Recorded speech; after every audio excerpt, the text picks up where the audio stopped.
That's a lot of time. Hannah, fuck yourself.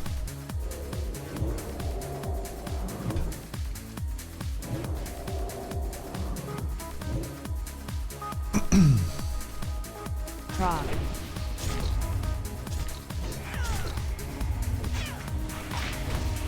Oh no.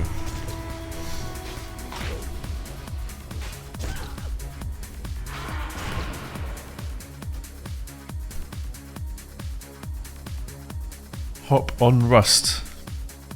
Rust?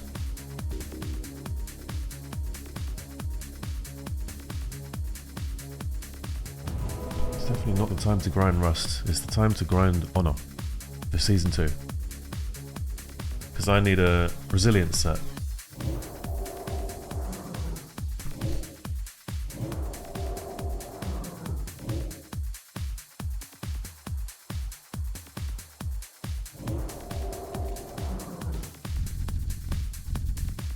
Do you want a video too, or I don't think my girlfriend would be very happy with that, so keep it to yourself.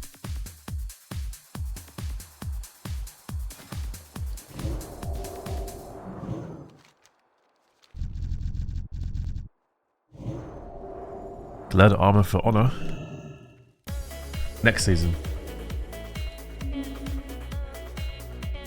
Why is this guy defending? Why does he have to defend? That's so boring. Stop defending.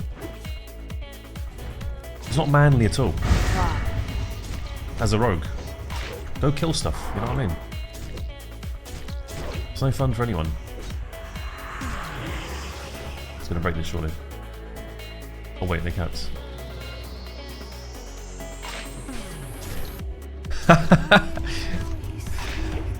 Are they, Hannah? That's a shame.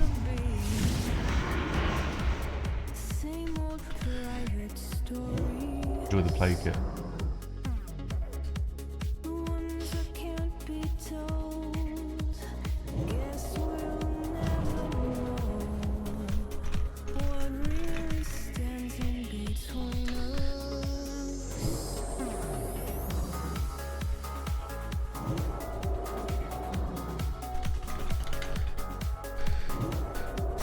When are you going to reveal that you've been playing Double Dog?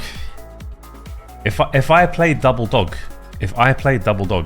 then it would not have taken 2,400 games. It would have taken 300 games.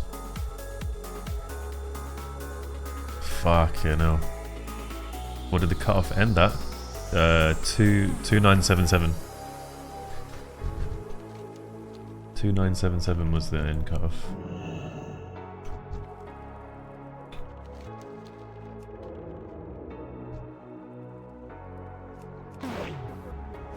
Scatter. I've just seen someone who I actually... Freezing. Okay. I don't think I can kill that. I think I have to fucking repick.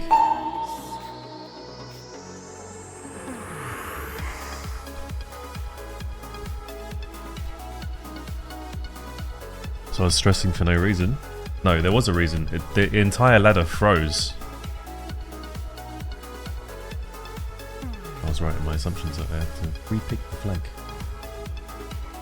Unless this guy fucking somehow randomly jumps in, I can get that or something. Oh yeah, of course, you can actually see where people are fucking... the people are with the flag. Can I kill him? Nah. Or? Maybe.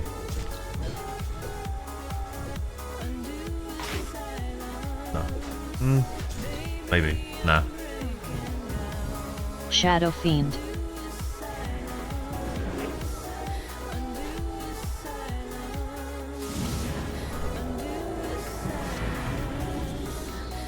I'm gonna try and heal him. Fuck.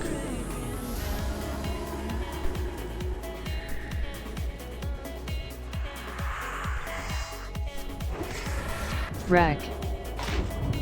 Oh my Wreck. days.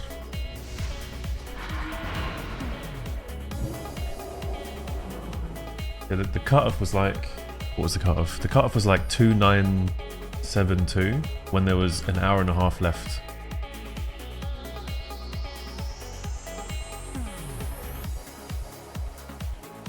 And I was on my fucking Horde account with everyone, with loads of people added. at the bottom end of the rank 1 cutoff, and none of them were going into a game. None of them were joining a game. I was just spamming who list to see if people were like actually queuing, because I wanted to figure out if we should fucking queue, but everyone just stopped. Even the people who were like 5 points above the cutoff, and there was like 20 of them together, just stopped playing. It's almost like there's an unspoken, not a gentleman's agreement, but it's almost like there's almost like a faith that everyone else is going to be scared to play one game in case they lose it, and then they can't get all the points back because they go on like a loss streak or something. Do you know what I mean? That is not happening. That is not happening.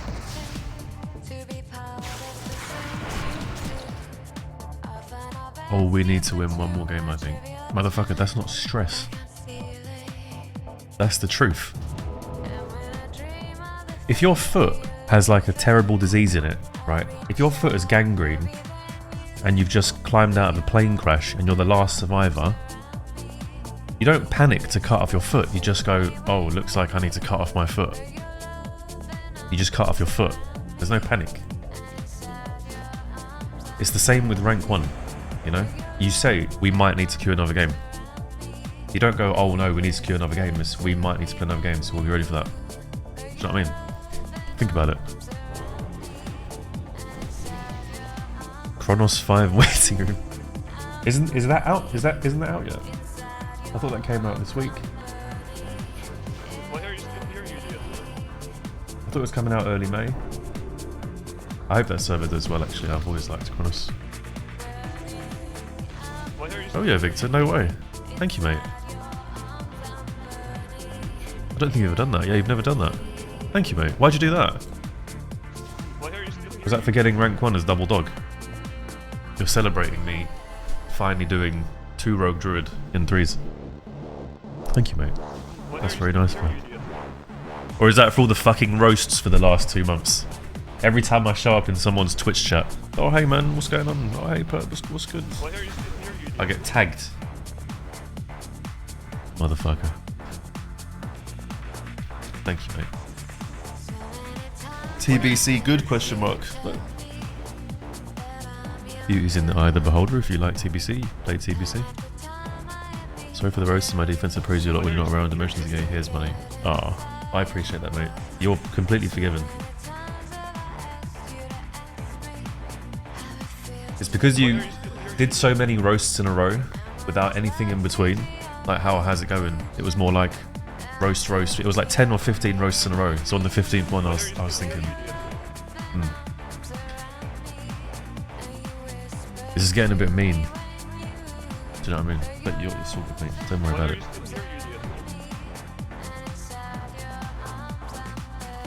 Thank you. Hello, Amizio.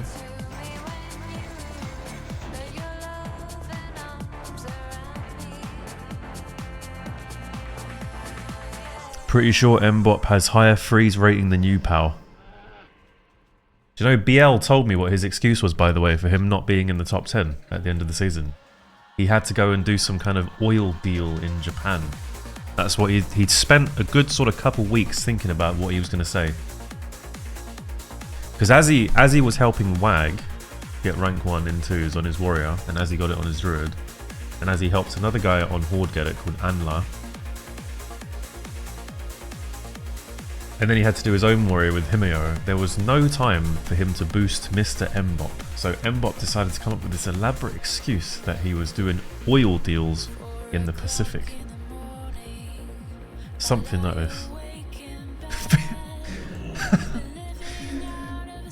Oh, fucking hell.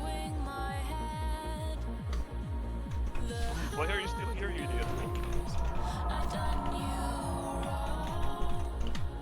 Yeah, this guy should take the flag. I see that. Prop.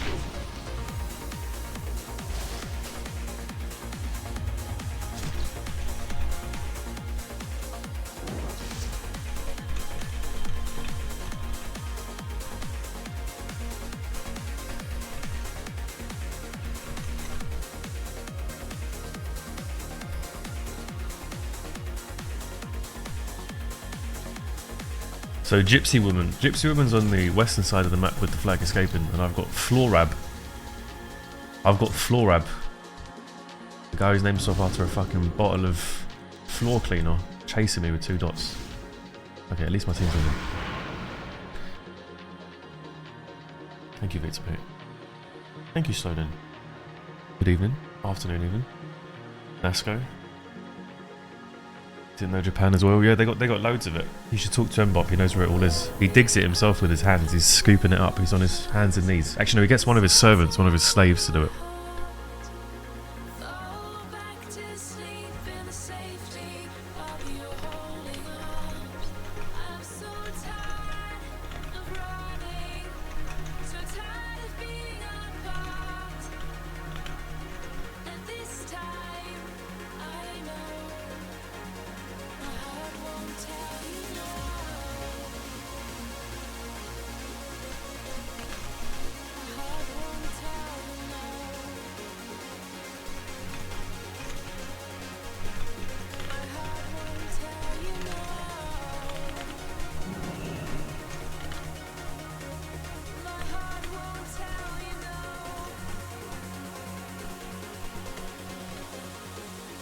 Wait, we lost the flag.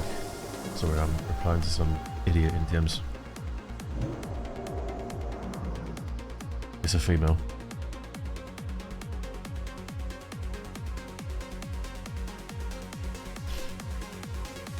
Oil deal from Japan.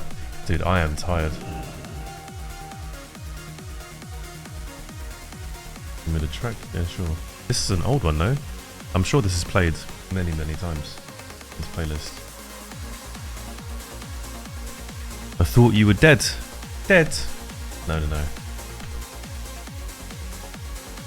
I was relatively busy with IRL stuff, and also sometimes I streamed and I got sniped by less than favourable bumps. I don't like the fact that Stray did that. I want to separate. It doesn't very much help with this.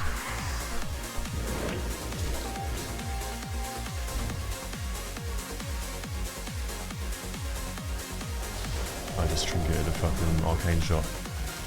That's not good. I thought it was a passive shot, but it actually wasn't. This guy's bots. Oh, get me up. I don't kill him, I can shadow step. One baby back in high school told us his uncle passed away so he could stay home and raid instead of coming out of us. I think every single person here probably has some wild excuse. When I was a kid, when I was 12, okay, I was one of these retards that had what was considered probably, I don't know if you consider it a girlfriend. I had a girlfriend when I was 12 and I was playing WoW, yeah? And I was trying to grind my rank, and she kept coming over. She kept coming over during the summer holidays because she lived nearby. She kept coming over during the summer holidays, and I would have to, and I had a bedroom on the ground floor of my childhood house, so I could see her like through my curtains walking up to the door, and I would have to like get like beneath the fucking windowsill to hide from her and tell my mother to say I'm not home because I wanted to rank. I wanted to get my rank 8. That's my earliest memory of doing something stupid for World of Warcraft.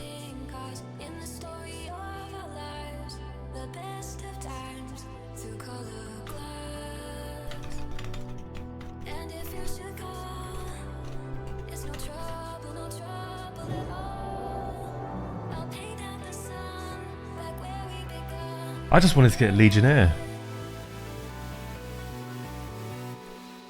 Playing Alliance is basically dead. What do you mean? Oh, you mean on this server?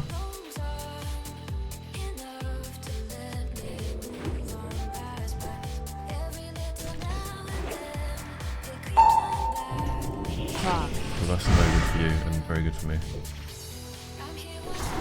But you're probably fine anyway. You're probably totally fine. Didn't push something horde side? No. No, my horde was just my...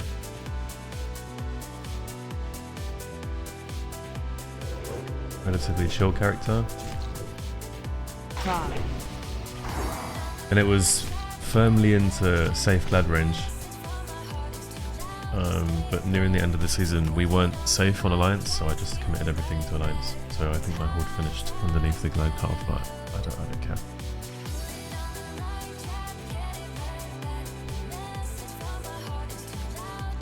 I need all these boys to go offense. All of them. Every single one.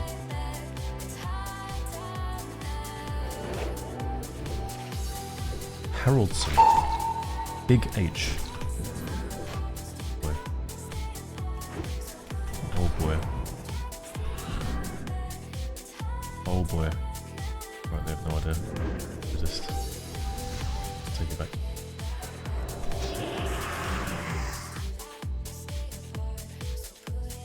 Oh, get out of charge range. Can I do this jump instant? That's the question. Probably not. Oh no. Repick. Well.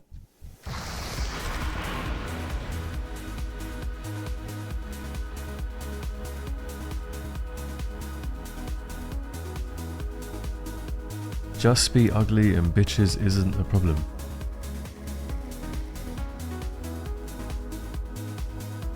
Yeah, that'd be great if most women didn't pick partners based on personality.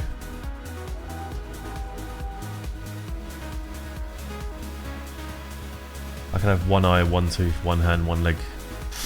I'd still be a pimp.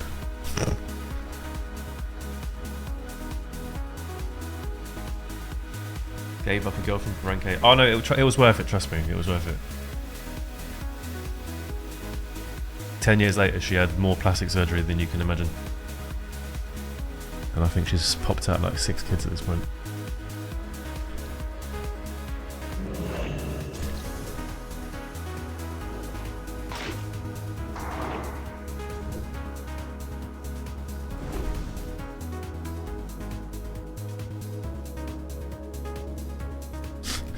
One ball too. Yeah, because then it means everything, all the seed in the singular ball is more like concentrated and potent. Do you know what I mean? Let's gouge stuff there, but there you go.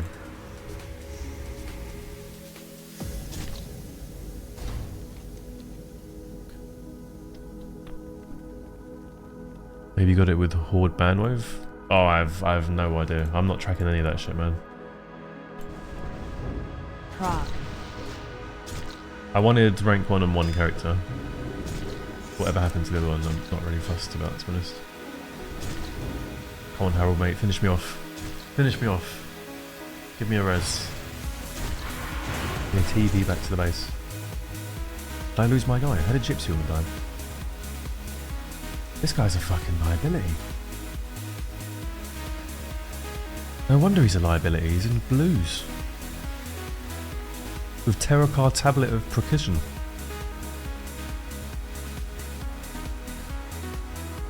That would probably make you more endearing. What if you had like one eye, one ball, one tooth, one hand?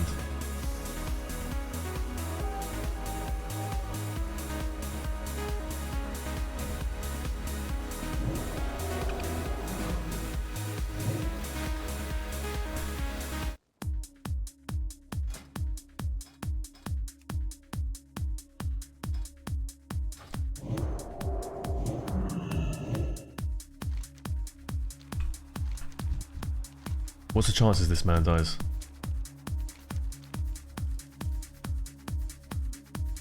Glad in 2s or 3s? 2s. I think 3s in TBC is a bit of a joke. Compared to 2s. If you play Rogue.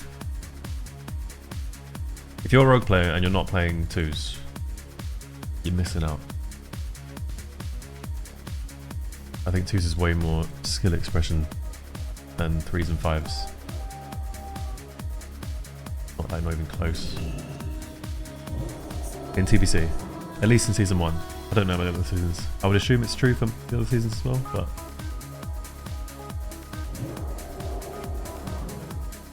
You could probably also say the same for Priest and Mage, in my opinion.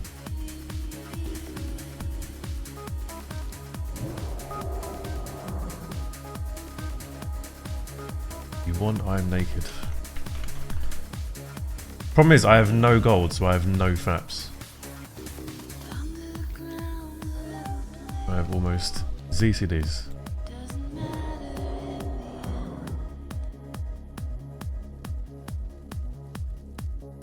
Fives is way harder, not biased. Oh look at this, it's Tuarexi. The biggest fives player known to man. So I've definitely not played BGs in like months and months because I've only just looked at my res timer the second time in 26 minutes.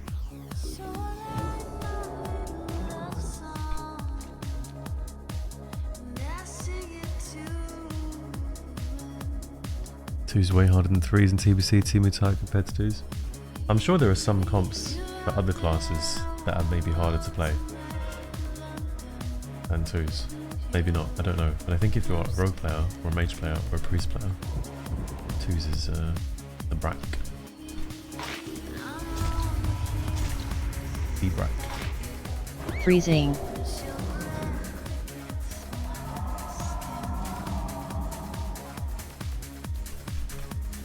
Ramp. Go game. Look at this fucking Avengers Assemble. Watch the mobilization. Do I get involved is the question. I really want to get involved, but it's... Nah, I can't get involved, it's suicide.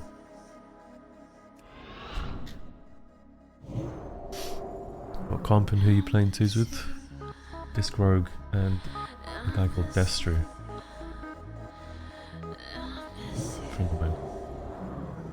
Oh, they're killing him. Shut the fuck up. Haraldson has repicked the flag. Can this flow rap guy with his like blue gear like go and do something else? Maybe quests for some new items. Shadow Fiend.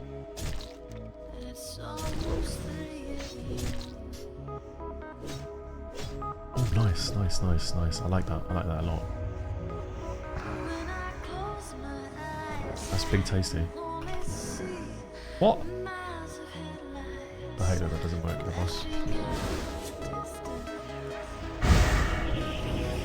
Freezing.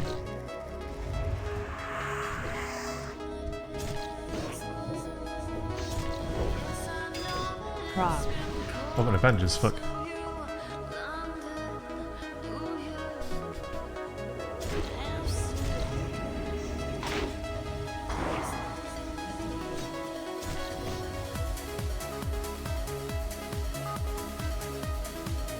Where's this rogue compared to this rat mage? Are you calling rogues rats?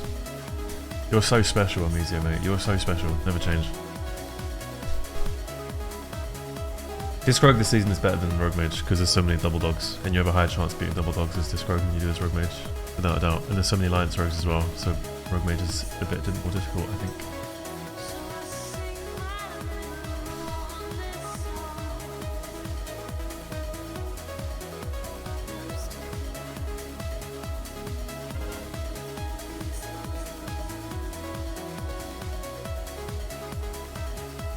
Actually, no, I think... let me rephrase that. I think it's easier... I'm using the word easy loosely. I think it's easier to get rank 1 as Disc Rogue if you're a good player than it is to get rank 1 as Rogue Mage as a good player this season. But I think if you want to get glad, you can just play Rogue Mage and it's free as fuck.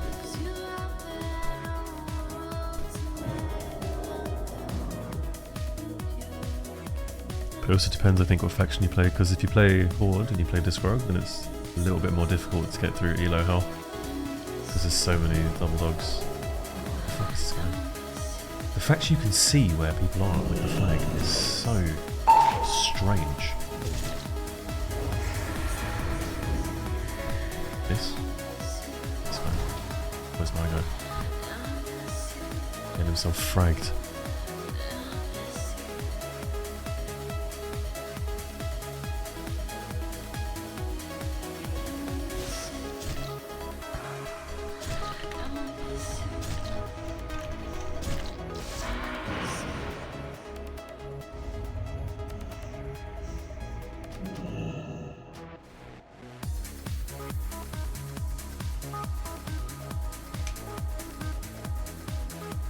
Only RM is somewhat decent. Major Disc is so much pain against any Warlock team is crazy. Yeah, watching Avi and Geku play it, they would struggle against people who are much worse than them as players, playing Lock comps, just because Lock is so fucking good into Mage in TBC.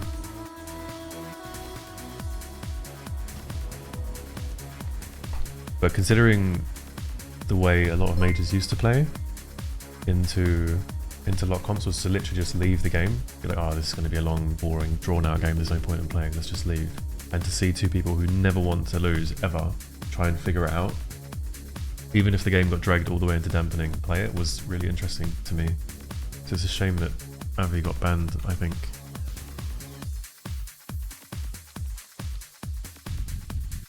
IMO. Trex! Thank you for the raid, mate. Young Killer. Hungry Don. Alright, Taku. Taku, what if you and I played Rogue Mage in Season 2?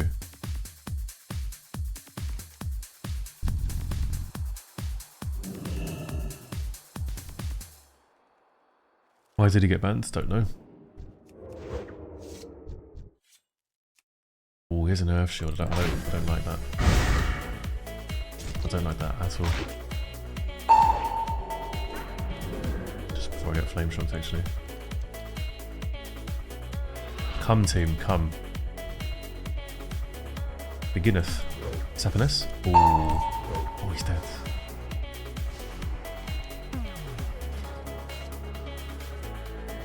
Don't get my hopes up, that is cool.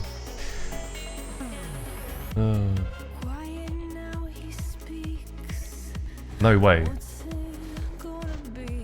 You're telling me this Florab guy in his green gear 1v1'd my rogue with the flag, killed him, and then repicked the flag when we were going to cap?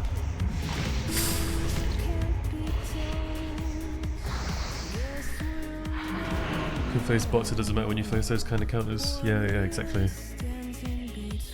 RD for S2, keep doing DPR.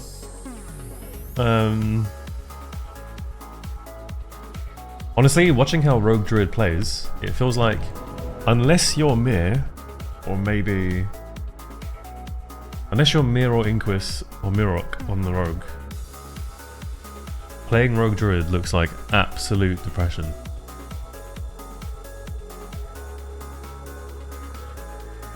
Like if you watch Mir Pugs, Ear Pugs play fucking Rogue Druid, and then you watch Mir, oh my god. One of them looks like the most depressing thing known to man. Holy fuck, what is this guy doing? Gimme. Honk. I'm dead. And the other one looks like it's the best comp in the game. Earpugs is a good hate watch stream. Every single opponent who Earpugs faces is worse than him, somehow. Every single one. Shadow Fiend. He can't lose, to be fair. He hasn't actually lost the game to anyone better than him the entire season. Do not have RD patience at all. Well, it looks fun if you know what to do. But it looks like to know what to do, you have to have a druid that knows everything, and not only knows everything, but also knows your brain inside out. Like, you need to have such a ridiculous amount of synergy. If you look at the best rogue druids in the game, they're by far and away Mir and Mirok and Inquis and Berry, and those guys have played together for donkey's years, both of those people. I don't think it's a comp where you can sort of... You definitely can't play it off voice, I don't think, at all. Even if the both of you had played with each other for 10 years, I still think you can't play it off voice. That's how ridiculous I think it is.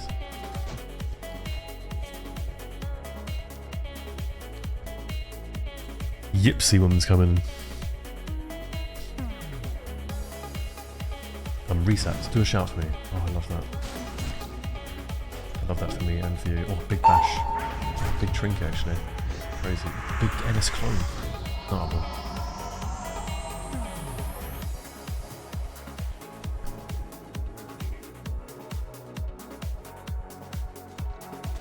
That is not cool. Can't hide it there, sadly.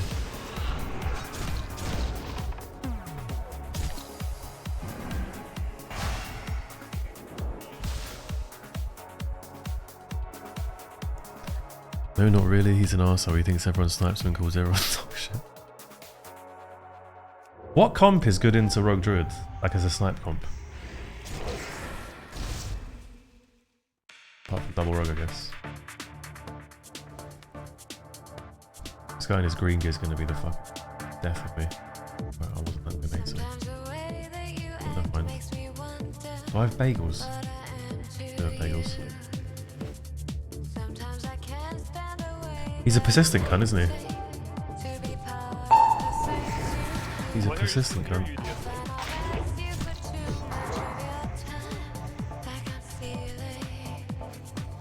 Oh, he's banishing me. I love that. Where's my bagels?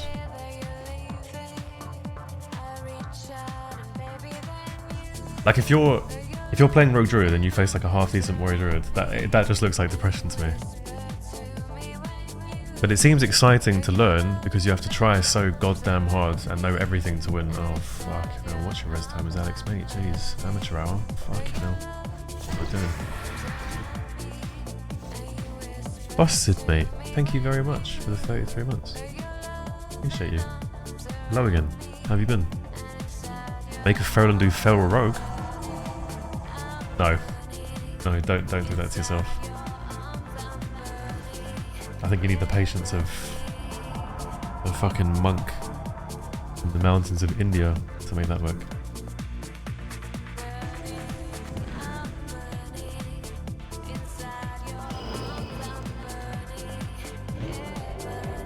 I think Luxie mentioned getting sniped by Warrior Druid. Thing is, if you watch Mir play against Warrior Druid, he makes it look so easy when everything works. Like if the Druid never resists anything, never resists the bash, never resists the kidney, never resists nothing. If there's no dynamic DRs or whatever, it actually looks like a counter to Warrior Druid. Alright guys, because we are in a little bit of trouble. Let's drink it. Because he has bestial fucking cum sock up. Thank you for being on full DR.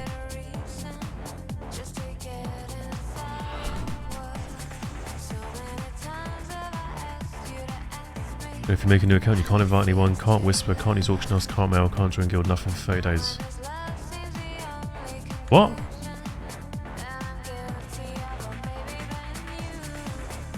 What do you mean? What's like if I sub like another WoW ID, like WoW 5 on my Battle.net, I can't do anything on it apart from just talk to quest NPCs.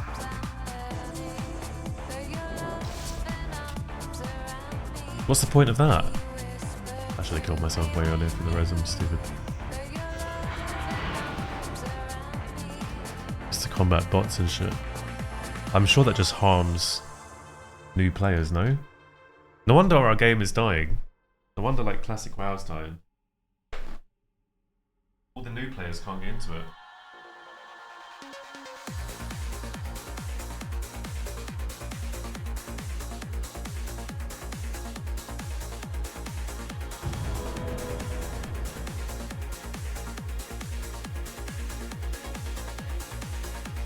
I just had to close my blinds, the sun is burning my irises out.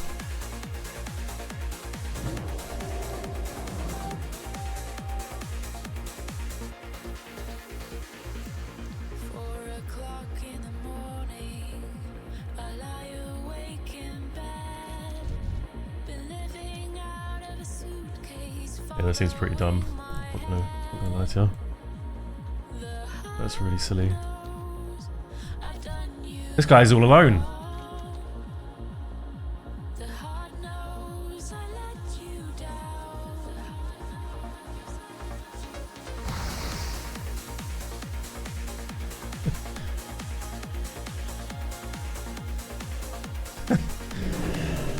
Oh, playing with my food.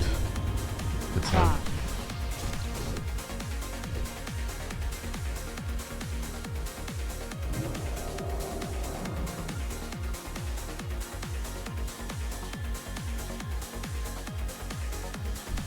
I heard Peo didn't get glad and he was playing double rogue and he missed it by a little bit. He was playing double rogue with Rolex, of all people.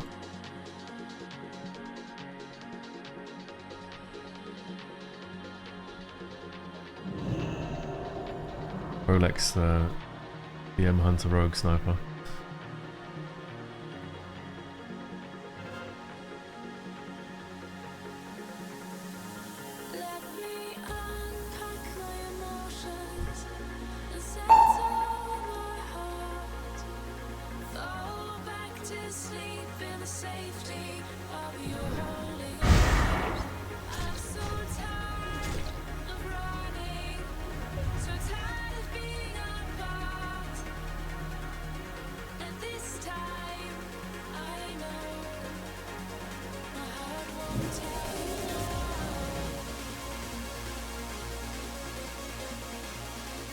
Did I lock in the rank 1? Yep. Yeah, we did that. I think I've had that quest for 4 months. Unironically. Press the rank 1 man face a few times in the journey. Oh, for real? What was your name?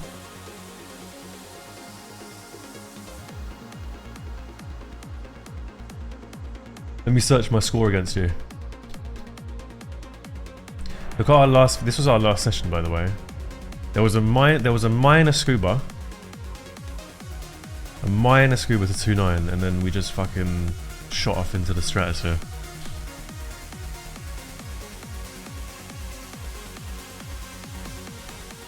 Oh, Ryan, I remember you. You were playing with Hydra, no? I think we faced her once. Did you see the picture someone made of Rolex and Apple and Arena 1 and Arena 2? No. Send it to me. Kev. Send it to me. Bins and bins.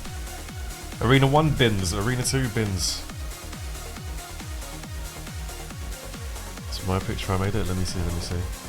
Hang about.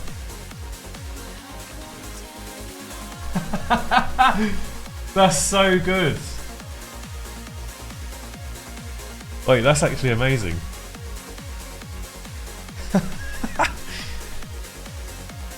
Let me put this on stream with them.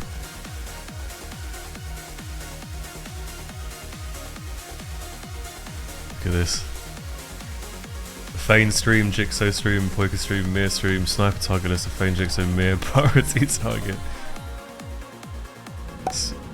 Everyone mirrors live, Rogue Mage getting their free rating time.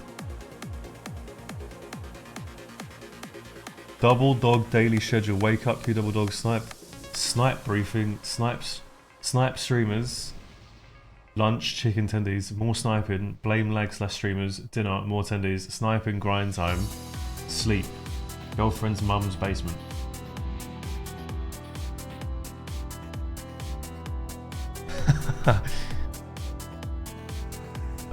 Fucking hell. Is this AI? Because this is Arena 1 with one word and this is Arena then 2. To be honest.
Fuck's sake.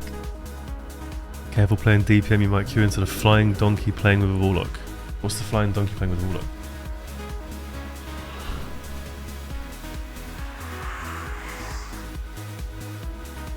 Freezing. Am I going K5? No, I'm not going K5. I think I am very much done with vanilla for a little while. For me personally, I've played it to death.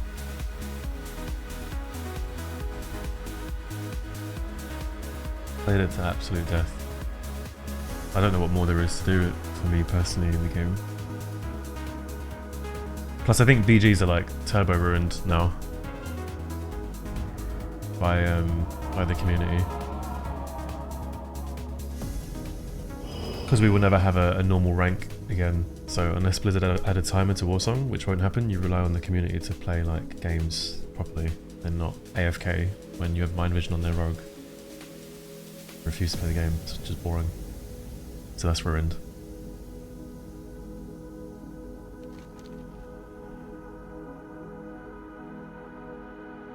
I hope K5 does well though. I'm more curious to see what they do with Classic Plus, because they've invited a bunch of streamers to test Classic Plus apparently this week at Blizzard. I hope they don't take any of their opinions seriously. I don't really want No Hit Jerome and Esfand balancing the game, but hey ho. This guy was hiding in a bush, by the way.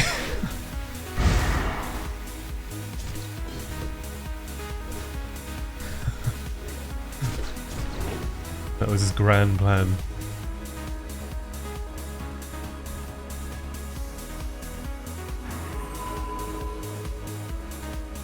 Guys, we should truly congratulate Perp. He truly managed his stress and anxiety very well, especially the last day. Not a single bad word the whole season, never complained, only focused. Great example for the community. Yes, exactly. Yes, that happened. 1-to-1. Un'Goro will be the only reason I play K5. I think for Un'Goro to work, you need a massive fucking community. If you only have sort of 400 people playing, you can't monopolize the zone because eventually people go to bed.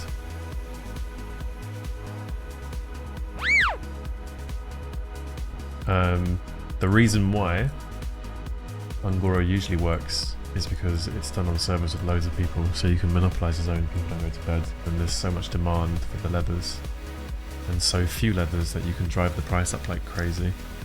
That's why it works. I don't think K5 will manage more than 500 concurrent pop. Scatter. At least for the first couple months. Not because Vanilla's a dying product, but because I think people may look at the Total WoW situation and other private servers that have been shut down recently and say, oh, I don't want to invest time into another vanilla server which could be shut down just like these other ones have been. That'd be my guess.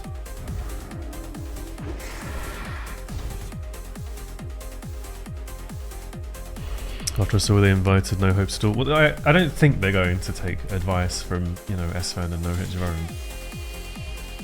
I just think that it's just free marketing for them, basically, because they know these are the biggest streamers and their livelihood's dependent on them promoting Classic WoW for free, essentially, or Classic Plus, sorry. Invite the angry bald German? Who? Who's that? That was nice of him.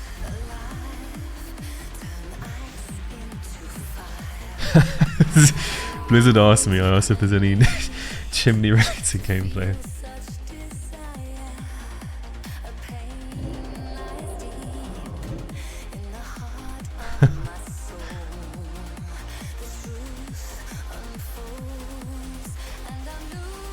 It doesn't need to be a monopoly on Un'Goro for it to be fun, it's just competitive small scale fights. Yeah, Scatter. maybe. But I feel like the fact that it can be turned into a monopoly makes the fights more interesting because people really want to get their gold and they really don't want to lose.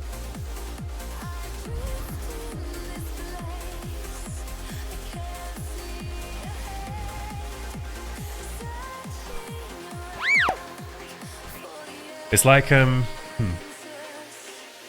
don't know. I want to liken it to playing the end of the season. I know I didn't stream the vast majority of the season, but the last couple weeks of the season were really, really fun because there was so much adrenaline because there was something on the line, you know. And you want that in Un'Goro as well. It makes it more interesting, I think. We're all dopamine chasing in some way. Monopolize created with Adderall and sheer willpower. I respect that.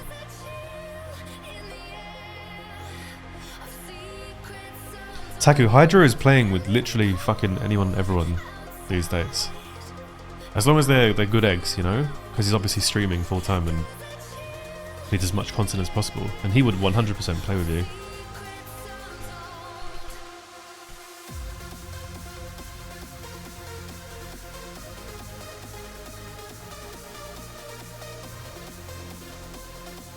My Dedix laugh, my job is done, see you guys next stream in 3 months. Yeah, the next one will be Secured Merciless Gladiator. I agree, I just enjoy the vibe on Un'Goro as long as there's a few sweaty players to match up against. I'm a hot and sweet content enjoyer. Fair. Yeah, it is nice that Vanilla has that.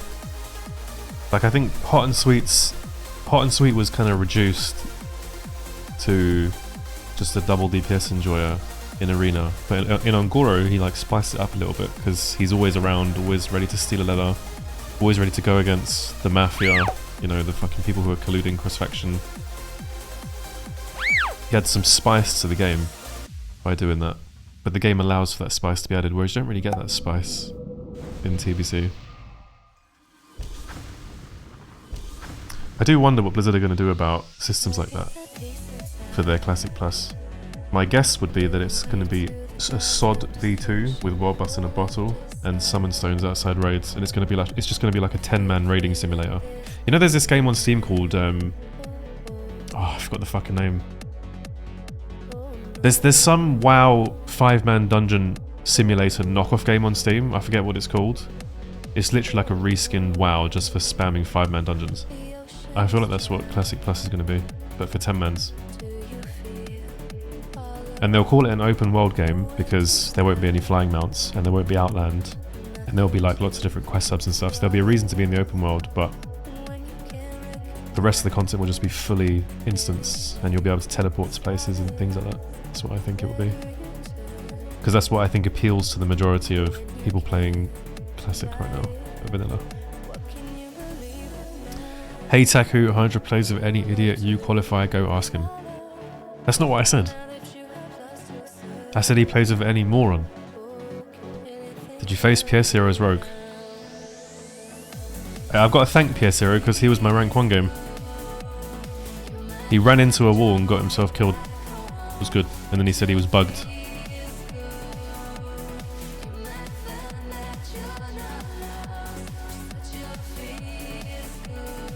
I'm bugged. Can't move my character.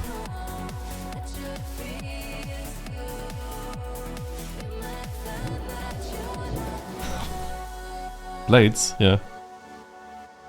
Any clip? Sure. Yeah, I got a clip, hang on.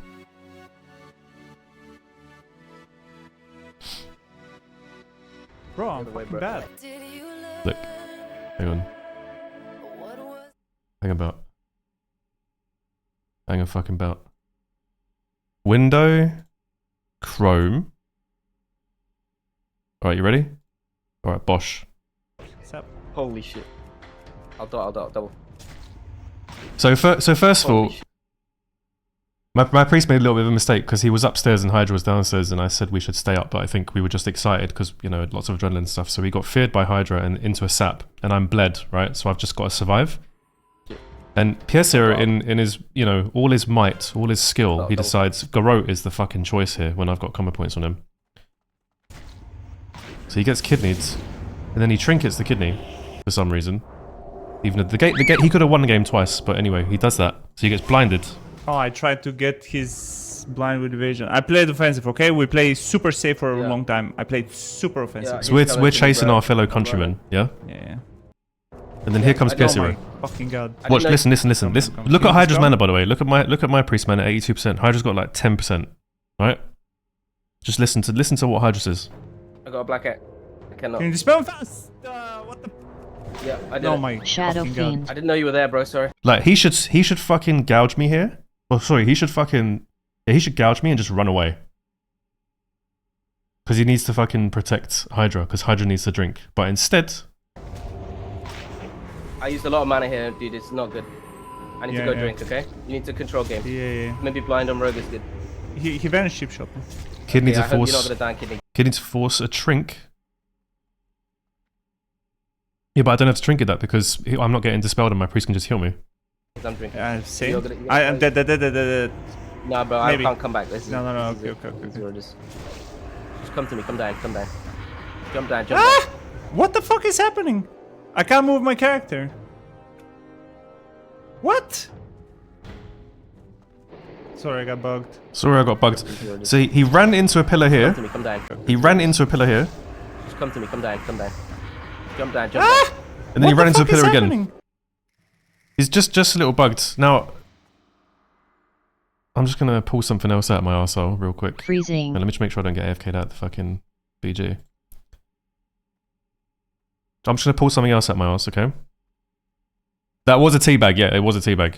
It was a teabag.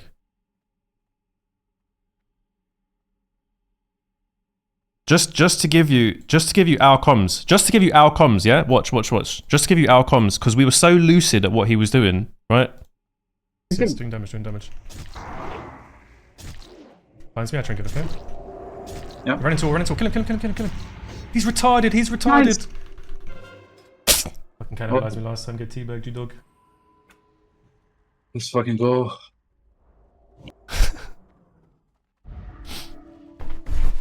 Anyway.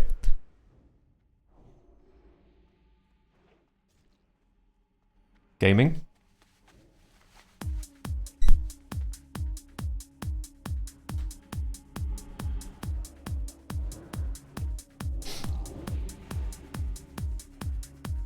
He ran into a wall. He's retarded.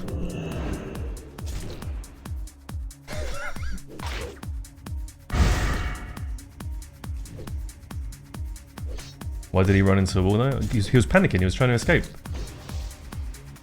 You see that what happens is, right, is he runs into the wall. He's like, oh shit, I can't go that Right. way, subconsciously. So he runs back and then he's like, well, I can't go Right. this way because I'm killing myself. And then he runs into the wall again and he's like, oh, I can't move my character. I'm bugged. Sorry, I got bugged.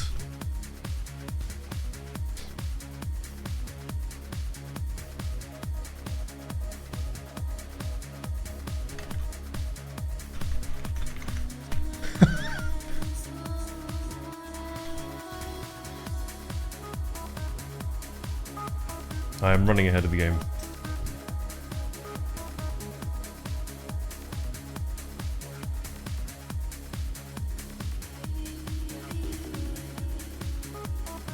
I'm Roof. Roger. Can I see your POV versus our one game? Hydra landed a nutty fear. I have no idea where that would be in my recordings. I have absolutely no idea. I need poisons, hang on. You gotta jump a zero. You gotta fucking jump soon.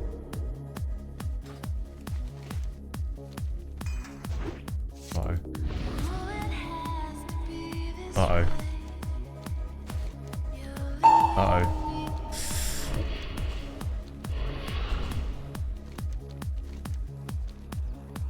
Okay, I like this.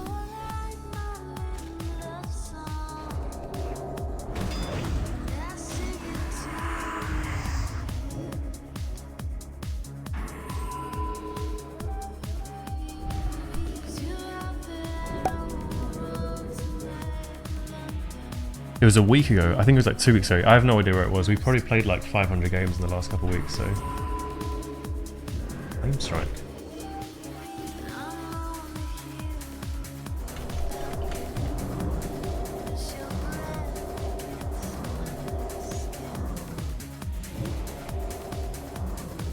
I get bugged all the time, to be fair. It's why I'm still in blue PvP gear.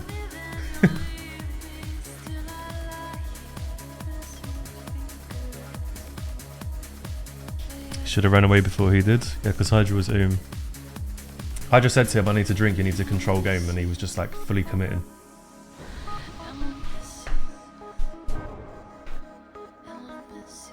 And the reason I teabagged is because we played a game before. We played a game beforehand, right? Like, I don't know, fucking... I don't know if it was a day before or if it was a couple hours before, I don't remember, but... Hydra was like 2% mana and my priest was 50% mana and I managed to throw the fucking game. I managed to throw the fucking game, which is totally on me, so we lost that game. And we should have won for free. And then he cannibalized me. So the teabag was in response to the cannibalize. And I DM'd Hydra after. I was like, I had to teabag him because he cannibalized me. I'm not gonna BM Hydra. It's all in good fun, Freezing. relax. It's all in good fun. It's just a bit of PvP competition. Do you know what I mean?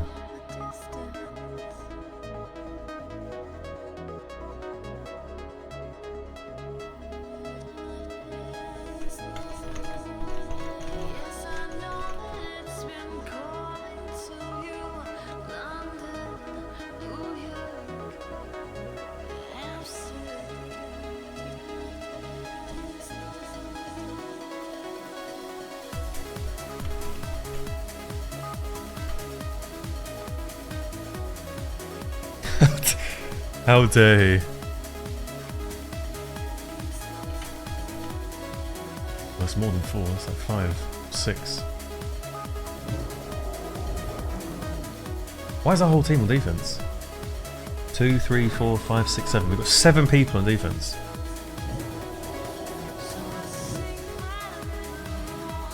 Okay, we're gone.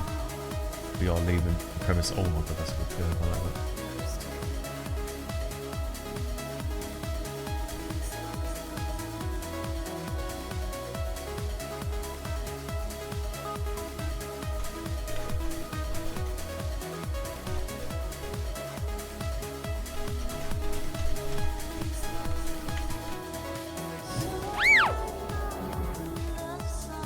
What did Hydra say?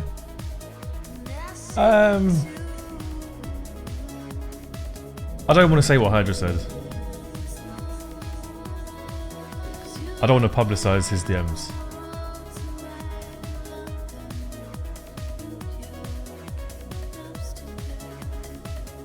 Out of respect to him.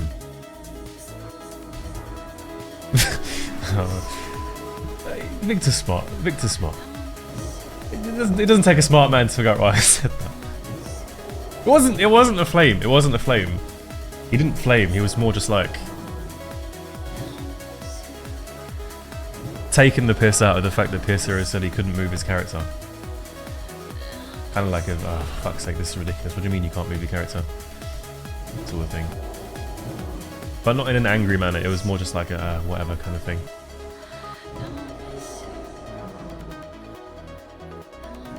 Do you know what I mean? K5 bro, 1.14 Warson Gulch press. No. Fack boy Vinny. Oh, there's a fucking warlock still up here, by the way. Hello? What is going on here, bruv? I'm fine. I have no fucking wound poison on my phone. Proc. Oh, it's like playing arena again. Okay, you're gonna fear. Okay, I'll blind them.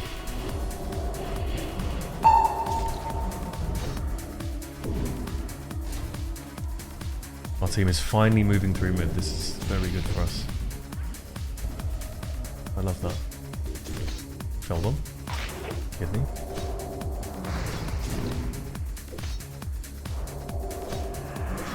Proc. That was almost fucking tasty. It hasn't got the fucking pen out.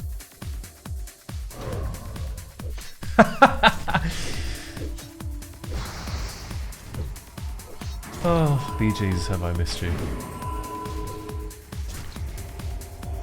BGs, have I missed you?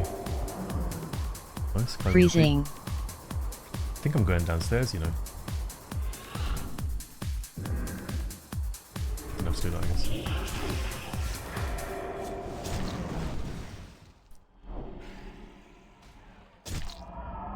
out, please.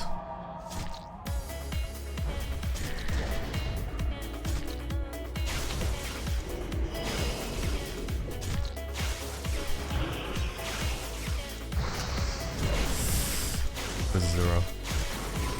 He was bad. Dead.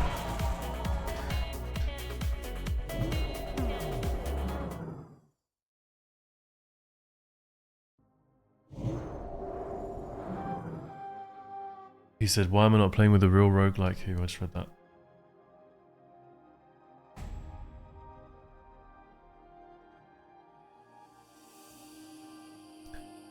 Only way you can beat the goat is by a bug and you teabag him afterwards.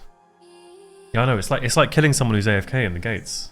It's really wrong of me because his character wasn't working for him. It's a bit unfair.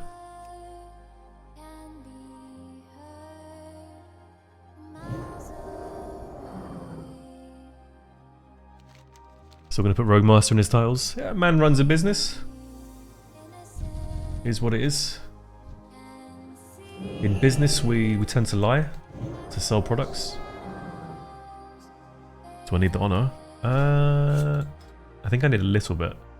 How much honor does this get converted to? I know arena points get converted to honor, but I don't know how much it is, so I'm just kind of chilling and thanks to BGs because I haven't in 4 months. 50k? Oh, so I'm capped then, really? I don't need any more. It's okay. Fuck it, I do a couple BGs for fun. Maybe I can do some wallpaper then instead on my characters. Is that Rocky? No way. No way is that Codename's greatest player. Oh shit, we have the flag already. What am I doing?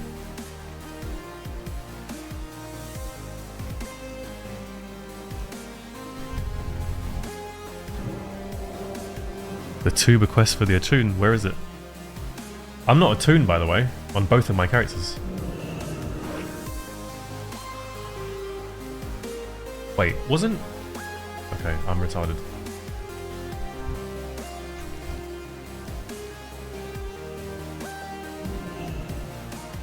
TBC NG boots? I don't have the recipe. Aren't they hot? Can I join PGs? I don't know if I need on. You probably do, yeah, you can join PGs. See, Azira's done the great job of getting on the EFC, and then I'm just letting the team down.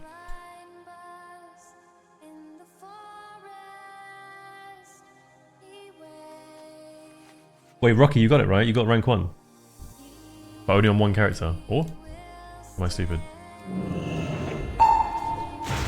Frog.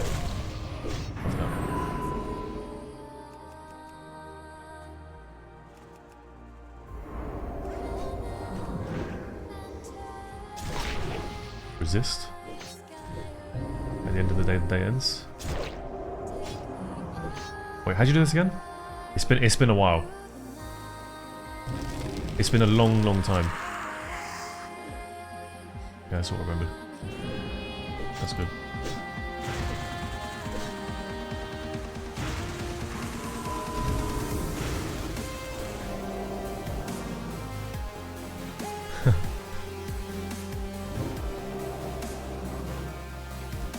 It's really uncomfortable actually.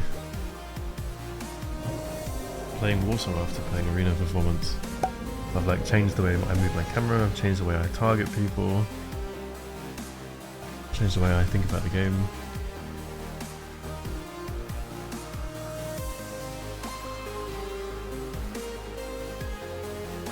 Friday's ruined, forgot a certain JL exists. You mean JX?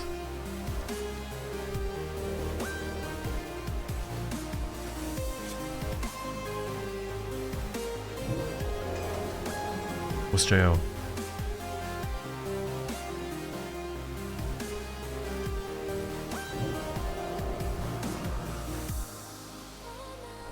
Or Jam. At least he's playing, you know? At least he's not given up. Look at that. Look at that amazing slip.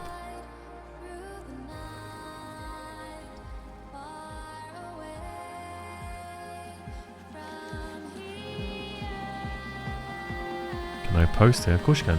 Post it if you want. As long as it's not stupid. Like the obvious.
Death is soon.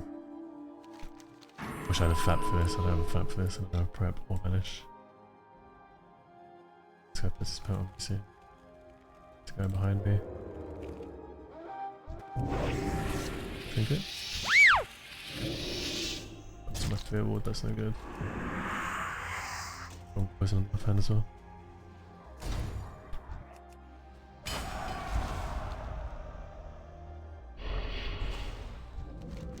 Need the course, please, please. The course, please. Finish go on. Something at the same time. Just kidding. Everything.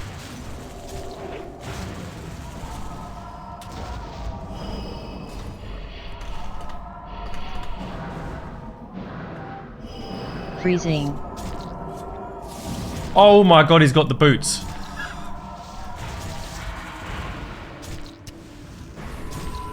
Fuck, I should have been better to die here.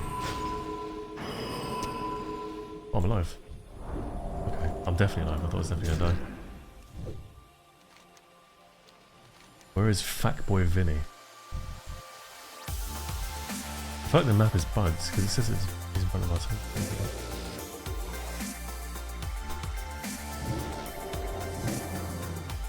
What does Hydra say on DPM? Does Hydra like playing DPM?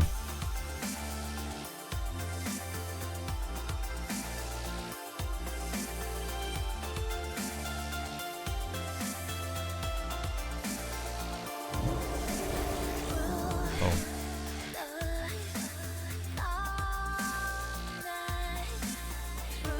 You online, German? Do you want to play? Talk to me. The most uninspiring take? Let me listen. I'm curious what he says. Taka needs some encouragement to play DPM. You got a one-liner on how good the comp is. I mean, he plays Mage Rogue, right? Hmm. Lekoman is a great quote, but I don't think it applies here. Thing is, Mage Rogue is like so playing Mage Rogue is like applying a mathematical theorem to your one relevant case in physics, right? Without actually understanding why the method works or where it came from. Playing Priest Mage is learning the generic form of the mathematics so that you can then apply it to anything you want. No, that's really good. That's not uninspiring at all. That's really good. That would inspire me. I mean, that is the exact same philosophy that I carried into playing Disc Rogue. Like, I got rank 1 playing Rogue Mage last TBC in the first season, and I thought I was a fucking genius. I thought I'd rocked up and I'd been like, this is easy, I've solved your fucking game. Why does everyone talk about Arena like it's the be-all and end-all of skill? I come from vanilla, there's way more skill in this than what I've just fucking done. And I sat there and I believed that with a straight face. So, and I was wrong about that. I realised later on I hadn't actually learned the game, so it became very unsatisfying to me the fact that I'd received the game's ultimate reward for not actually properly learning and studying the game. What I'd done is I'd beaten the ladder. So technically speaking, I'd beaten the game, but I'd not actually learned the game. And that's why WoW is a little bit fucked up in that sense, I guess, if you think about it. Like, it's not a true meritocracy. Because someone could just rock up and be like, boost me to a title, you know, coach me to a title, and people, if you get people good enough, they can do it easily for you. So there's obviously a flaw there, or you can play like a fucking easy ass comp, or you can play in an easy season, or you know what I mean? To get the ultimate reward. And that doesn't really exist in a single other game where they give out rewards for being in the top 0.1%. Like, I think, I don't know what the current CS2 ranking system's like, because I haven't played it very much, but at least back in my day when like global was a thing in CSGO, back in my day, I think global was like top 2%, and you had to actually be good at CS to be top 2%. Relatively speaking, to be in the top 0.1%, which is 20 times better than the level you had to be at global in CSGO, is so much easier in WoW in certain seasons if you just do a couple certain things or you get boosted, which is crazy if you think about it. So I decided to play Disc Rogue instead and actually learn the game, because if you learn the game, then like Hydra said, you can apply everything. You can apply your what's it called? You can apply your learnings to everything else because it teaches you how to actually play the game properly. I like that a lot. That's the exact same way that I was thinking about Disc Rogue versus Rogue Mage. I think that's an inspiring take. I guess it's beauty's in the eye of the beholder kind of thing. Like, if that inspires you, then go for it. But maybe some people look at that and go, oh, that's kind of boring. Like, I just want to have fun. But then my idea of fun is like, I want to feel, what's the word? I want to feel satiated with the effort that I put in. I don't want to know that I cheesed something, kind of thing. For me personally. I can't criticize others for cheesing things, I guess. Well, I mean, you probably could actually. Like, if you played Double Dog, fuck yourself. Can't play on stream. Oh. I forgot you were a Night Elf male on your character and you didn't want people to know about it. How did you custom your raid frames like that? They're not custom, they're just default. I don't know what you mean. You need to maybe remove the border? Maybe that's what you're missing? The settings?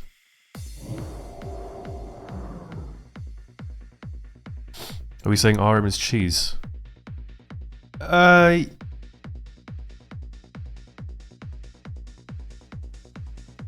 It's one of the more cheesy comps, yeah. It's one of the more cheesy comps, I think. I think if you want to be classed as a top player playing Rogue Mage, you have to have a ridiculous win rate on Rogue Mage. But the only way to get a ridiculous win rate on Rogue Mage, when I say ridiculous, I mean like 75 to 80% plus, is to understand the game fundamentally beforehand. Whereas if you look at the majority of people who take titles as Rogue Mage, their win rates are like 50 to 60%. Most of the time.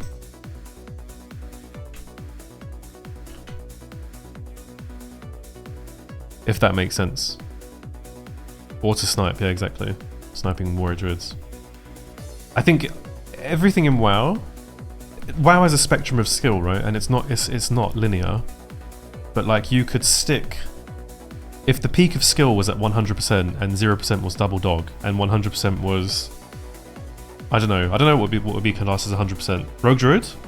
Playing Rogue Druid at its max potential, would that be the most skill requiring comp in TPC? Because it can beat pretty much everything if you play flawlessly. But it's really difficult to play flawlessly, right? These some of my guys. Oh, he's a hunter, isn't he? Of course he can't fucking move. What am I thinking? Retard Alex. Jesus Christ.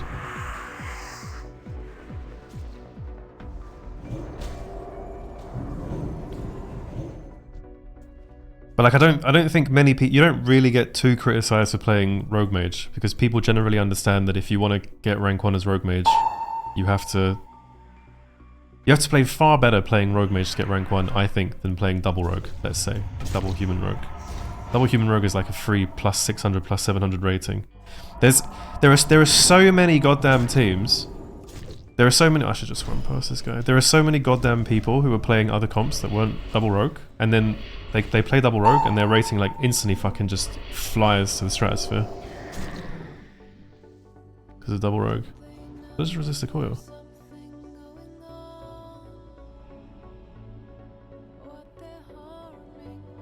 RM takes a brain as forward and know about ally. Yeah, but I still think it's like a bit more... Like, let's say you're a mage player, right? Let's say you're a mage player and you're playing RM. Sometimes you play RM and sometimes you play Disc Mage. Or let's say you're a rogue player in the same breath and sometimes you play Disc Rogue and sometimes you play rogue mage. The average rogue or the average mage will likely have more success. I'd put money on this. Will likely have more success playing rogue mage or rogue mage. Sorry, well they're both the same thing. Playing rogue mage over their counterparts, their disc counterparts. Because I think the disc counterparts are harder to play because you have to play longer games, which means you have to understand more about how the spells work and how they interact and how to trade properly or not trade and all the little things. There's more little things that matter because you don't have as much pressure automatically, so you have to create pressure through other things.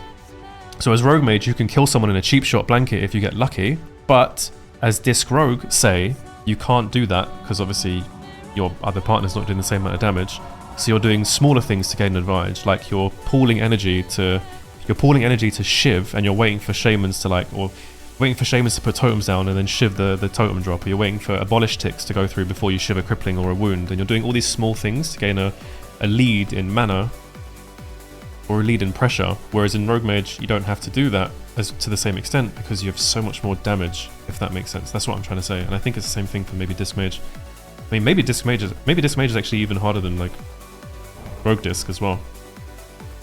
That's what I'm trying to say. But everyone agrees that double dog is just fucking full cheese. That's the maximum cheese. That's the maximum noob cheese. Like I think if you're a good player and you play double dog, you would probably have like an 80% win rate, 90% win rate. And we've actually seen that in other seasons when people like Trax or Sten play double dog. Like it's just ridiculous. They fully abuse the comp to its limits. And then you see the average double rogue and they're like 55% win rate, 2,000 games, and they're, you know, scraping rank 1, but only because they snipe for 3 seasons. Oh, do you guys want to see something funny? Do you guys want to see something funny? Fuck, I'm carrying a flag. I can't really show it right now, but I kind of want to show it. Do you guys want to see something really funny? Do you guys want to see something fucking funny? Let me show you guys something fucking funny, yeah?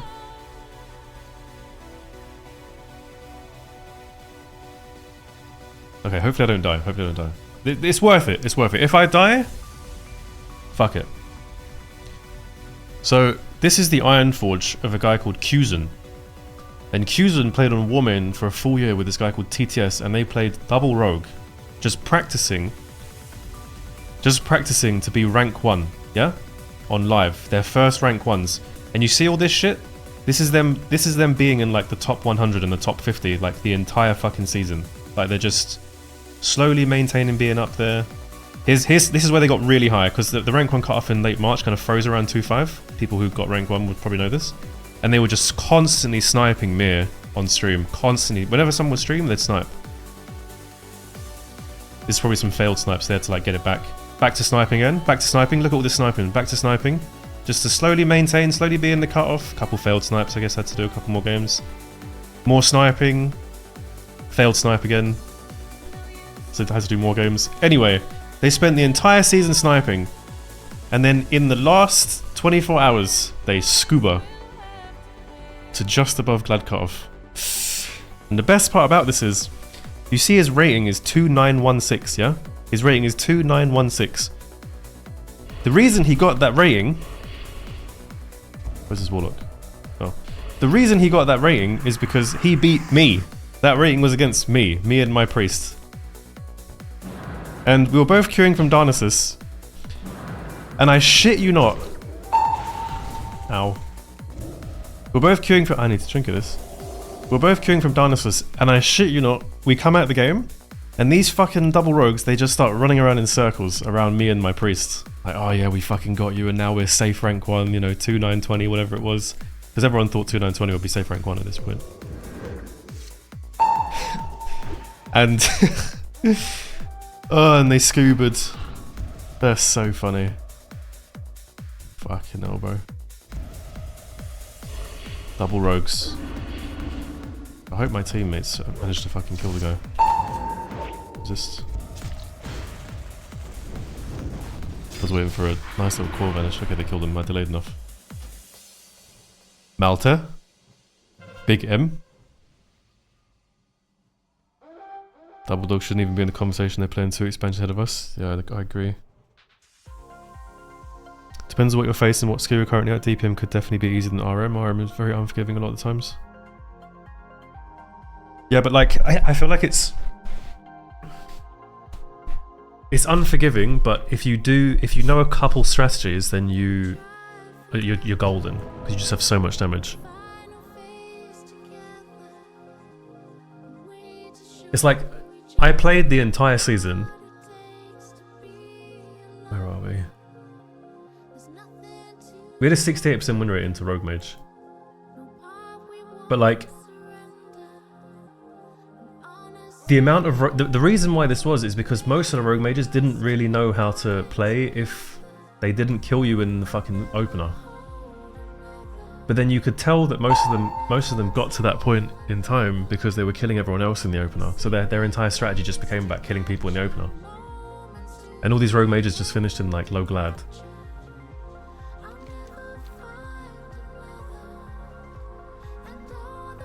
Or just glad in general, I guess. But there was such a massive difference between the good Rogue Mages and the ones that were just like getting glad for free because the comp was so strong. Like if you played against Mirren Albrecht playing Rogue Mage, oh, it was like an entirely different game. It was galaxies ahead. They were galaxies ahead of everyone else. It wasn't even close.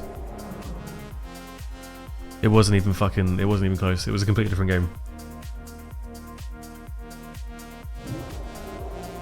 Trax's anti-DPR counter, ally double rogue. Yes, I spoke to Imberjon about that at the end of the season. I'm not sure I entirely agree, but he gave me a couple strategies to try out next season, so I'll give them a go. See if it makes a difference.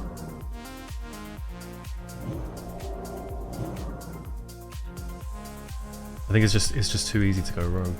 It's rogue instead of the priest. Boy, I'm in trouble. Where's my teammates? My teammates have not realised that enemy flag is in their flag room, and their guy is currently getting his ass fucking trained by 77 men. A Fane and Jigsaw? Not to the same extent as Mirren Albrecht. No, I'm not trying to throw shade to poor Fane and Jigsaw, but facing Mirren Albrecht was like a completely different ballgame to any other Rogue Mage on the server. It wasn't even close. You could tell Fane and Jigsaw were like far ahead of everyone else too, but between them and Mirren Albrecht, I think even they would tell you themselves that there's a massive gap. I think they're self-aware enough to know that.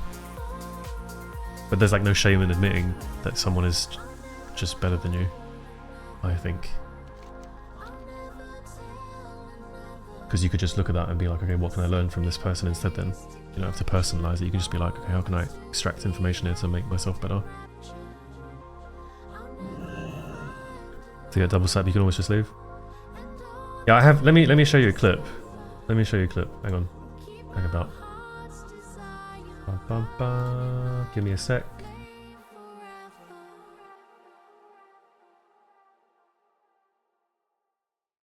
No, that's not it. It's fucking something else.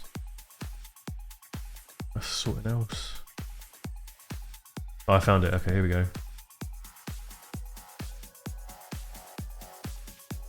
Window. Okay, can you guys see this? This is double rogue, right? This is double rogue.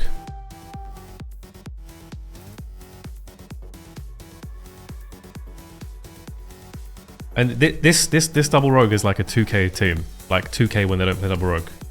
Like they're 2k in all their characters in every other expansion. They're like barely duelists. And then they go double rogue in TBC and look at the damage. Look, just watch my health bar. Watch my health bar. Ready? 2 seconds into the cheap shot, I'm already half dead. Cheap shot hasn't ended. I'm 5% HP.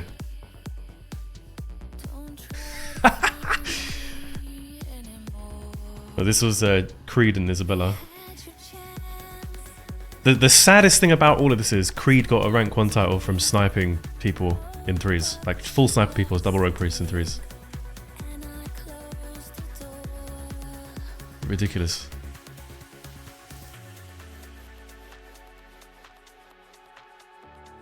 Look at that damage. They don't even have to fucking kidney me, they can just evis me. I just die. I don't know. What's up, Cola Man? Long time, mate. How you been? The way we would try and play against double rogue is we would try and change the strategy every time. to try and fuck with them, because most double rogue players, they're all really shit at the game. Most, like 99% of them are all shit at the game. I'm not talking about like still and Trex. But we would try and change the strategy to fuck with their assignments, because one of them's going to be stunning, one of them's going to be bleeding, one of them will go off Freezing. on the priest and like resap and then cheap kidney or whatever. So we wanted to like mess with their assignments to fuck with them a bit. That's how we would play against it. So every game we would do something different. Sometimes we would stack and trinket double fear on the priest, sometimes I would trinket cheap shot, sometimes... Is that a freezing trap? There's a freezing trap. Sometimes we would sick kidney, or sorry, not sick kidney, trinket kidney back against the wall. This kind of thing. I should have trinket this thingy. Proc. Disconnect for me.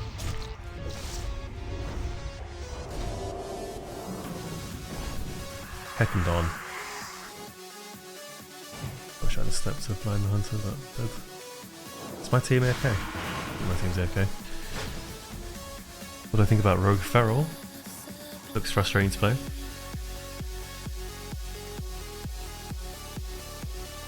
No, it's true, it's not just about Mirror, it's also about Outbreak 2. It's like the combination of those two is ridiculous.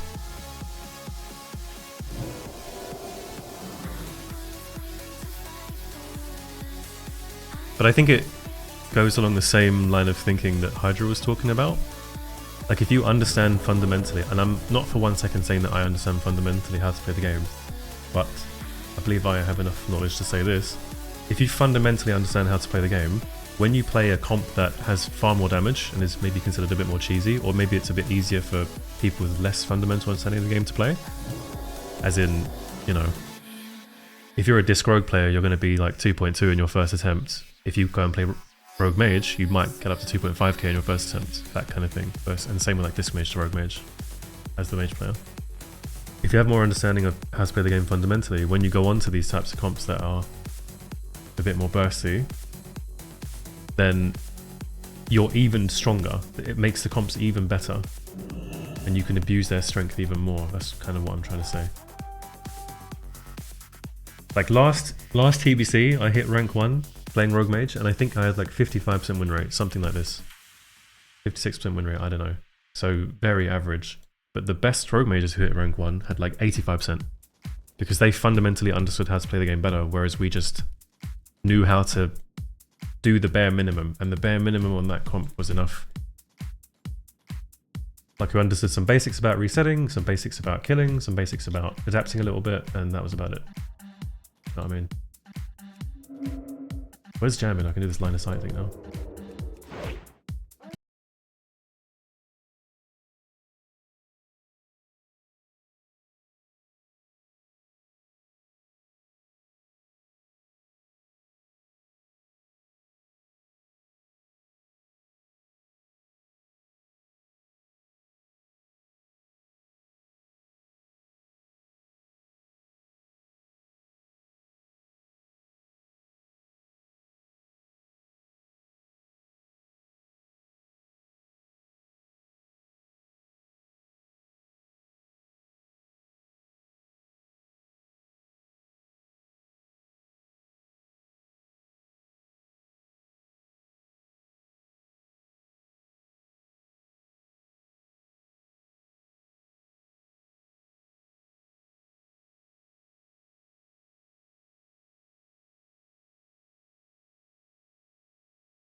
objective is kill, not control and drink, and you know those are skills you learn later on. So if you give two people classes that stack so well together, when you just mash the damage button, it kills everything because everyone has no idea what to do against it. And then even the good players are like, fucking hell, we're barely winning, barely scraping by. That is kind of funny though, that there's no double dogs between 1500 and 2k. That would make perfect sense. Fucking hell. There was this one guy called, actually I'm not going to out his name because he's not said anything mean to me or anything, but there was this one guy who played the entire season as Disc Rogue. The entire season he played Disc Rogue on Alliance. And the reason I say on Alliance is because I think Disc Rogue is stronger on Alliance overall in season 1 compared to Horde. I think getting through like the Gladiator range as Disc Rogue is a bit harder than as Horde Disc Rogue is a bit harder than Alliance Disc Rogue because of the double dogs and the rogue mages. Your priest can just die if you get unlucky, which is a lot of the time. Anyway, I digress. So he's playing Disc Rogue. He was at 2k, so he spent the entire season, 2.5 months near enough, at 2k just playing Disc Rogue. Loads and loads of games, hundreds of games. So he's obviously enjoying Disc Rogue, he's trying to learn Disc Rogue, he's fucking sticking with it. But he's stuck at 2k. With 3 weeks until the season ended, he decided to abandon his priest because he was fed up of being stuck. He teamed up with another guy who was getting stuck playing Rogue Mage, who was another rogue. And they both decided to play double rogue. What rating did they end up at after 1 week? Guess. So we're talking Disc Rogue player, stuck at 2k. He goes double rogue, Alliance double rogue. In 1 week, what rating did he get? Please, all take a guess. I'm retarded, I thought this guy was out of combat because my son's in my eyes. Everyone gets one guess. To be honest, I kind of gave it away with the way I was speaking. Like, I'm like, oh, guess what they got? It's going to be so fucking high. I mean, you're all close. They got to 2750. They got to 2750. Plus 750 rating in 1 week. Which was, by the way, at that time, like 100 rating below rank 1 cutoff. So they managed to climb all the way out of duel list, like low duel list, completely blast through Gladiator, and be touching the people who are playing in rank 1. Like, they faced even me. Like, I'm here fucking fighting for my life. Okay, I shouldn't say that. I wasn't really fighting for my life. But I'm trying to play really good, trying to, you know, maintain my rank 1 spot. And I faced these idiots. I'm like, what the fuck are you guys doing here? And I heard the lore from, like, the friend, like, the guy who got ditched. Like, oh, this is my old partner, and he ditched me because we couldn't get out 2k, and he decided to play double rogue, and now now he thinks he's good enough for rank 1. That was the quote. That was the quote. The rogue believed he was good enough for rank 1, but the priest was holding him back, so he decided to play double rogue instead. Like, hello?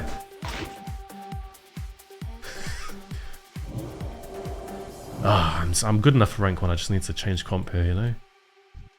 That's the problemo. Don't stun me, that would suck a lot of cock. Yes, peels, I need those. I'll go this way. Ooh, I need this one. And these fucking count as well. Well.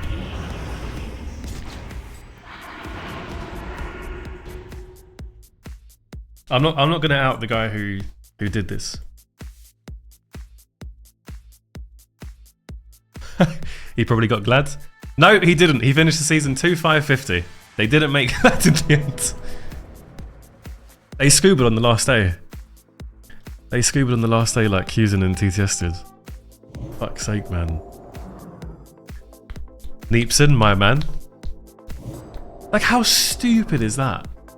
And I'm sure everyone probably, I'm sure most people, you know, playing at decently high rating at Gladiator or rank 1 range or whatever, probably had this kind of comm in their Discord at some point. Like, we would consistently say things like, God, we have a game playing against like Neepson and Dixie, and then right after we get some double rogue who has no idea how to press more than hemorrhage and stuns. And you have the closest, you have a really hard game versus really good players, and you lose, and you're sitting there like, oh fuck, I should have done this, and I should have done that, and oh, he was really good at fake, he even faked my deadly throw, like this guy's insane, blah blah blah. The game right after you want to get the rating back, you face like some double rogue that just presses Evis in cheap shot and kills you in 2.5 seconds. and then you're even more tilted. And then your next game is again, your next game is Freezing. against some really good players again. Maybe you get like a nice Malte fucking Du Yao mirror. But you win that one, but it's by the skin of your teeth, and you're like, okay, nice, okay, let's go again. And then the fourth game is another double rogue again. It's so stupid. One sec, I need to do something real quick. 10 seconds.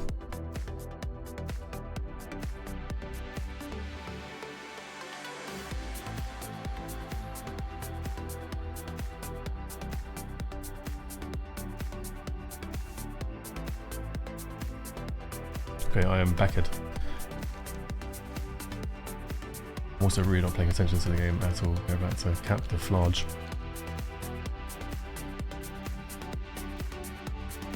Do I like other BGs or not really? I like other BGs. I mean, I wish we had all the retail BGs in the game, like the good ones. I think that'd be fun.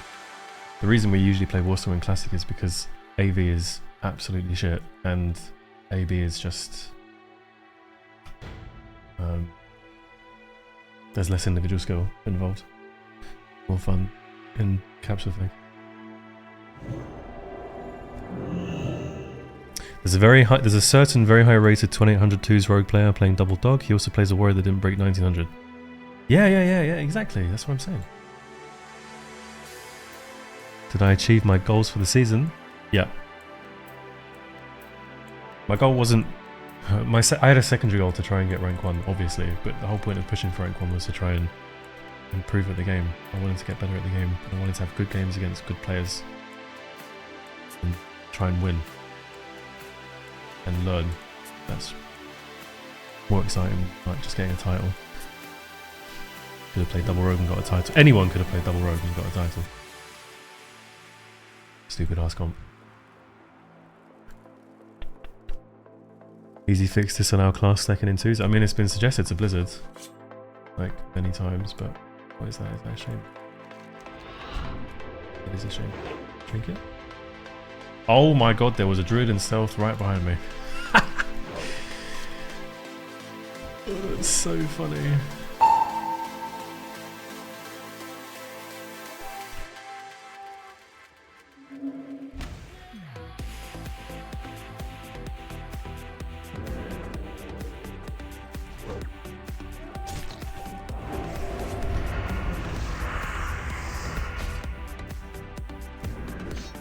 No. I'm dead.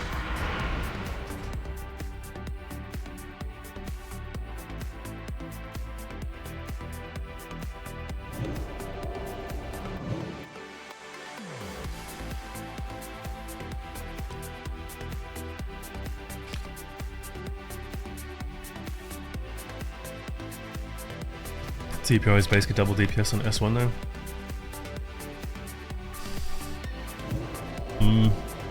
Well, it's not. I mean, you have a lot of damage, yeah, but it's not double DPS.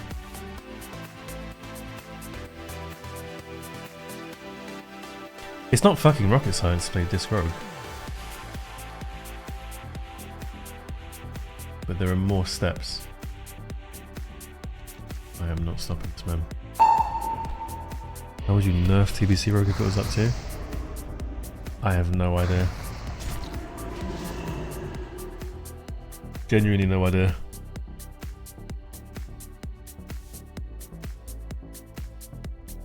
I don't think I understand TBC enough to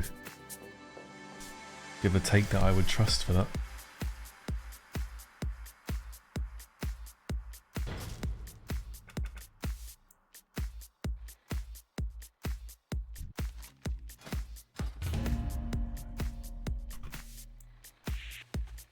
I think you probably have to look at the overall effectiveness of rogue comps and then ask yourself how you'd want to adjust the win rate of each of those comps. I think that's where you'd have to start. Like, you can probably look at Disc Rogue and say that Disc Rogue beats... You can beat everything on the ladder. Even Double Rogue, you can beat Double Rogue on the... You can beat, obviously, you can beat Double Rogue. Maybe it's way more of an uphill battle to beat Double Rogue, but you can beat it. I think it's kind of like Disc Rogue and Wrath. You can beat everything if you play flawlessly. You can see that when you watch me play the game. But then maybe the same is also true for Rogue Mage, but then Rogue Mage is a lot harder to beat double Rogue. You have to like pre-block fucking step ambush and shit like this, right? When they're invisible. And then you probably have to look at the other comps into rogues and ask what they struggle the most with. Because if you nerf the rogue into certain other comps, then I don't know, do you want like a 50% win rate? Do you want all comps to have an equal chance to beat each other? I don't know what you do. I don't like the idea of removing resists, and that's coming from a rogue player, because I think resists are part of the charm of TBC. Like calculating probabilities. It's not like it's not rocket science, but trying to play around RNG is part of the skill of being a good rogue player. Like if you watch how Mir plays and try to understand how he plays, he rarely ever puts himself, if he can help it, into a situation where he can make a losing play. Like he'll try and do a couple different globals before he goes for the risky play. Like I remember speaking to him about Disc Rogue, and him mentioning that this was a couple weeks ago, and him mentioning that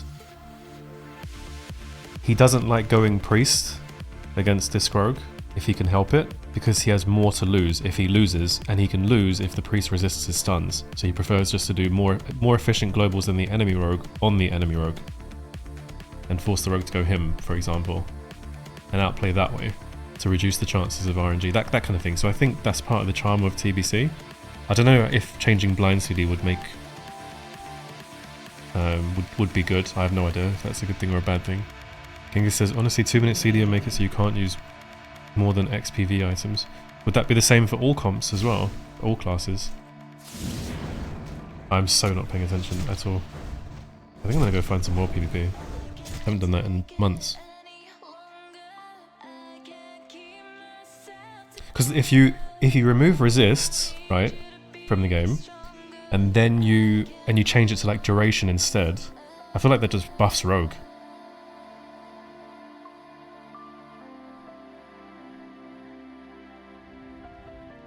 Like Warrior Shaman would never beat Disc Rogue, even if you play Orc. Because you just always win on mana. Or War Power. Where's a good place I can go to for some World PvP? I miss a bit of World PvP. Thank you, Kifun. Sorry I missed your sub, mate. Thank you very much. Season's over in the AFKs. Next season I'll stream pushing. Next season.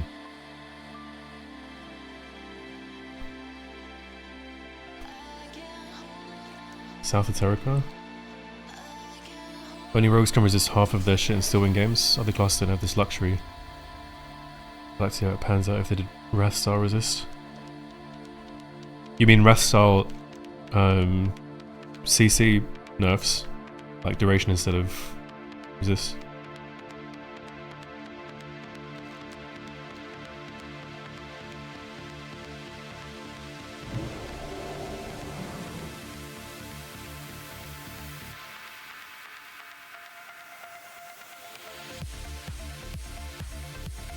Okay, what about this? What if blind was a 2-minute CD? Blind 2-minute CD. Some PvE items are nerfed, or you can't use a certain. You can only use a certain amount of PvE items.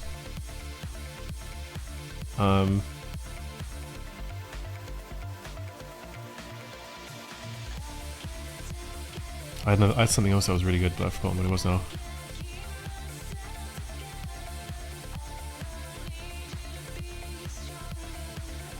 What was I thinking? Oh yeah, silence is DR, and then nerf class stacking.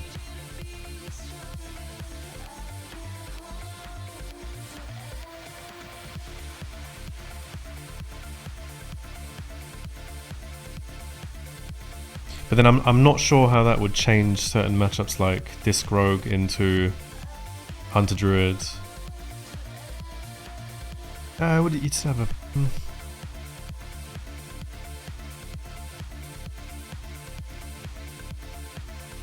It's really hard to get fears against that comp, so having a 1-minute 30 blind is actually really helpful. I don't know.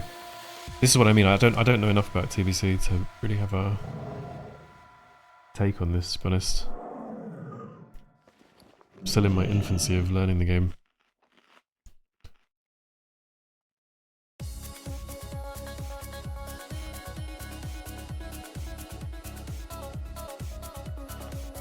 A spam played SPM for season 1. Shatter, strong double dogs team, we are completely helpless. Cloak needs to be like 80 energy, full damage of 5 second pillar is broken.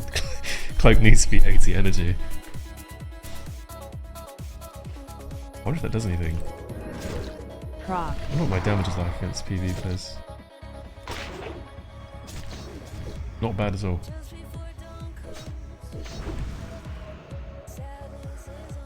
Yeah, I don't think Shatter's too hot in season 1. I think Shatter is like a later season comp.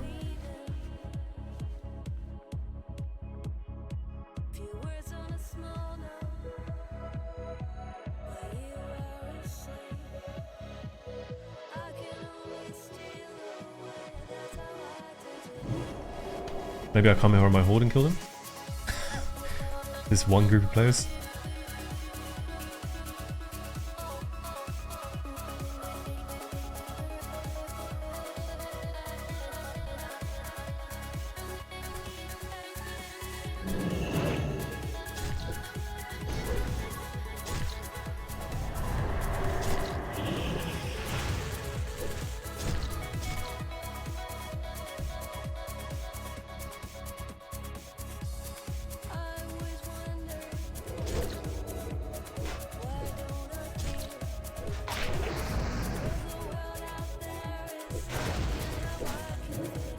Proc.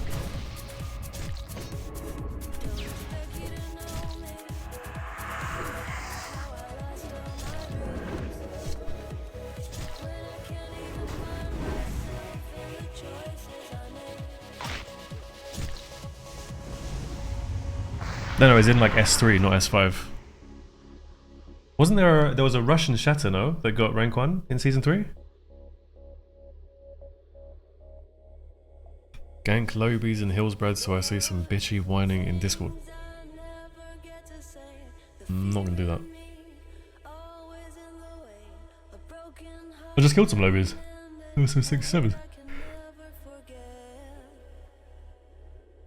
Maybe Elemental Plateau or something? Or is that just filled with bots? Or did they get rank 1 in 3s, the Russian Shatter? I remember facing them in Wrath and they were like... They were the Shatter that by far played the fastest of any Shatter I've ever faced in my entire life.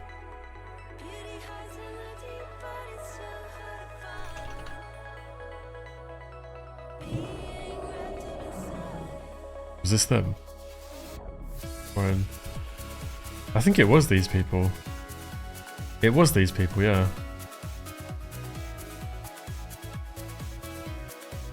They played 3s, okay. I thought it was 2s.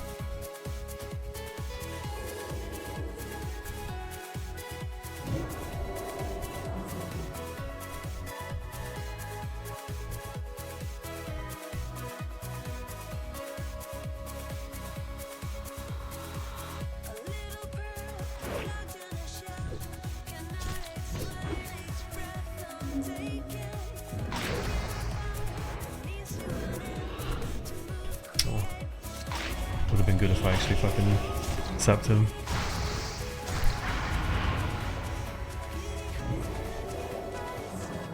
They got rank 1 in season 2 as well. Oh, so it is doable then. Coming back to Chronos? No. Not for me. Not for me anymore.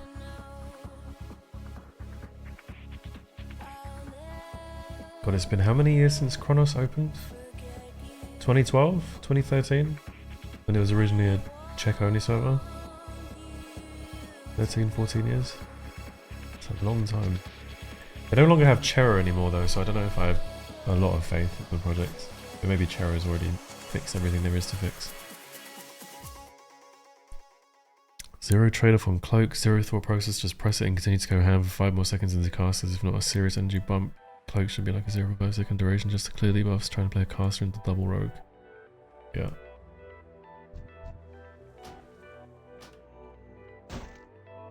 I mean,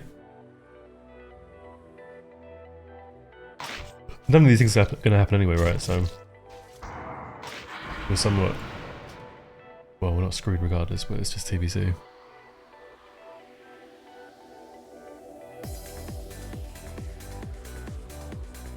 Getting rid of class second has been a thing for, well, people have been asking for it for a long time. I don't know why Blizzard haven't done it yet, to be honest with you. I think we're very much an afterthought.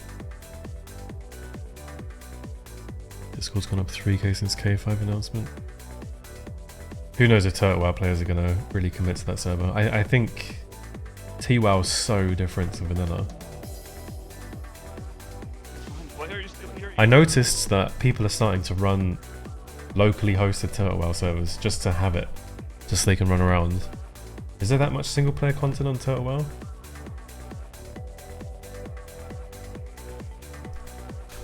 But is a TBC ending now? I do like TBC.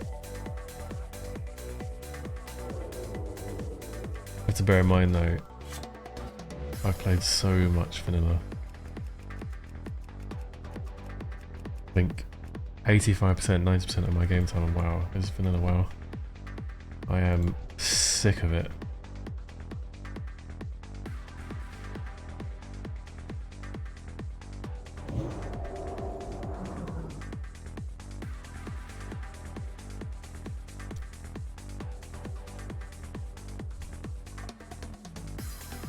I'm all vanillaed out.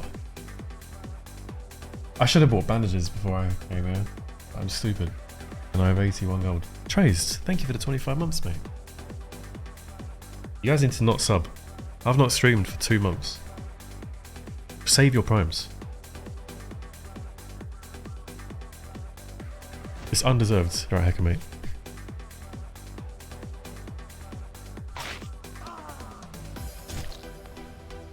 Ooh! A wild Ryan appears. Oh, it's Slice. I'm dead as fuck. Do I have some?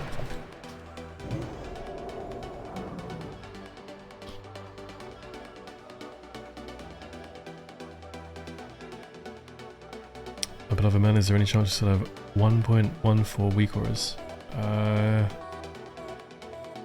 Fuck.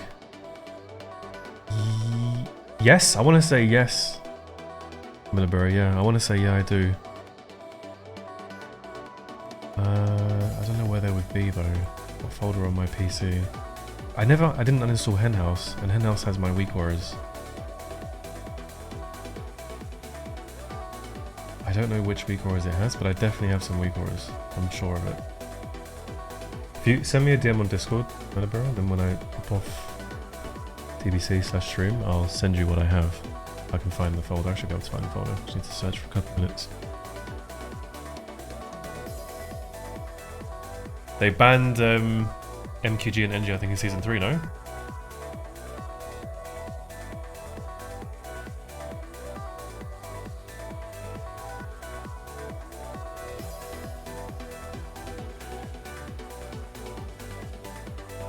Yeah, of course, Ken. In fact, I may actually know where it is now, because I have saved a shortcut to it.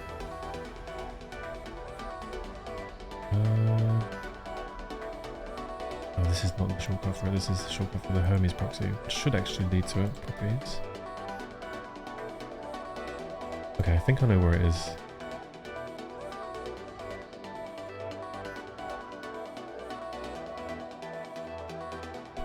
In-house.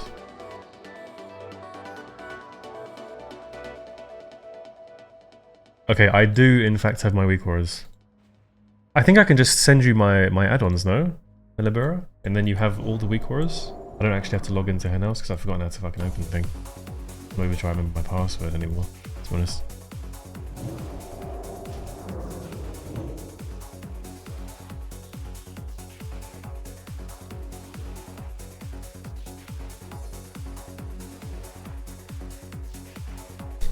I don't know if static DR timers are good.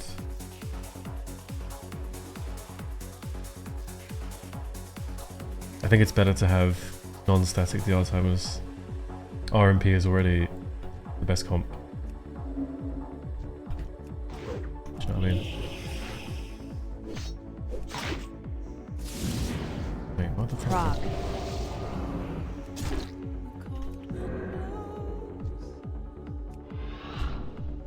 Would be a paladin, wouldn't it?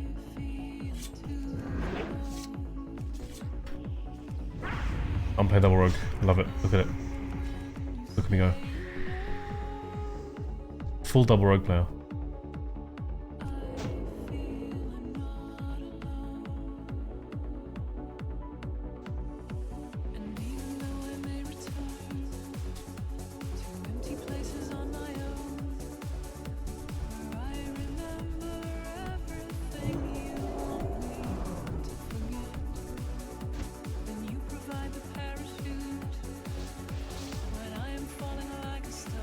Love the weaker of these rooms in Prague. You mean Prague? Maybe it's that Pella actually.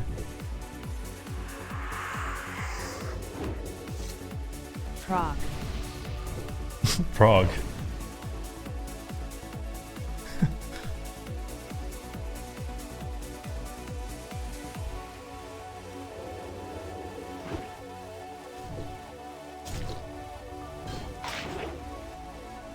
Wreck.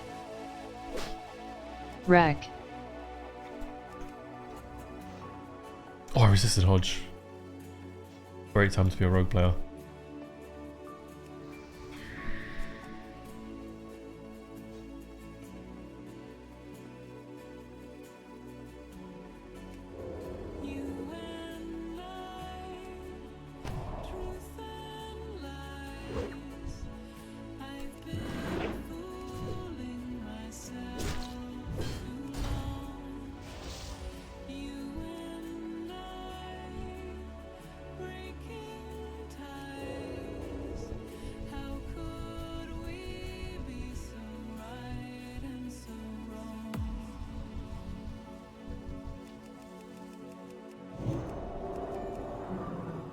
You can DM me as well, Nova. Didn't you get hacked on Discord?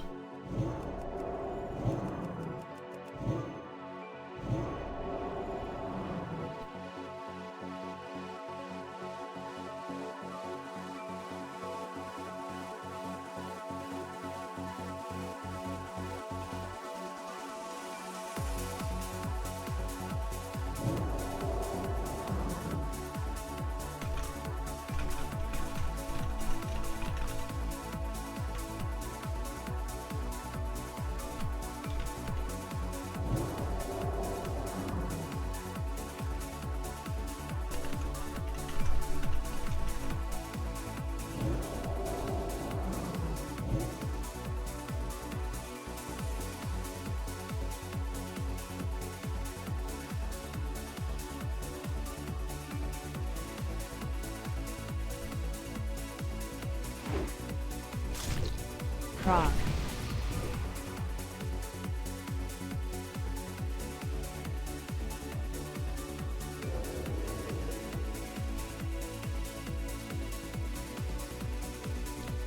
I need to get a cancel aura for this Pamper thing.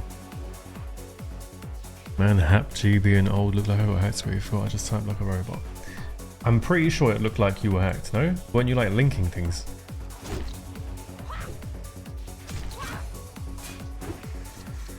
Or I'm being stupid. Big Blackcock.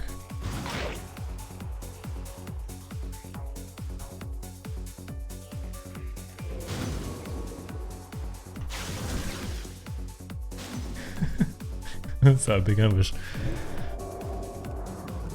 Oh.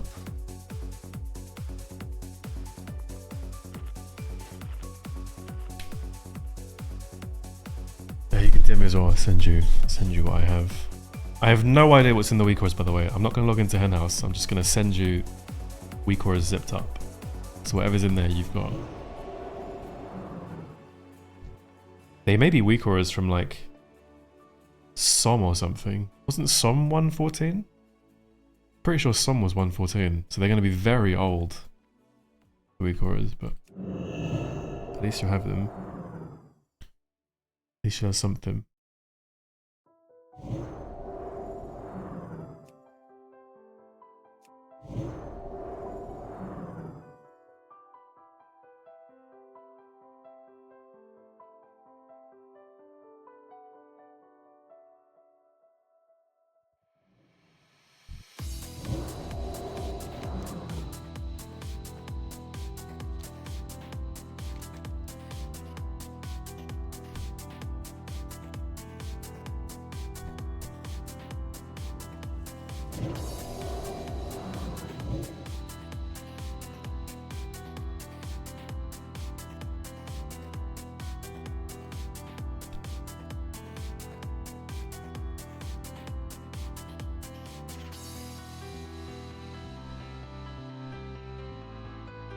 I think Happy G was the one who DM'd me and was like, yeah, he's been hacked.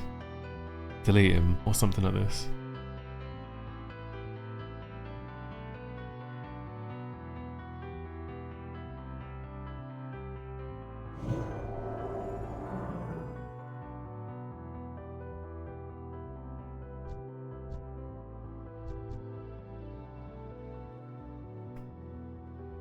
Maybe the Kazakh place is better than here? Throne of Kil'jaeden? I don't know. Try there.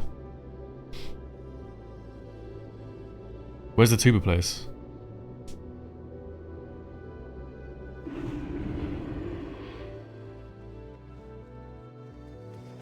I've not attuned yet, so I have no idea where this is.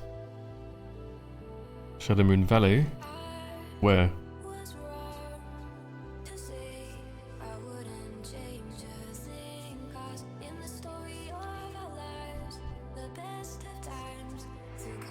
Mountain North? Is my cursor off? You can't see my cursor, right? Can you see my cursor now? Do you mean up here?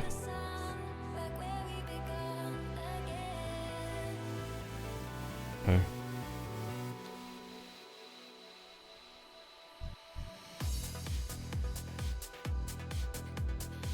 Then that is where I shall go.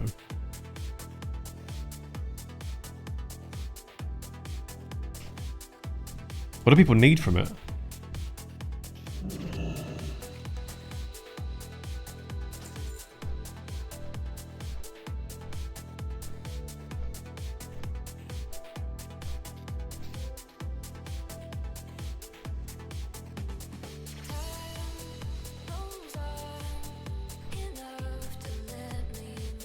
Protect the balls from the mobs. Oh, I did that quest. What's that quest for? Why did I do that? I think I did it for gold. I need to get this attune on, man. Attune Curseforge TBC. Okay, I'm downloading this. Where are we? Burning Crusade. Download.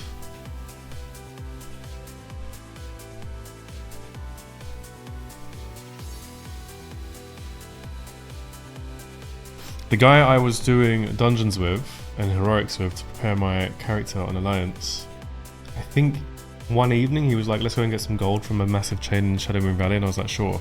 Because I remember doing this quest with him.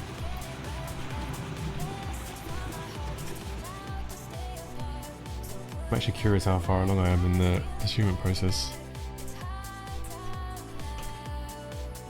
So he just convinced me by saying, let's get some gold, but in reality I was helping him attune to TK. Well, I mean, I was attuning as well, I guess.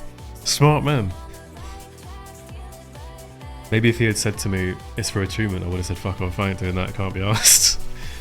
/ attune. Okay. Where am I? Wait, I'm attuned. What? Not attuned. Blue attuned, red not attuned. No, I am attuned. Is this done? When did I do this?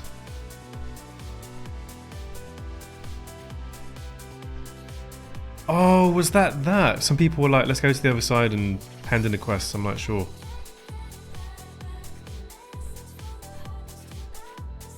So this is done then. And then TK is, oh my god. How long do I have? 2 weeks? A week? Help. 1 week. Fucking hell. Okay, so we did a couple quests together, I guess. Me and this other guy. Do we have to do all of this? Or do you choose one path?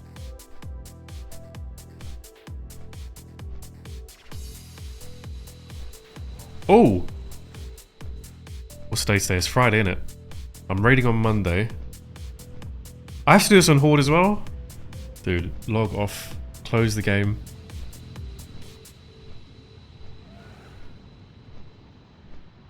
Can I click these? Link to an online database. Same bean it. Oh yeah, attunement's a thingy thing. Oh, that's so good. Oh, that's so good. That's so good. I was instantly depressed. I wanted to shoot myself in the head with a gun in real life, but in the game. In the game, not in real life. Use the Cipher of Damnation at the Altar of Damnation to summon Cyruk the Firelord. It's 5-man as well. Is this like a 5-man quest which is like soloable if you're not a noob at the game? Or do I actually need some friends for this? At least these are all solo. Oh no, this one's 5-man as well. Is that 5-man? Solo, solo, solo. 5-man.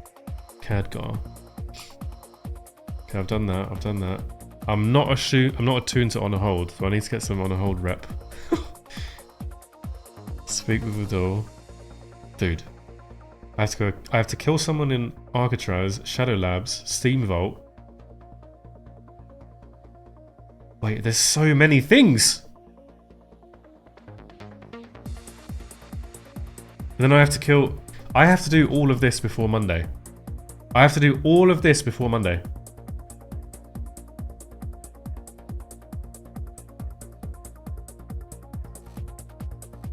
Where's the Karazhan thing?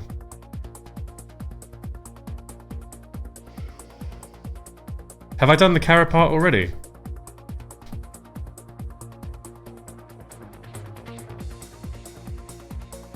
Nightbane's for SSC? Oh, thank God. Okay. So then I need to literally spend my weekend doing this. Fuck. Ah, there goes my Saturday. I was going to go to the gym, make lots of money, have loads and loads and loads of sex. Loads of sex. And now I'm just going to have to sit here and play WoW. Spilla WoW. Well, I'm going to take my frustrations out on some unsuspecting dead gamers. How much on a hold rep do I even have? Where's HH? Don't see it. I'm almost 4k into Honoured. Ooh.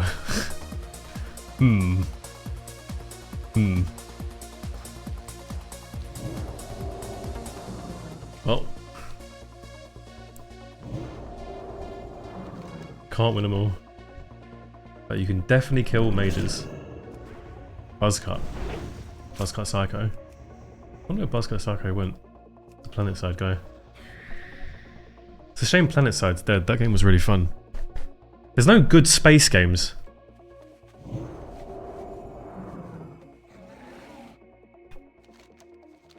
I just realised I'm not going to be able to ride my fucking 310 mount because I don't have the gold for it. Plus in chat for Chronos 5. I don't think many people have asked about K5. Winterberry. I think maybe 5 people.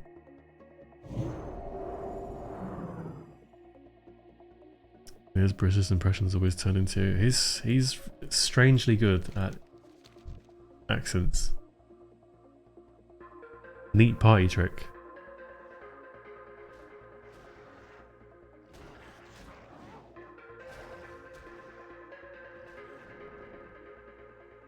It is annoying, Victor. Like, getting rid of Sex Saturday. Comes SSC Saturday. What's my... Anthropometry? What does anthropometry mean? Holy damage. What was his damage in arena? Listen, Danny, mate, Danny, let's relax here and chill out for a second. Doing far too much damage to me. Danny Raven. Frost trap goes down. So does the bandage.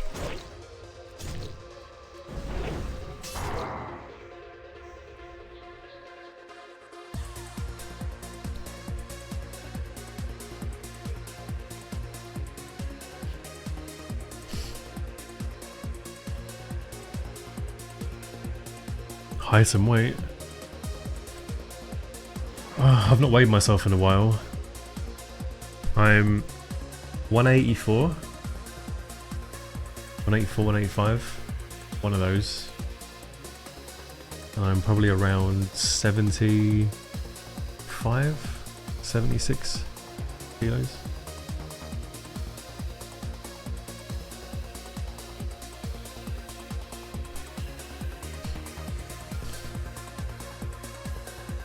I'm a slim cunt.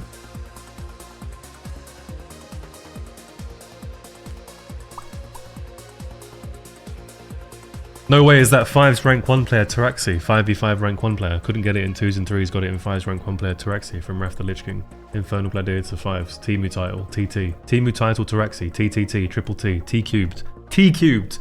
Rename yourself in the Shrine Discord to T cubed right now.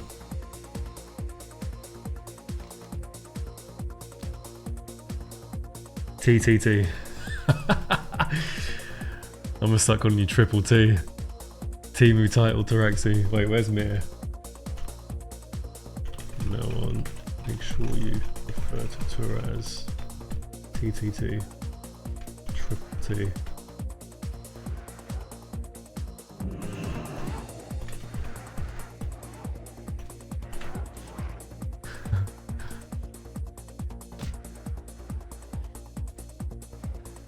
It's just investor.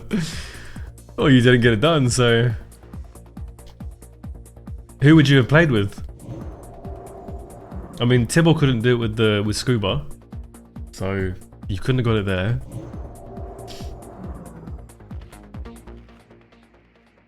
Scuba couldn't do it with Uzbeki, so if you asked Uzbeki, would that have worked for you? Pretty sure I could with Tibble. What about all the fucking lock teams and double dogs you would have faced? You'd have also faced Weaver. Weaver the Ladder Cleanser. Weaver and Nobber. Enhanced Resto Druid.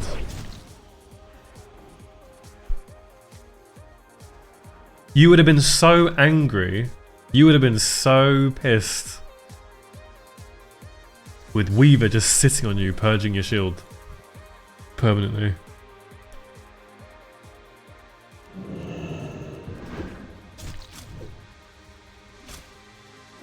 Bad rest almost.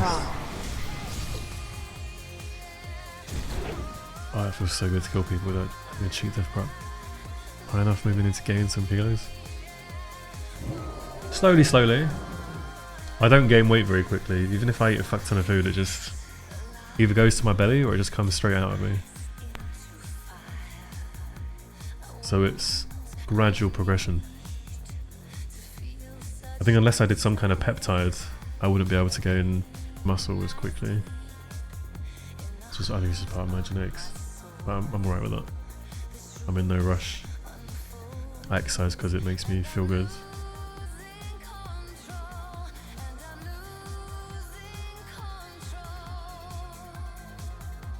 I figured there'd be more people here. Maybe I need to layer.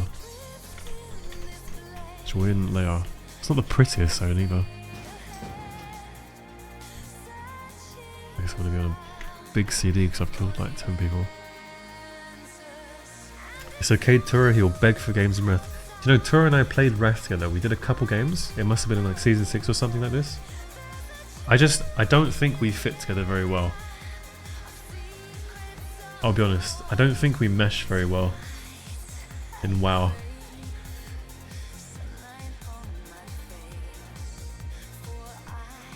Tura just goes, no. It wasn't a pleasant experience. It has everything to do with fitting. Your teaching style, what you wanted, what you were asking of me, did not work.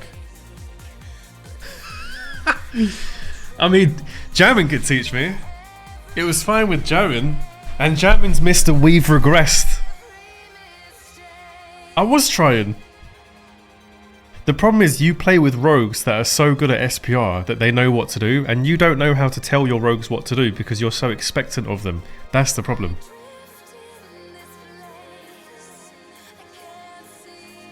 I'm making work with Coach.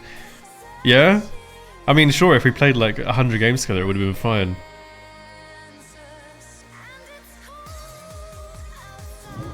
Okay, we can try again in Wrath. I'll try. I've hit the fucking Alliance layer. This is the wrong one. Tura's pissed now, look. He's taken that personally. He's not happy with that.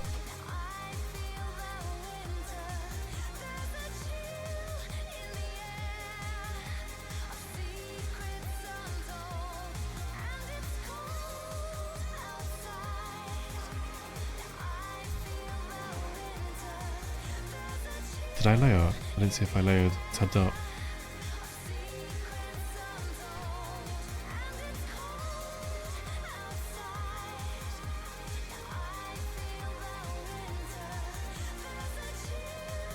Don't learn by watching VODs, that's your issue. You just want to learn by bashing your skull with volume. Well, I mean, yeah, of course. Well, it's different learning styles, right? Okay, this is what I realized. I think my current assessment of the most high-end consistent WoW PvPers is that the ones who have been there for a while... Actually, no, we can say blanket. I think the majority are likely autistic.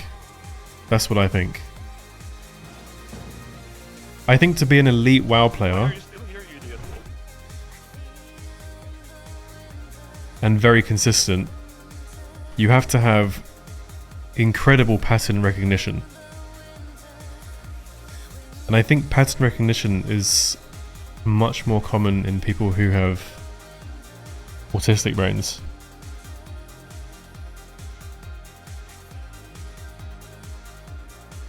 Thank you, Kidmate, for the 19. Appreciate that. But think about it, right? The very best WoW PvPers, the ones who are consistently always at the top, the ones who adapt the quickest to expansions, really think about who they are and how you've heard them speak on streams and stuff like that. I'm pretty sure there's a level of autism there. It could be just autism, or it could be autism and ADHD, it could be autism or OCD, but I think autism is like the primary in neurodivergency. That's what I think, like the brain type to be able to pick up and regurgitate patterns over and over again. Which is why if you compare that to people who have, say, because most PvPers playing WoW have some kind of neurodivergency, yeah? Compare it to the people who are more ADHD primary. The people who are more ADHD primary tend to want to play faster, or want to play double DPS, or want to have the games go end quicker. They have less patience. Pattern recognition is far worse because their brains are just focusing on like the next thing that's going to give them like a spike of dopamine. And also the people who are maybe more autistic primarily respect the, like mechanical ability far less because it's less about pattern recognition, and the people who are ADHD are just like, oh, I want to fucking do this, I want to do this really quickly, I want to do that really quickly, I need to do this now, I need to do that now, I don't want to be patient for this, I can't wait, waiting is boring. That's what I think. Because the people who are the very best at WoW PvP, they seem to be able to pick up the patterns very quickly. And once they know a couple of patterns, they're unlikely to repeat similar mistakes again once the pattern has been fully ingrained in their brain. Whereas I don't think this is true for people who are not autistic. Sweeping generalizations, just I'm talking about like likelihoods, that's what I think.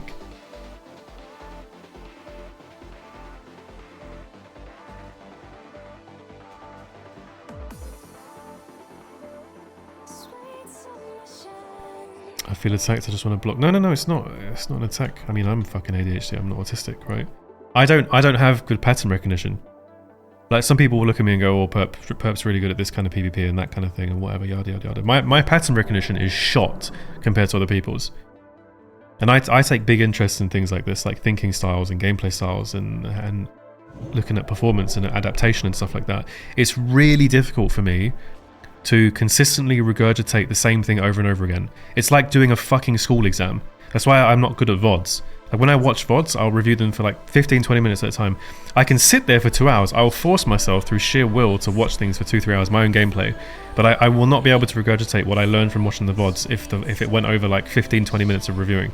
It just doesn't go into my brain. It doesn't get coded into my subconscious because my subconscious is so desperate for dopamine.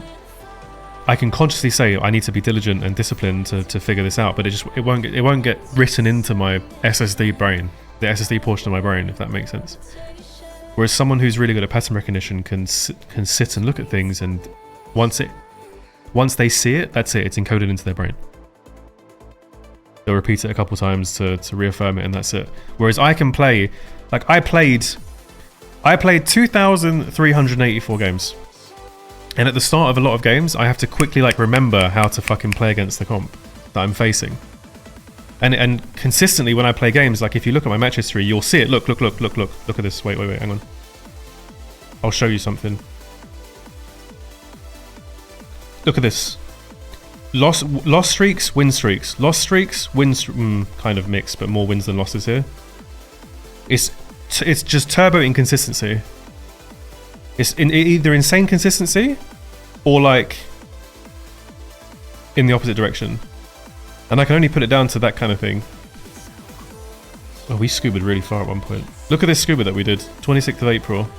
I just like forgot how to play the fucking game. And then remembered how to play the game.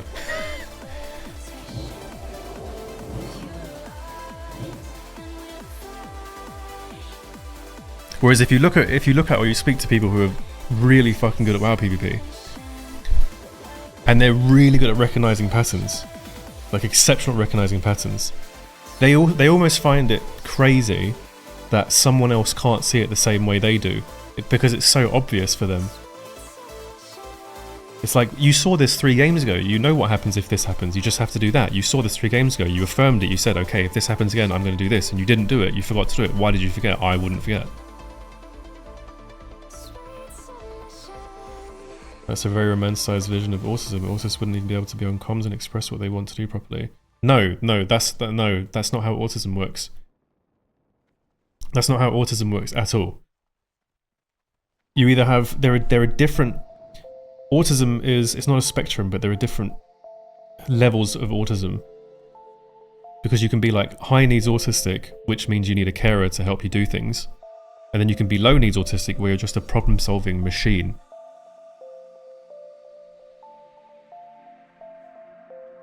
Right. Being autistic doesn't mean you're fucking disabled and need a fucking carer. It's not a blanket term to be like you're disabled and need a carer. It's more like you're more likely to have better problem solving skills because you group things together better in your brain. You can recognize groupings of things better than someone who maybe, let's use the term scatterbrain, which is more common with people who are ADHD. Fucking hell, bro. There's no people here. Need a new layer. Give me some people to frag. Maybe I'm going back to BG's. Oh, I didn't get invited this time.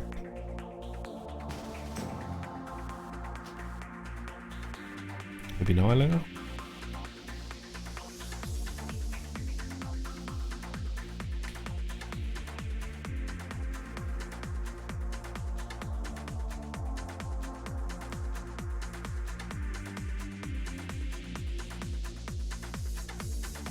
So yeah, that's what I realized. That's my current hypothesis.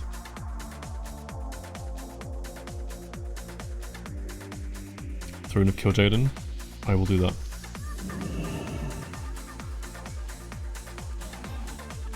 I'm trying to fly across.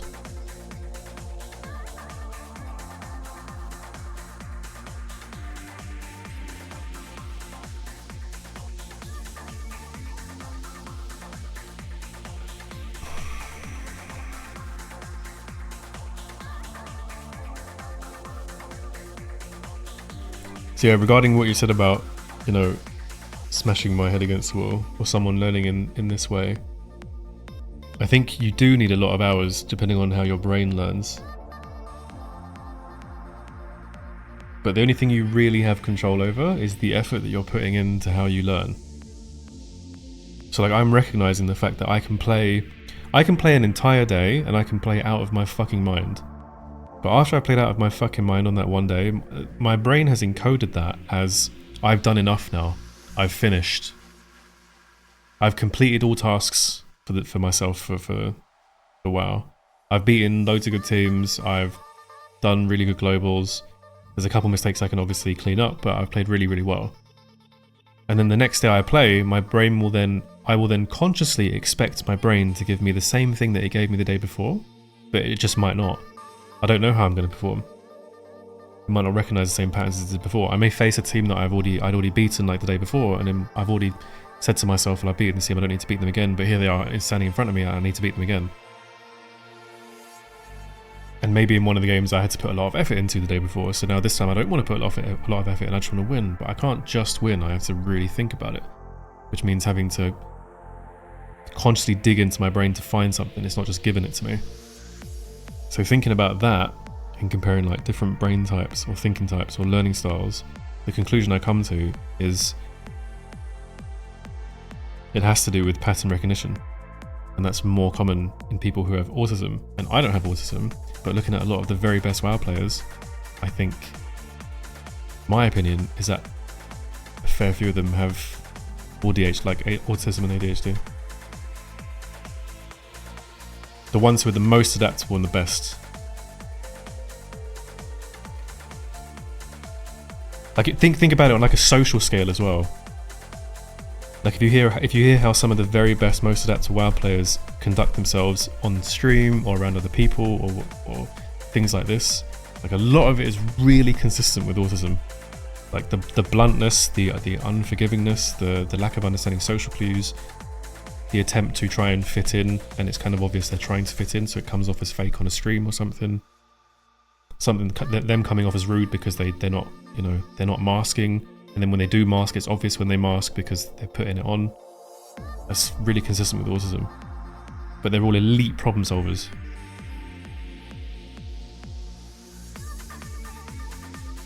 Being good at pattern recognition lands more with high IQ than being autistic. Does it? I don't know, I've not looked into that. Again, this is just my evaluation.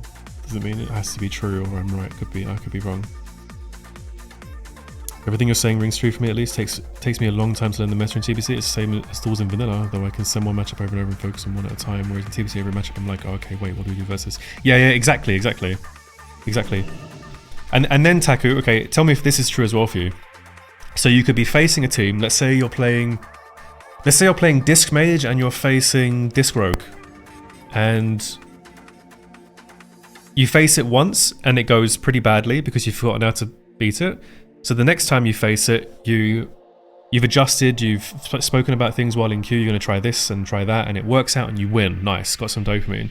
Then you queue again and you've got another Disc Rogue, so you're like, okay, let me cement this winning fucking strategy that I've got and do it again. And you do that and you actually dominate the third game. Then the fourth game, guess what you face? A fourth Disc Rogue in a row. At this point, my prediction is you're starting to feel a little bit bored. You're like, I kind of want to face a different comp now.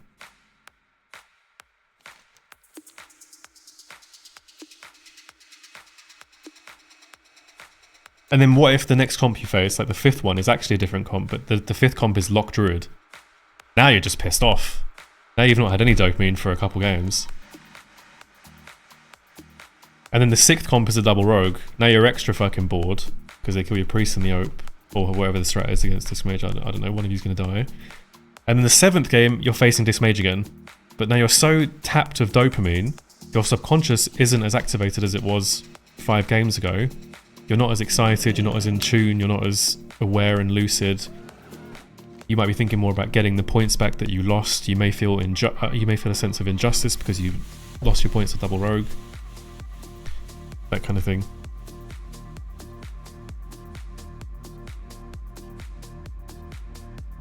It's not wrong to take, it's just not the primary relation, I see. Well, these people could be really high IQ as well, for sure. I wouldn't rule that out either.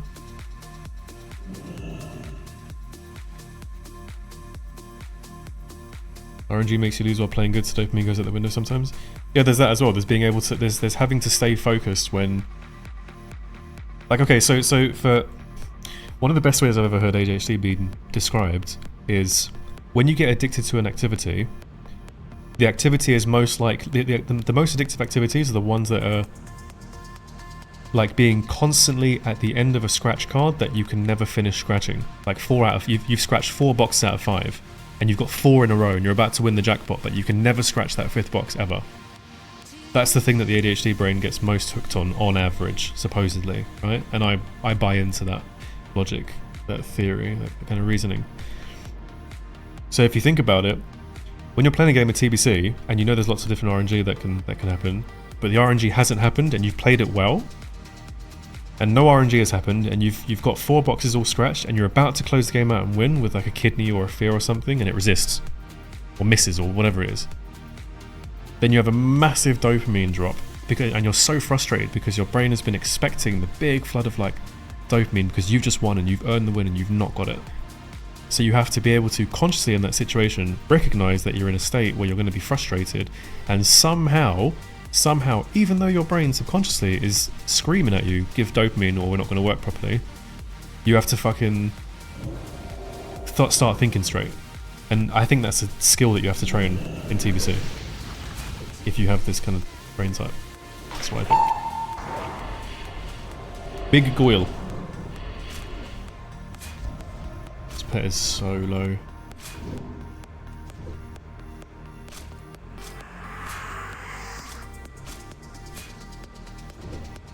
So low. Proc. Oh shit. I've aggroed the hive.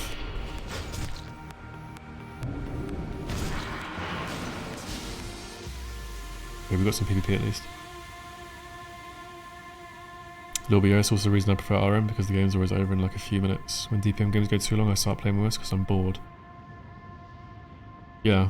Yeah, exactly. Similar thing.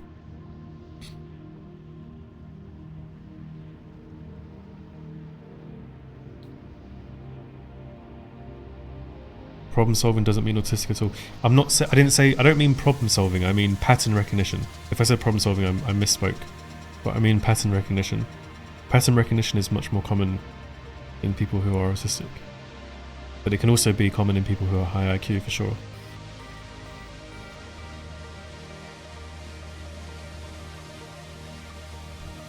But then what's the correlation between autism and high IQ?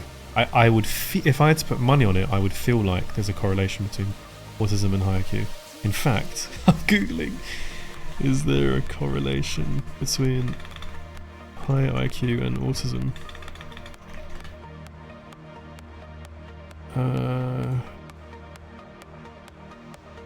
44% of children on the autism spectrum have IQ scores that fall within the average to above average range. Okay, and that's one thing. I don't know, there's loads of different studies. I can't be asked going through this right now.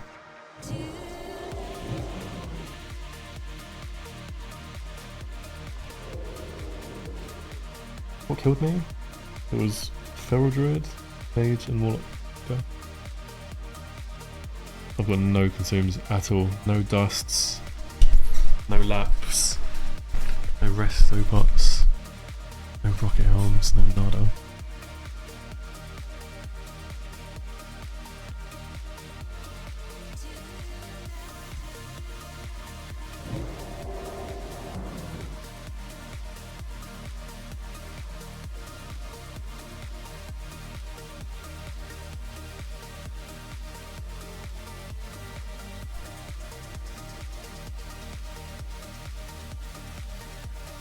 Autism ADHD brain works something like this. I need to experience the thing, let's say a specific matchup, then I need to think about the thing after the experience, then I get hooked to finding out whether my analysis is correct.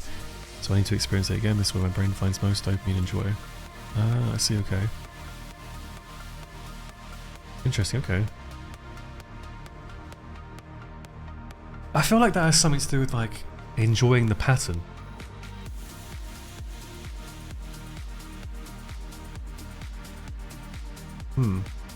See, I don't think about the experience after Let It Rip. I don't think about the experience. I take the dopamine from it and then I want more. I'm like, give me that again. I don't want to think about it afterwards. I'm just like, go next. Do you know what I mean? Holy fuck, it's a massive war. What is going on? What is going on?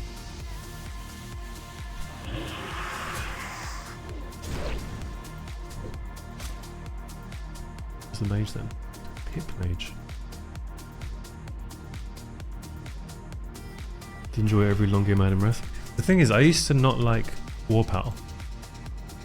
Oh, you rezzed. I used to not like Warpal, but then The way Warpower was taught to me as this rogue is that it's one big fucking foreplay session, basically.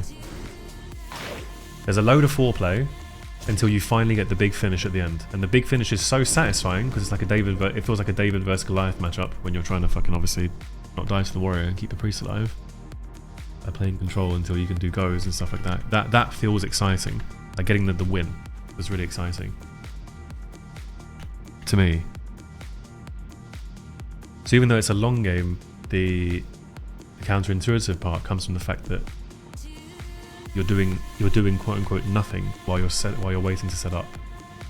It's like get some CDs, okay, now wait and stay alive. Now get some more CDs, wait and stay alive. Now get some more CDs, wait and stay alive. Now win.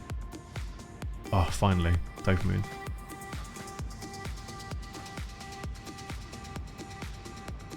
Jesus Christ, are these things like hyper spawning? What's going on? How much are primal fires these days?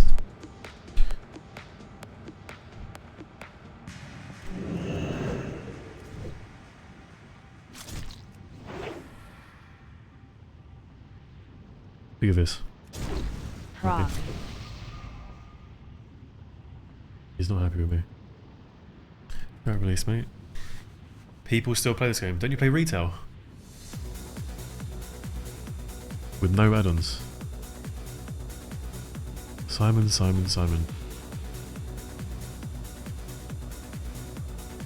Shaking my head. Does Clint play? He does not want to level or gear a character. At all. He's totally put off by it. He won't do it. Even though he plays a warlock. He really wants to play, but this is stopping him. So he needs to, do you know what I mean?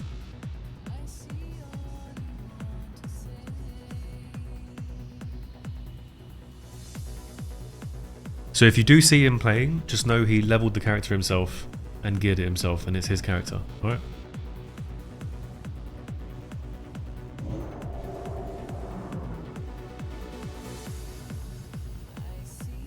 Retail is so hype.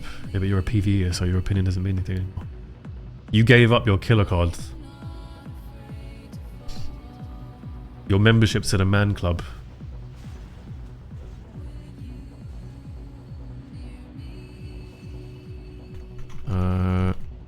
I'm layering. Well, I'm on 6.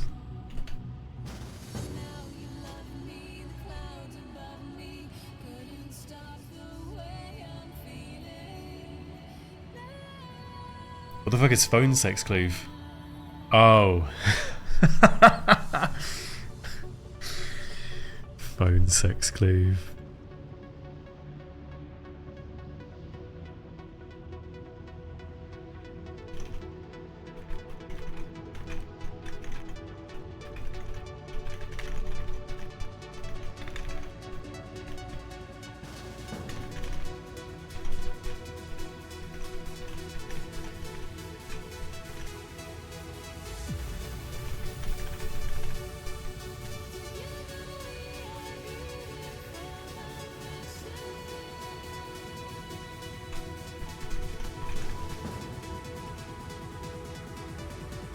Still not layered.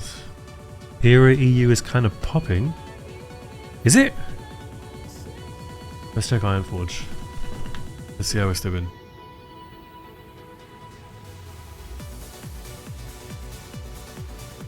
There are 14,000 logs last week. When did TBC come out? TBC came out early 2026. Right, it's not really recovered from the drop off since TBC came out. So I don't know. I think it's a very specific style of gaming on Era. Like, I think most people playing there are just like raiding, no? Raiding and doing GDKPs. Blasting Nax with fully geared characters. Like end game.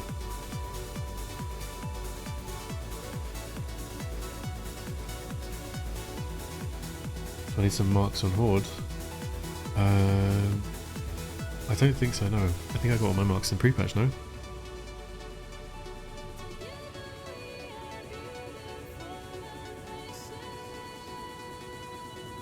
You're out here killing bots in Throne of Kil'jaeden. I am getting my Resol 21s. Yeah, but you're still doing PvE. Mate, I've just done 2,400 games of Arena.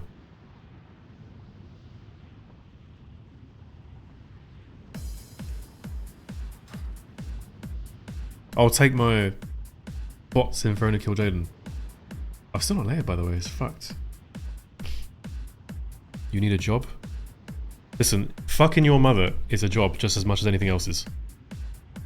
Just because you don't like it when I come in and eat your chicken nuggets from your freezer.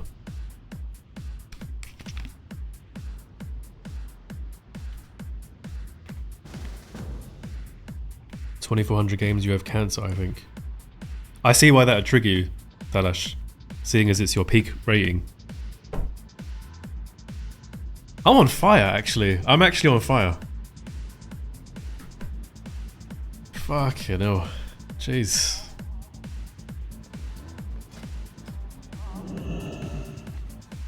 So I've been talking about autism. No, because if I was autistic, it would have taken me half the fucking time.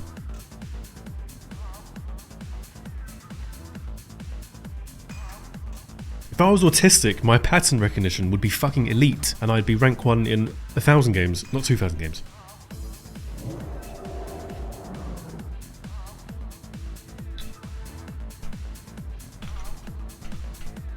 You need the combo. You need ADHD to be the best at WoW. You need the combo. You need the combo. You need to be excited by doing mechanics.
It's only just occurred to me, like, how much WoW you have to fucking play if you want to get titles across, like rank 1 titles across all your characters.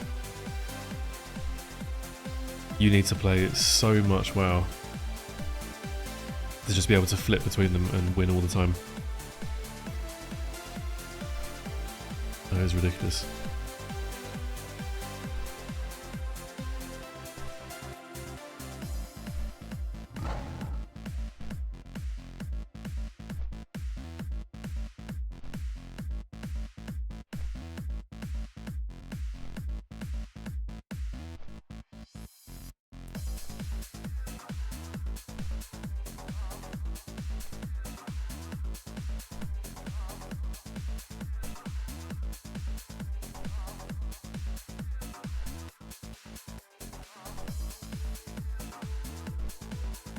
Victor, how good is Disc Rogue in Season 2?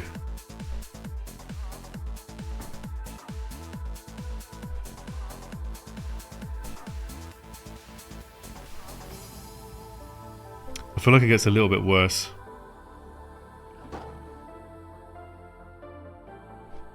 I don't think it gets better into any comps. I feel like it just gets slightly worse into every comp. Actually, no, maybe not. Maybe it's better into double DPS comps because you have a little bit more resilience. So I don't think damage goes up very much, right? But survivability does. Slightly worse. Okay, I kind of like the fact that it gets slightly worse in a funny way. Priest gets more armor. I'm just wondering at what point you can go Hunter, for example, against matchups like Hunter Disc and Hunter Druid.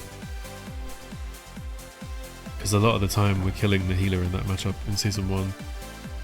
If we try to play a long game on the Hunter, like stunning, CCing the Hunter when Viper's off CD and healing, using that, trying to play like this long game. Eventually the Priest just goes Zoom because of the pet being on him and Viper's thing, and then you try and fucking sit on the pet and the Hunter just gets free Vipers.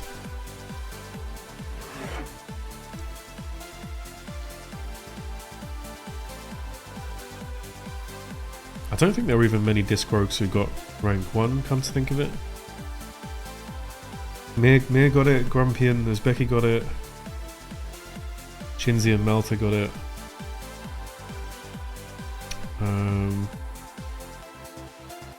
I think Grumpy and Wolfred got it, Innate got it, we got it.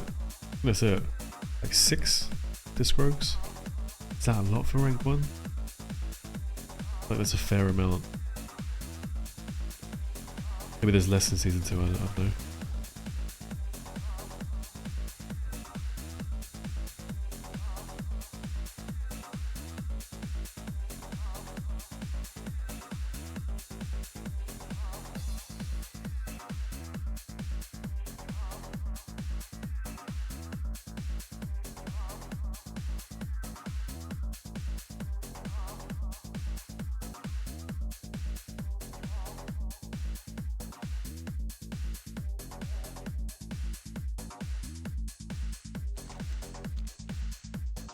Most rank 1 played comp.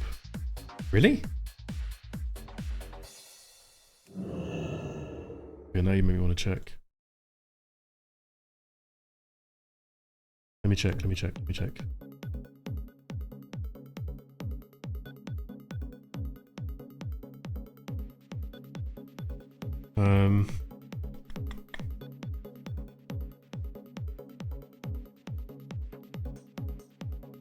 Okay.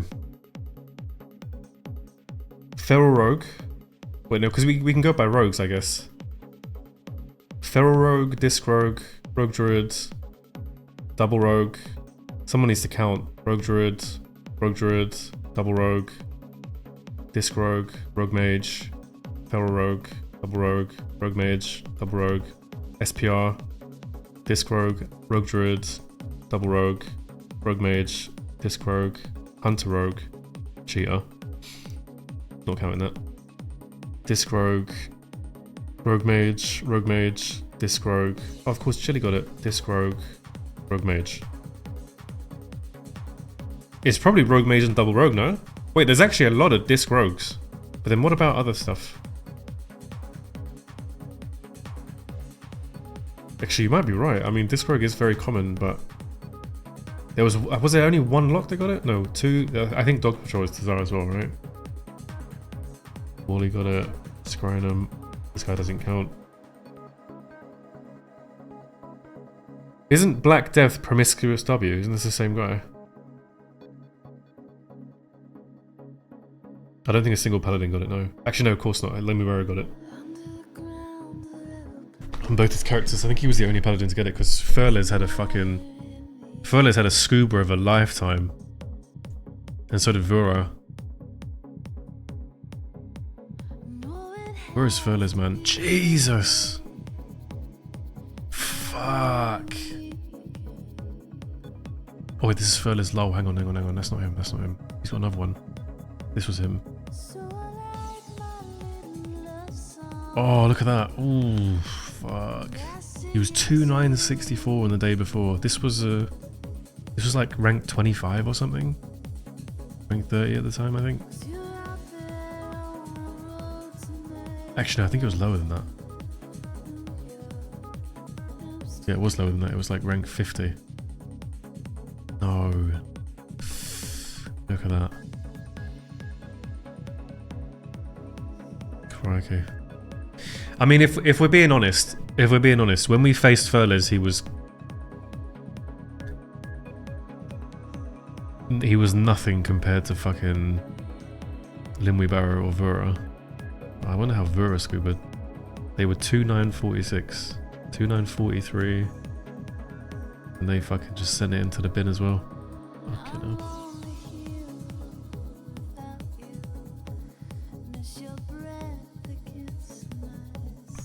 Oh, how many mages got it? Rogue Mage. This guy was playing Pom Pyromage with Shaman. Rest of Shaman. Rogue Mage. Not a single disc mage got it.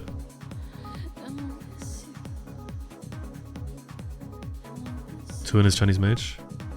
Wait, is this guy actually Chinese? Because he played with a rogue called like Wow Shay Lol, right? Are they both actually Chinese? I thought they were just like white guys who like doing the whole Chinese name thing to be cool. That's kind of crazy that they're fucking Chinese. Good for them. Holy fuck. Oh, these guys sat, I think, because I remember logging in on the last day and they had this rating in the morning, so they sat. They didn't play. Actually, no, maybe they did play. I beg your pardon, they did fucking play. My bad. They played 3 games. Then maybe they're this rating then 2,955. I think they got this rating and then they sat. Double Chinese with 200 ping. That's fucking crazy, actually. Dex, we were talking about this the other night, by the way. I think you and Kunar, if you had to say like one team that's the most deserving of taking rank 1, I think it's you and Kunar. We also said that we did pretty good because we had to fucking learn the game as well. But you guys came from not playing TBC at all. I mean, I played Rogue Mage, but my priest for one season, my priest hasn't played TBC before. But you guys fucking came from nowhere and took that as well. Because everyone else around us is like private server. Everyone's played like so many years on private servers. All of these people. I don't know who Extreme Ways and Nachnik are. I think this is a pilot. This mage was really good. Don't know who this mage was. I don't know who this is, but this is private server player. Ulrix, Niz. I mean, they played all of TPC last season. Private server. Boyka was boosted by Desp. He's a private server player. Private server. Oh, this guy's a cheater. Private server. I don't know if Durges played TBC before, actually. He's Sock Queen. Oh. So who was the who was Extreme Ways then? This guy had so much PvP gear, PvE gear, and I remember. Look at this, man. Just I remember inspecting this guy and Darnus as once and just thinking this guy's playing double rogue or rogue mage. Fucking Girdler Treachery and Nightfall. This guy's probably got like 100 resilience. Who's he? Don't know? Interesting.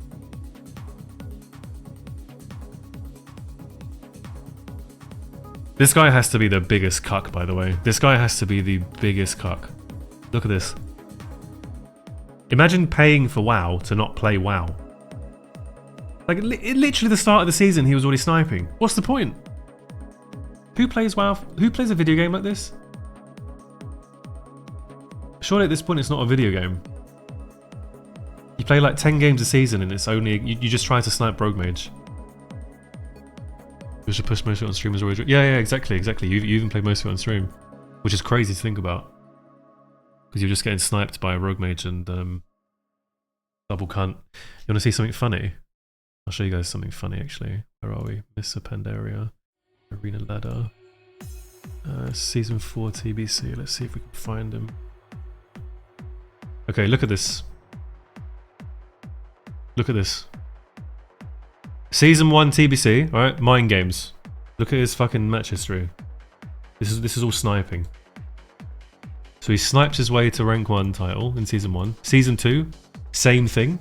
It's all sniping. It's all sniping. For October the 7th, he's just sniping. Until December 5th. For 2 months. Sorry, 3 months almost, he just snipes. No, 2 months, sorry. Season 3. It's another season of sniping, not actually playing the game. What a way to play. And then Season 4, wait, it gets better. Even more sniping, look at this. He played like 10 games this season. He played legitimately 10 games before he just started sniping Rogue Mage.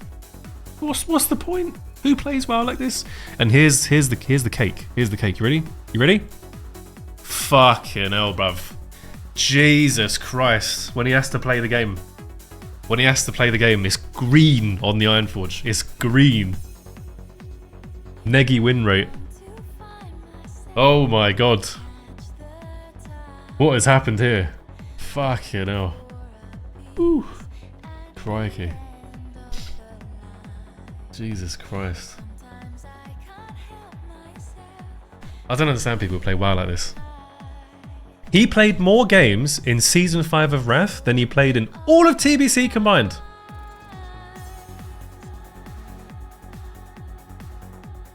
What's the point of playing WoW like that? I don't know. What a waste of time.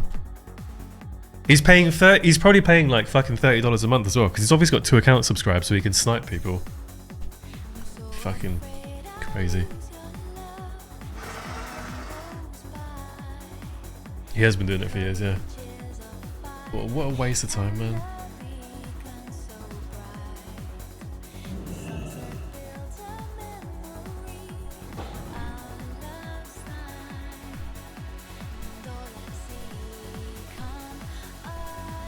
I don't know if Mind Games is skills, but that skills guy he was playing Roguelike this TBC and he was like, I don't know. Terrible.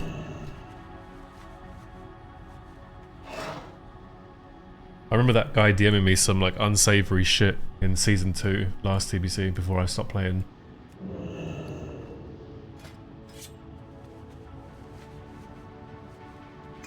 Any lock warrior? I think there was one, but they were very low. It was very early on in the season. Sniping doesn't exist. Evolve better than Terexi. Oh, the Evolve shit's funny. The Evolve shit is funny. The Evolve is one of my favourite people because he loves to talk about how Wrath is a bad game because of Sacred Cleansing. But whenever Poika turns on his stream, who is in front of him? Who is Poika facing on Lock Druid and Warrior Druid? It wouldn't be Evolving Teddies, would it? It wouldn't be Evolving Teddies.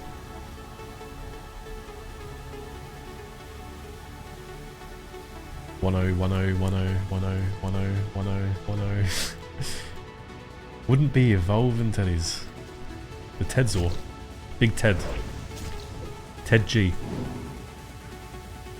So your friend is probably thinks I'm a mob.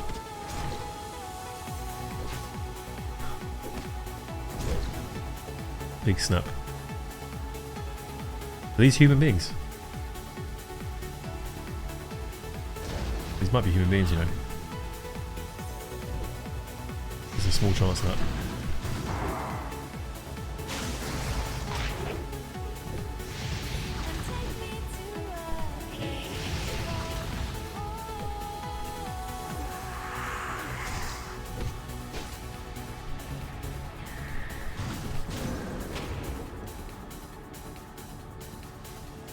He went with the mob.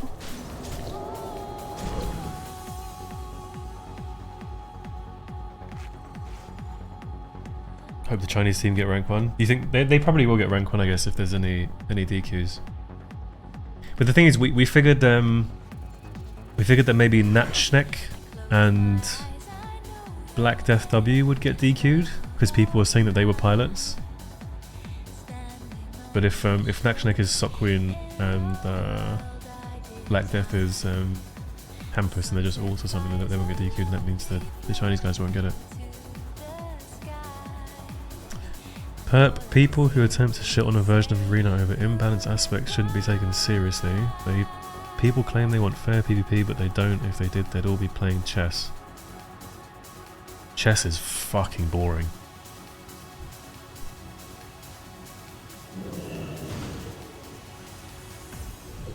Chess is literally just about memory. You can spawn in as a human being, right? Level 1, you pop out, and you can be good at chess automatically. That's so boring. I'm gonna get a lot of hate for saying that. Like, listen, it is what it is. You need some balance, you need some mechanics in chess, you know? Only food. I've got raid food, that's all I have.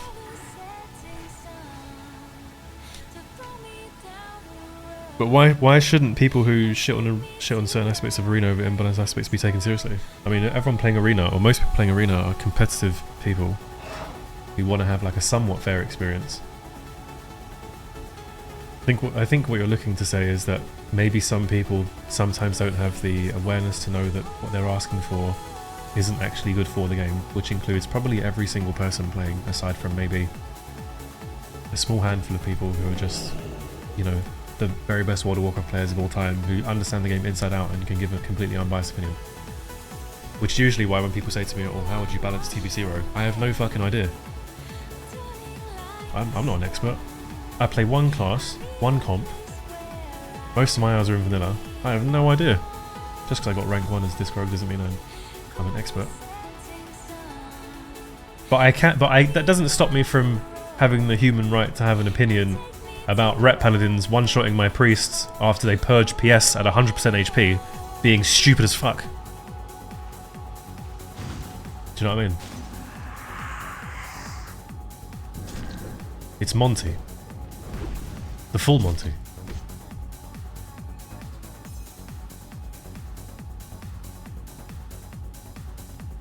The thing that makes TBC a bit worse is the amount of sniping. Yeah, there is a lot of that. I think the thing with TBC as well is the fact that you can play certain comps and you can just find a totally favourable matchup for you and you can just go and snipe it. Like, how stupid is that? Like, apparently Mind Games was sniping people off stream as well. So it didn't matter that a Fane like wasn't streaming, he was still sniped. Which is ridiculous. You know, like Double Rogue can easily snipe you, or fucking Rogue Mage can easily snipe you. Lock Druid can easily, Lock Priest can easily snipe, what's it called? Oh my god, my fucking thing. Okay. Lock Priest can snipe, Ret Shaman, etc, etc. There's so many like cookie cutter comps.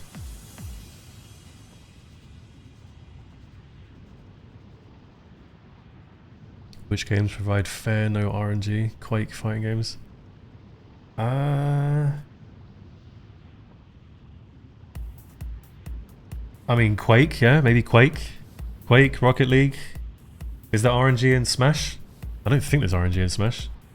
There used to be RNG in CSGO because you had first shot inaccuracy sometimes. You could consider that RNG. If you really wanted to.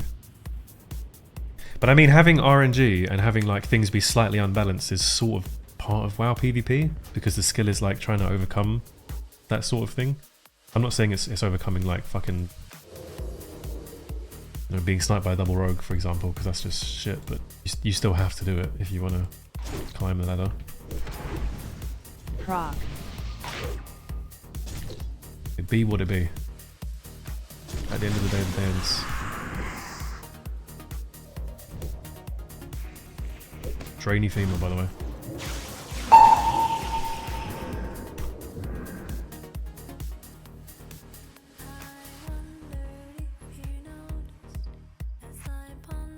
And you know the RNG factor is like important because even Mir, when he like plays games, even if he wins, he'll say I could have done that better. And this man has I don't know how many hours in Arena.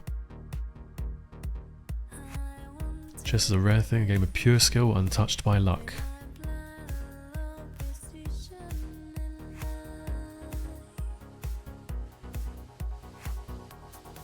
Yeah, but is it really pure skill if I can't beat Magnus Carlsen?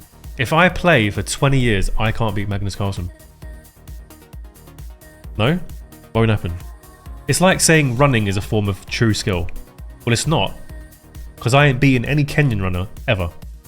Go and look at the guys who have the top marathon times in the world, the fastest marathon times. They're all Kenyans.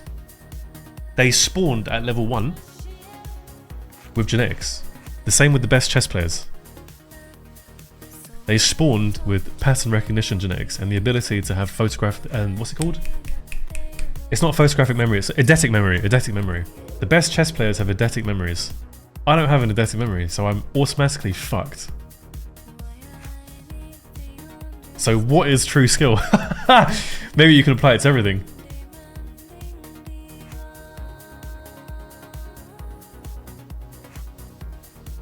I genetically think that I have a better reaction time than most people. Or at least statistically speaking, if I test my reaction time, it's better than most people. I'm faster than, I'm probably top percentile for it. So I can train it a little bit, but my maximum potential is higher than other people's just because I spawn with it genetically. And it's the same with people with the fastest runners. They train, but their max potential is better. And the same with the best chess players. They train, but their max potential is better than someone else. So you just have to accept it. The best aimers, you cannot... If you want to be the best aimer on an FPS game, even if you put in 20,000 hours, you will not be better than someone who has better visual reaction time, who also puts in 20,000 hours. Because they can track better than you can. They can reactively track better than you can, just automatically. Like someone strafing left-right with long strafes and short strafes mixed in, they'll be able to react to that better than you can, no matter what. If they're the same hours. I swear that's how it works. So what is true skill? I feel like true skill is only the amount of effort that you can put into something. The only amount of truthful effort you can put into something, maybe. But then only you can judge that yourself. Like no one else can judge that because effort is a personal thing.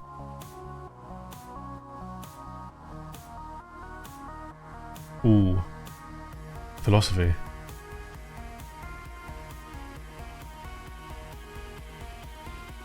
Talent is still skill though. No, because talent, you spawn with talent. Okay, you spawn with talent and skill is the effort that you put in to make the most out of the talent that you spawn with. Like if you, probably most people sitting here are probably pretty good at picking things up. Like since you were a kid in school, for example, the things that you're interested in, you probably picked up pretty quickly. You probably didn't have to study very much to be good at the things that you enjoyed, and then you probably carried that throughout your life. Like you can pick certain things up, whether it's in your job or whether it's in games, or whatever it is. That's not really an effort thing. You just spawn with it. Effort would be you then going, okay, I'm gonna keep going and going and going until it becomes difficult for me, and then keep persevering through that. That would be effort and training. And then your peak is whatever you spawned with, but you don't know what that is until you actually put all the effort in. But like if I went outside and ran for 20 years, I'm never gonna beat a Kenyan marathon runner. Because he spawned with better genetics than me.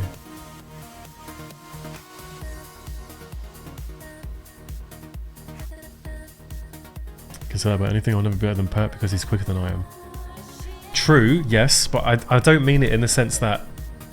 Okay, fine. Okay, yeah, you got me there.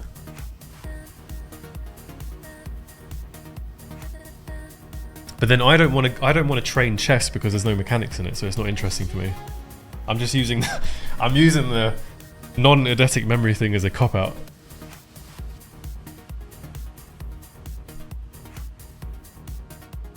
Thank you, Okfeli, for the phone, mate. Appreciate that.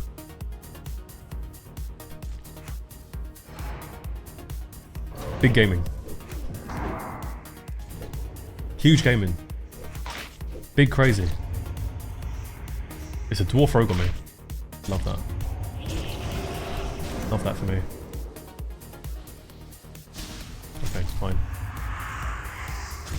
Oh, I have Faps on this character. I like that.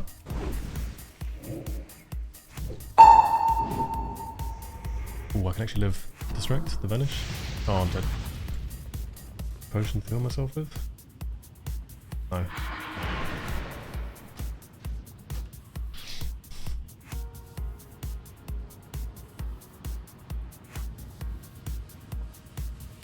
Big disagree, but I think you're talking about philosophy. Let's talk about what skill is. Skill is not synonymous with effort. Go on.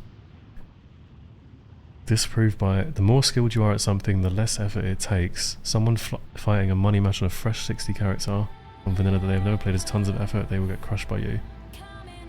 Skill being the ability to do something that you can be good or bad at.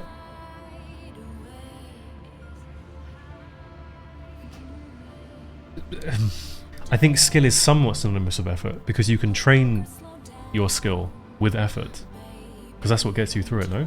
I mean, talent gives you a base level of skill. Effort then increases your skill until you unlock whatever the most amount of talent is that you spawn with. But you can only unlock that if you put in the effort to train your skill beyond whatever the baseline was. Right?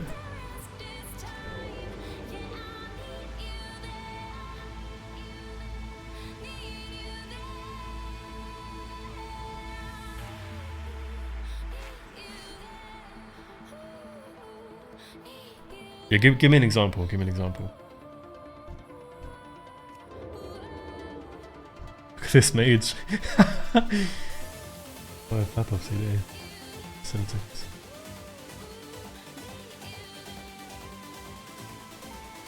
He's defending.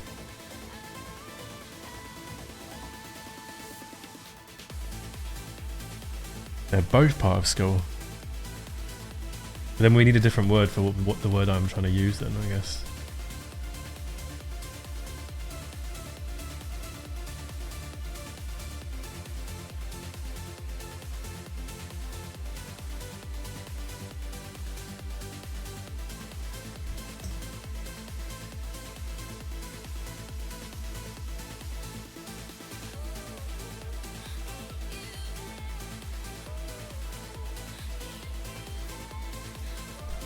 Bob Munden can, in a fraction of a second, shoot 2 balloons feet apart.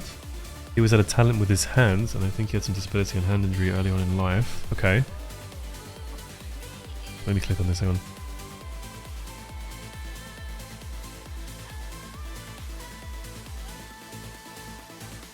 He's been doing this It's only in one ear, fucking hell. Right, hang about. for more than 30 years. Just how fast? Wait, what? 30 years.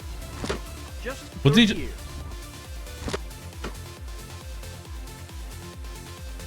Just how fast? Thanks to slow motion, we're able to time his draws to less than 2/10 of a second. Fast, maybe, but could he hit anything, or anyone drawing that fast? He didn't have any trouble hitting this cup before it hit the ground. And this balloon didn't have a prayer. But watch this. What? Now watch.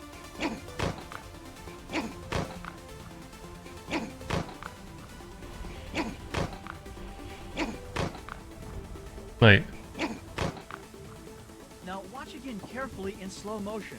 In 1/10 of a second, he fires off not one but 2 shots, hitting both balloons. Okay, so this guy, in my evaluation, is talented and skilled. So he's spawned in, I'm going to keep saying that, with the ability to do this, but he had to put in effort to train his skill in this thing to unlock the talent that he always had. So there will be people on the earth, there will be people on this planet who won't be able to do that no matter how much time they put into it. They might be able to get close to him, but never at the same speed. Because he just has it innately better, maybe, I don't know, mechanical ability with his hands. Does that make sense? That's what I think. That's what I believe. That's my take on this. So you need both. You need the talent and you also need the skill. But the skill comes from putting in a ton of effort to train skill, to train the ability to do that, right?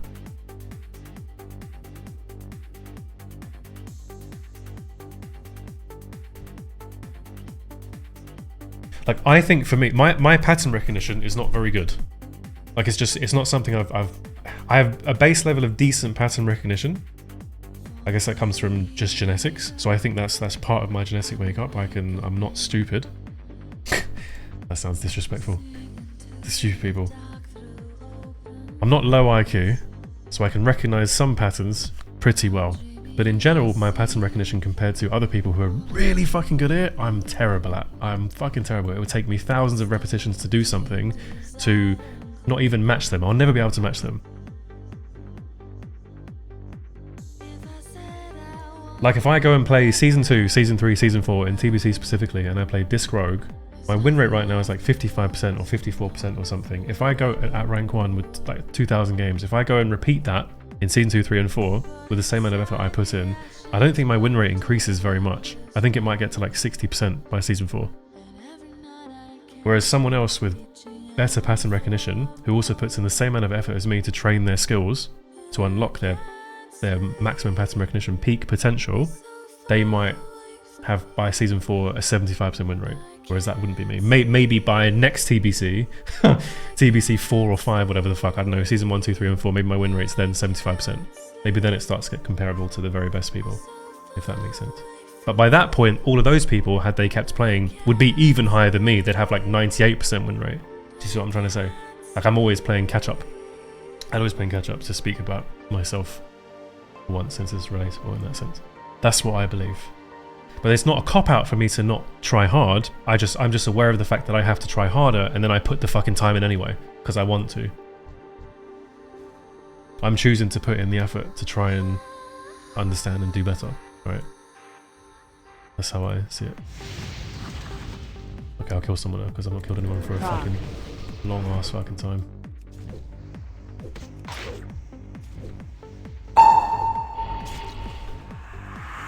POG. I'm getting sheepskin cloak. This guy's a trinket, bro. Hello? Drop combat. Oh, he got combat, I was gonna say. Maybe the mob kills him. Pain. Pain and anguish. I'm gonna die to a Drady female. Please break beforehand. I'm actually then. No laps. Correct, Michael Jordan was born with X amount of biological talent that predisposed him towards excellence in basketball, and discipline and work allowed him to increase his skill to create a critical mass of talent, plus skill to reach a level unsurpassed. Yeah, that's what I believe. I agree with that. Unless someone comes along and finds a way to, I don't know, break that down. If you're talented, you're skilled, but if you're skilled, you're not necessarily talented. I agree with that, yeah.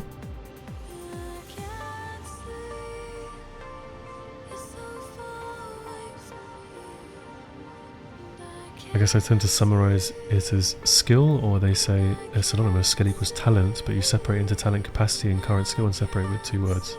Yeah, talent capacity is a better way of saying it.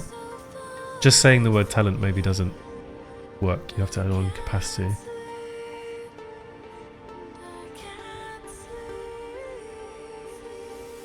Basketball, talent is size, skill is shooting. You need a certain size to be in the NBA, but in theory someone skilled enough could make the NBA if they never miss a shot, even if they were 5 foot tall. Sure, but you would rather take someone who's taller, right? That's why they have like the NFL Combine and things like this, because they want certain physical traits. There's just some things you can't really skip out on for the most part, unless you have a generational talent like Brady, who isn't physically gifted, but he was so much smarter than everyone else. Again, potentially through genetics, but also Brady used to watch so much tape. In every interview where they speak about Brady, he'd play games and he'd just go home and he'd just watch tape. VODs. Football VODs. So you have someone who has incredible pattern recognition, and they're an insane leader, and they put in ridiculous amounts of time and effort into unlocking more of their talent capacity through that as well. And then it makes them unstoppable, and then you get one of the greatest sports people of all time, if not the. There's probably an argument for Brady being the greatest athlete of all time, or the most skilled athlete of all time across all sports. There's probably an argument for that somewhere. You're right, Fane. Nasty Steve, Big Steve. It is World PvP on TBC. I wanted to do something different. But I miss playing Arena already. I need Season 2 to start so I can play some fucking... Oh. I want to do some Disc Rogue mirrors. I could do that right now. Taz, my main man, thank you so much for the Prime. Biggest of goats, talking about yourself, mate. Brady's talent was his brain. Of course, yeah, that's what I'm saying. Skill plus talent equals full potential. Skill plus talent plus effort, because you need to put in the effort to unlock the most amount of skill, which is then unlocked further by talent, which is what you spawn with, right? Okay, put it this way. Take a friend of yours, if you have a friend. That sounds sad. Take a friend of yours if you have a friend who's like really fast in video games. Maybe one of you has a friend who's like super quick. Maybe his visual reaction time is really low, like 150, 140 ms, maybe less than it, maybe 100 ms. There are some people who have ridiculously low visual reaction time, like natural visual reaction time, 100, 120 ms reaction time. It's very rare, but it's a thing. If this person maybe is just much more focused on things outside of playing video games and they just play things like Gamble with your friends and RV there, yeah, and they just fuck about and stuff, but you know they're fast, if you stuck them on an aim trainer and you made them play FPS for 2 years straight, they would, in my opinion, in theory, be able to match the very best aimers in like a natural tracking fucking aiming 1v1. Just because their visual reaction time naturally is better than 99.999% of people on planet Earth. So as long as you gave them the tools to facilitate their training, so to obviously understand FPS games and strafing and dodging and everything else, their visual reaction time alone would then carry them against some of the best players in like aiming fights straight up, like 1v1s, like lightning gun duels, for example, or like tracking in Apex, just because they're VRT, right? So it's the same thing with like Brady, for example. Okay, Brady didn't get through the NFL Combine because physically he was, you know, nothing compared to everyone else, but he watched so much tape and his brain was just so elite for everything problem solving related that it didn't matter. Because statistically he was better than everyone else for what he was doing. Play with Tib or an S2? What, you and me? Wait, what is that? Thug. Tug. I love how I drop comment even though the mob is like doing AoE attack at me. Oh, you mean Tura? Oh, he means Tura. I was gonna say, I don't think Hunter Rogue Dread is Pog.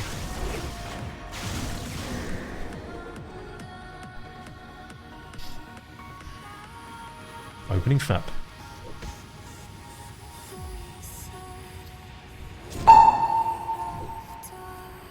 Alright, relax. Chill.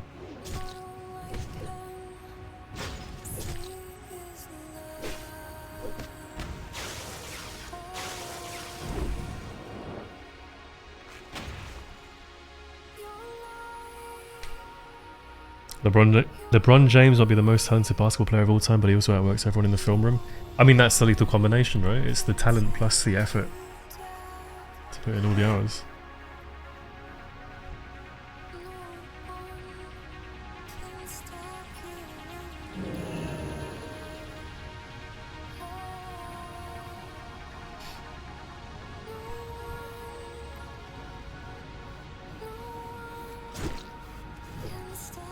Zolstone. I love how he just turns on me with all these mobs on him. How manly. What beast. It's Big Monty. So you deal with those mobs. I'm going over here.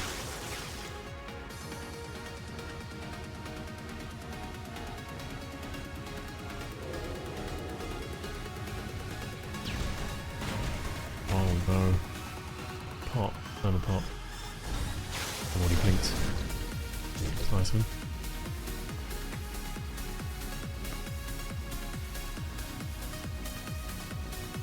I think an aspect of arena PvP where talent really shines and stuff is like GCD efficiency, movement, target acquisition and swapping quickly. Everyone can get better at it over time, but most just can't do what Chan does with the mechanical side of PvP.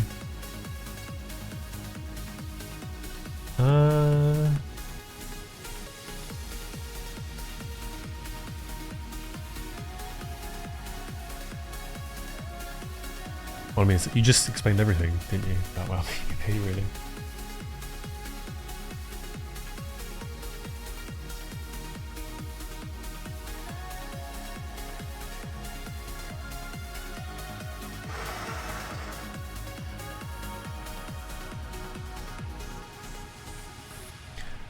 I mean, WoW specifically, if someone was to try and get into WoW PvP, and they wanted to learn it, say Arena, and you were to teach them how to play it as someone who has a lot of experience playing WoW PvP, whether you're amazing at it or not, doesn't really matter. If you have a lot of experience, you're just teaching them how to play. The main thing that would tell you if their genetics are insane is if you tell them to do something and they can repeat it without you requiring saying it over and over again for like, I don't know, weeks and weeks at a time. Pop zones for that, I'm dead then. Frog. Maybe not. I'm still doing this, correct? Okay, correct, good.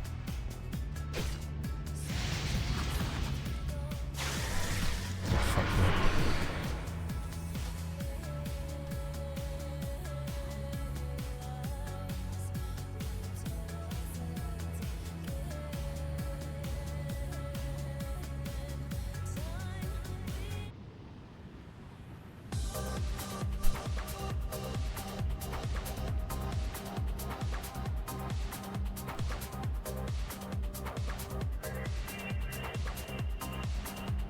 Like, I think a good example of this is Mare. Like, Mare played, it couldn't have been more than a couple years of the old Arena tournament servers. Maybe even less than a couple years, maybe just a year. And he was already recognizing patterns and regurgitating strategies and making fewer mistakes than the average person who was playing those servers, or even some of the best players who were playing those servers at the time. To the point where he was already playing with the best players in a very small amount of time. These guys are all lagging. Maybe they're from China. And then he obviously carried that all the way through to different versions of the game ad infinitum. One left playing.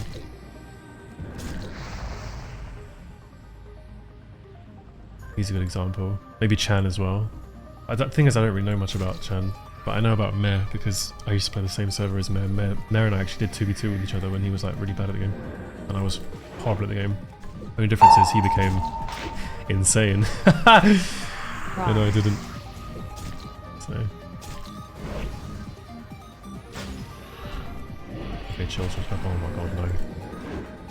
I take you with me, maybe?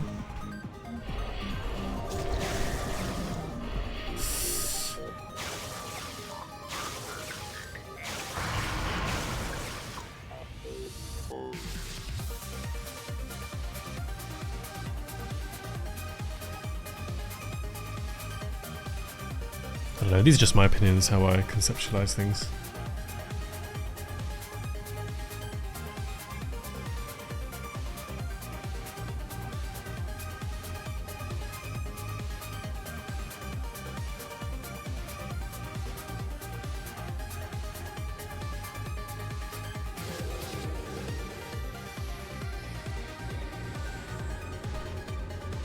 It's a challenge, how many mages you can take by yourself. I just wanted to hang out and do something a bit different to what I've been doing the last 4 months. I generally feel like there is a level of work that someone can do in a video game to reach basically any level they feel like, so as long as they're motivated and put in the work.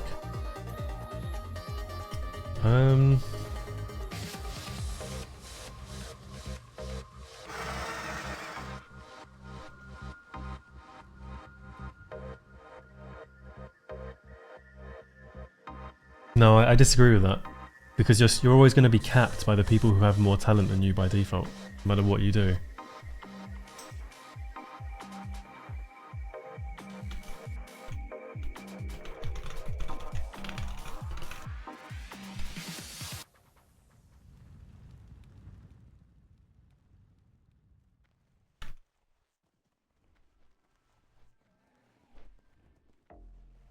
Because there comes a time where you can put in so much effort, but the people who got to where you were, or sorry, the people who got to where you currently are, who maybe haven't even played for a while, can just get back to where they used to be in terms of ability, relative to other people, in a much shorter amount that it took, a much shorter amount of time that it took you to get there. So for every 1,000 hours you put in, they're going to get to where you got to in those 1,000 hours in 50 hours. So you're always capped. To a certain extent. like an unspoken truth.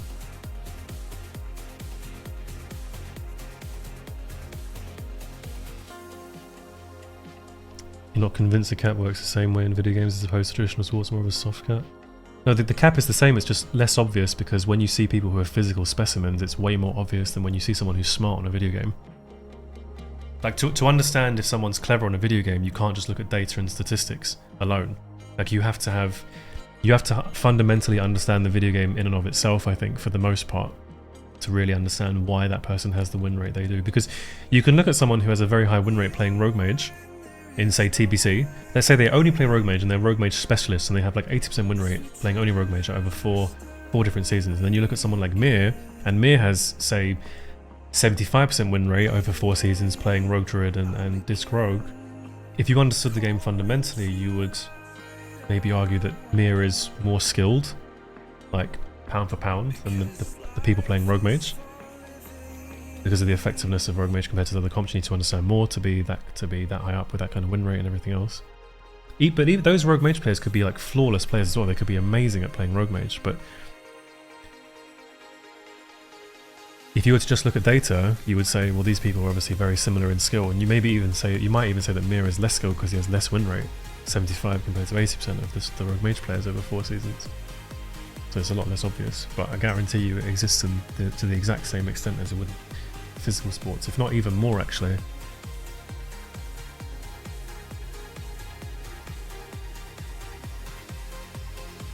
A lot of people have wishful thinking / a myth when it comes to the blank state theory of humans and talent capacity, and everywhere you can look at history of people, they have different talent potential, so it's not an issue of just spend 10,000 and you'll be equally skilled. Yep, I totally agree. I think the whole idea of spending 10,000 hours and becoming a master is a myth, and I think you also agree with that as well. That's a myth.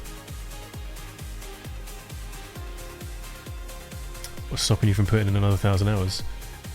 You're missing the point. You can put in the extra 1,000 hours, but the person who is more talented than you genetically, just because they spawned with it, can put in a fraction of the time you put in and they will be just where you were.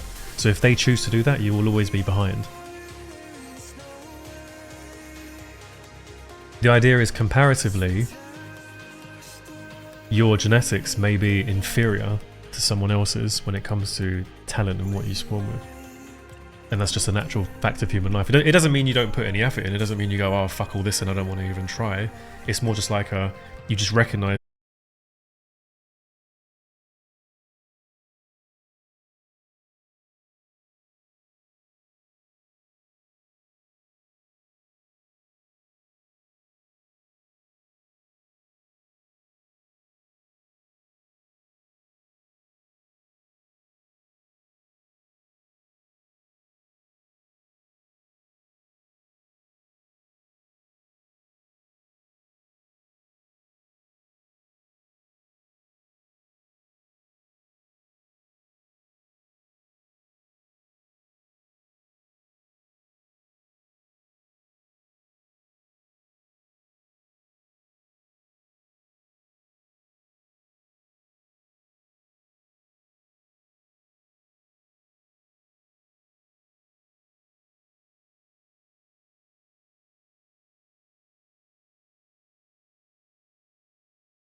You're assuming I'm not Kenyan. I'm assuming you're not Kenyan, yeah. I'm assuming you're not Kenyan. Maybe cock size you are. Yo. How could you ever know that at a certain point you might understand something differently, and then your own rate of improvement could increase? Yeah, true. I mean, you could do that. You could try and get to a point where you figure that out, but in order to do that, you have to put the effort and time in first. It's not really a. Maybe I shouldn't speak in such absolutes. It's not like a one size fits all. Like, okay, say for example, I put in 2,400 games this season in TBC and I get rank 1 playing Disc Rogue and it was difficult and it was a challenge for me and whatever, it was yada yada. Okay, great. Maybe I believe that in the next season I'm going to have to put in a similar amount of time to get rank 1 again. But then maybe in season 3, for some reason, everything just fucking clicks in my brain and I do it with 75% win rate and 200 games. I wouldn't know that unless I tried. I can't make the assumption that it would be that way, but I can make the assumption that it wouldn't be that way because historically speaking, with almost everything I've ever done in my life that's an activity, I need lots of time to fucking get used to it if it has anything to do with constant recognition of constant pattern recognition over and over again. I'm usually a one-hit wonder. If I beat you in a duel or if I beat you in arena, I'm like, nice, done, job fucking over. Ha! Please, never again. You know? And then next day I've got to face you again. It's like, oh, I'm bored of this now. I've already beaten you once. But that's not how arena works. Arena's about being successful in arena, and WoW PvP is about being consistent over a period of time. But to be consistent over a period of time, you need to be able to. You need to be good at fucking revision. Let's be honest. It's like doing an exam every time you play. But if you give me something mechanical, like if you tell me to vanish a blind, if you tell me to duel someone rogue versus rogue right now with batching and just reactively out of nowhere vanish their blind and they trinket completely randomly every single time, most times I'll be able to do it with almost no warm up because genetically I'm just faster than most people. I spawn with it, and then I did 50,000 rogue versus rogue duels to unlock the full potential, and now I'm just very fast, and that's just how it is, you know. It's not really a. It's not something that I've had to put a lot of effort into to get. I've just spawned with it. I have naturally a slow reaction, a fast reaction time, sorry. So I can't, there's no point in assigning any self-worth to that whatsoever because I've always had it. And then I played out of enjoyment to get better at it. I didn't really put any effort in, I just played because I liked it. But when you play arena, for me, a lot of the time it's not enjoyable because I'm trying to do something that's really hard for my brain to pick up. Like, my memory is fucking awful, you know? So it takes me so many games to understand things and to regurgitate the same things.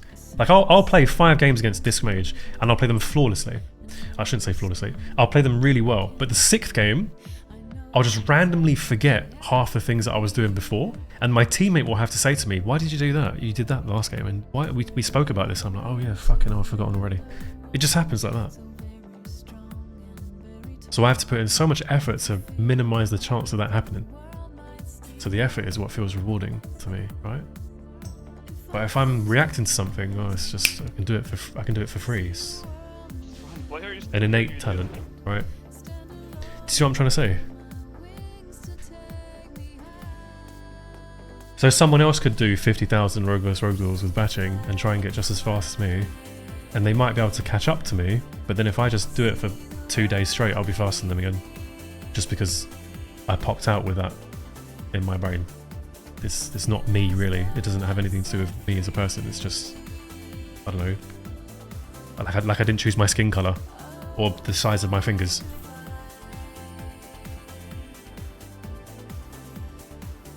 Okay, let me catch up after that massive fucking blog that just left my mouth. On the flip side, if you have 2 identical Kenyans with identical genetics, but one learns the correct way to run quicker and technique, this Kenyan is more talented. Oh, I see what you're saying.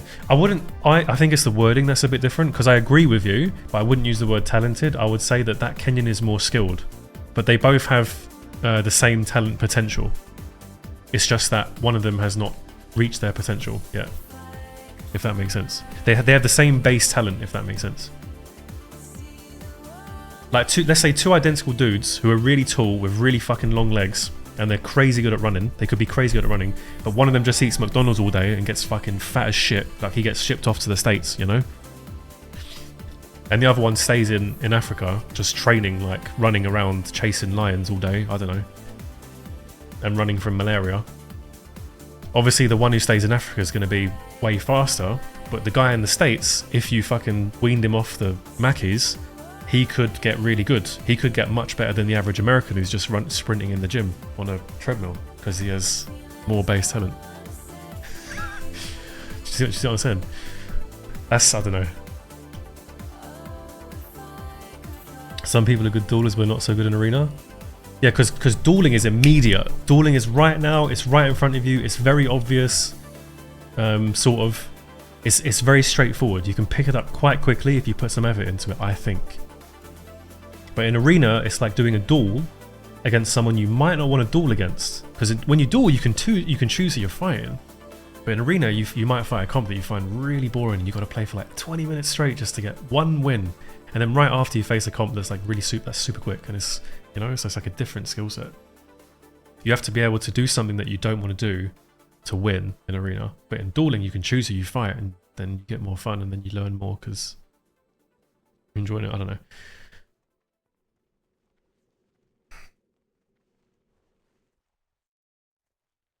Arena PvP is scripted a lot of the time.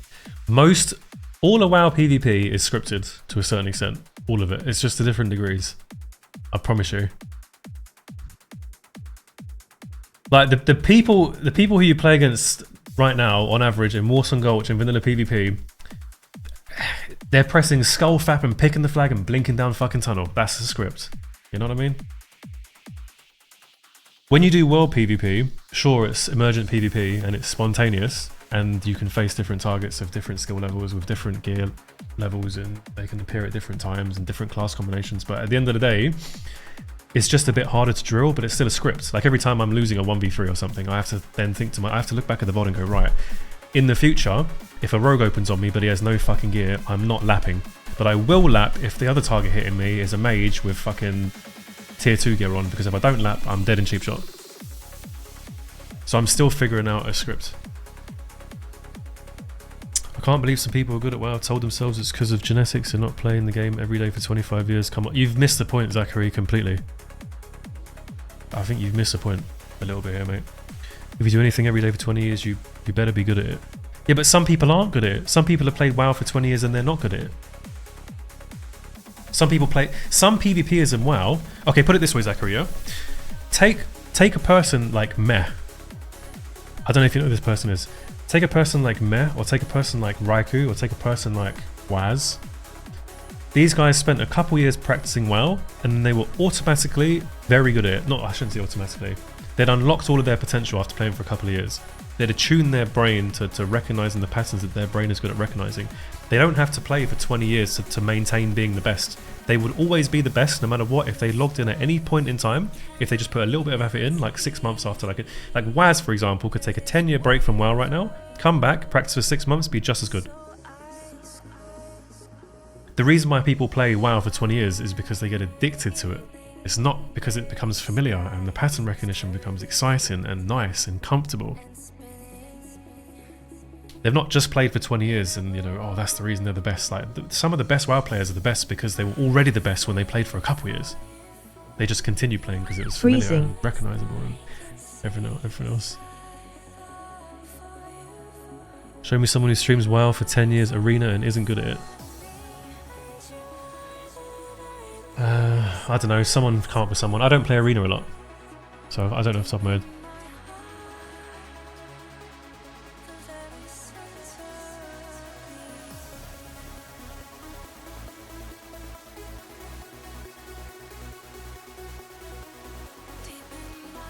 I've got a good example. And this is not meant to throw shade. At this person, because I know we've had our differences and stuff. This is not meant to throw shade, but it's a good example. PS Hero. PS Hero has like 500,000 games in arena. He still makes amateur mistakes. By time standards, he should be Waz level. In fact, I think he's probably played more than Waz. So, there's an example.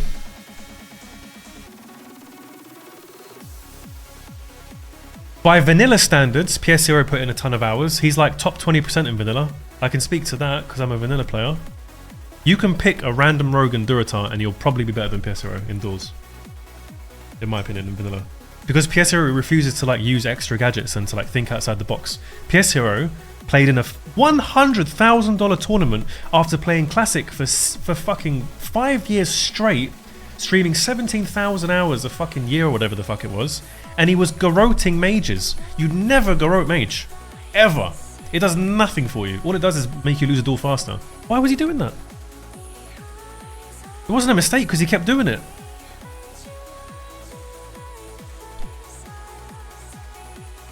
There's an example. Genetically speaking, he could not give a shit to learn. I genuinely think that way. He could not give a fuck about learning. I think he's just automatically tuned to not give a shit. While at the same time thinking he's good enough. So genetically speaking, he's capped. Then you have someone like Mare, who opened World of Warcraft on a private server 13 years ago, played for 6 months, and was automatically one of the best players ever. He doesn't have to play 20 years. He could quit for 20 years, come back and still be one of the best, with a little bit of practice. Didn't Shobek end up Gladiator? No, Shobek ended up 1800 after playing 1,000 games and telling everyone that there was no better rogue than him. That's called narcissism, by the way. Shobek's just a narcissist. That's a good example. Shobek will never ever ever in his entire life get rank 1. I'd put everything I own on it. He would never in his entire life get rank 1 because he's genetically predisposed of a cluster B personality type to never do it because he believes he's the best. He believes that he's good enough because of narcissism, because of grandiose narcissism. He's just spawned thinking that he knows what he's doing. He's completely delusional and he's always been that way. You can't tell him that he's not good. He won't believe it. If you show him evidence, he won't see it. He's genetically predisposed to be that way. Bosh.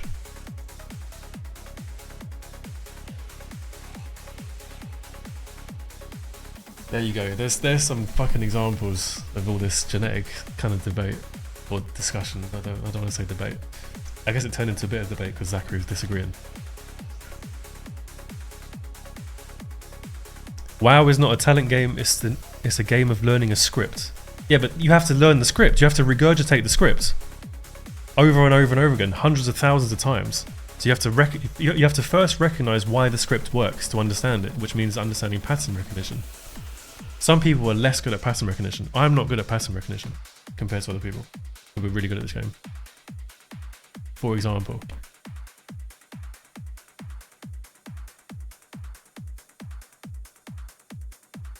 if you spend 20 years doing electrics and you stop for 5 years, you can come back and be good at it. You could spend 20 years learning a language and stop for 5 years and you can forget it. You still need a reminder.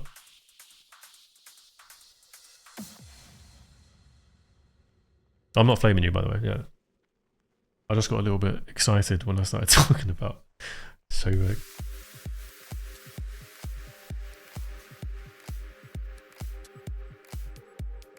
Oh, it's a good conversation though.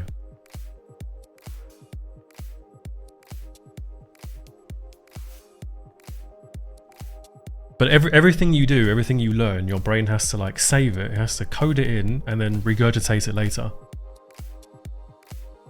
Some people need to know why. Some of you sitting here will obviously have to ask why something is and then keep asking why. Why is that? Okay, but why? Okay, why? And that can piss some people off.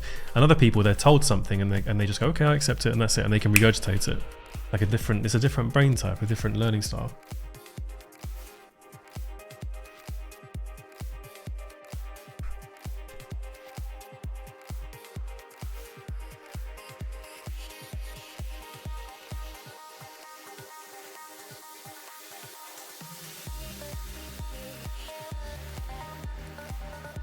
Can't see why some people always believe talent is a valid argument for physical differences. When you look at mental activities and there is no difference between people, of course there is. Yeah, I agree. I think most people agree with that. It's because mentally it's not obvious. Like we gave the example of like, you know, WoW players having really high win rates being rank 1, playing slightly different comps, even though their win rates are so high. There's such a big difference in the comps that to understand the difference between those players in terms of skill/talent, you would need to fundamentally understand the game yourself. Whereas if you see a physical fucking specimen in front of you, it's very obvious that guy benches fucking 450. Do you know what I mean? Or seeing someone sprint very quickly is blatantly obvious to you, but when it's mental, it's much more difficult to see. The most obvious way to put this is, some people think it's very easy for the public to look at certain people and wow, and think they're really good at the game when they're actually not good at the game. I can even flame myself for this. I can use myself as a great example. When I took rank 1 last TBC, people were like, "Oh my god, Perp, you did it no voice. Your first ever season, taking rank 1, oh, proving everyone wrong, good job, man, fucking this, that and the other." I was shit at the game. I was shit. I was horse shit at the game. I may have been better than other people who may have attempted the same thing as me, but compared to the very best players, I was horse shit. I got a 0.1% title, but I was not as good as some of the people in the 0.1%. There were probably other people with me in the 0.1%, like fucking poor Squeezy and Ye. Squeezy and Ye were just as shit as us. They got rank 1 as well playing Rogue Mage. We were shit. We were not fundamentally good at the game, but the public perception was that we'd just done something fucking unheard of. Like, oh, look at all these private server players with 20 years of experience compared to you. You've come in for 3 months. Nope. But you can only understand that if you fundamentally know the game. Or at least seek to fundamentally understand the game. Like, I would say I'm probably like 100, maybe 500 times the player I was back then in comparison. I've played 1 season of TBC Rogue Mage and 1 season of Disc Rogue. And I actually have to actively think about what I'm doing when I play now. I didn't have to do that when I was playing Rogue Mage. It was like, right, pick a target, what we're killing in Cheap Shot Blanket.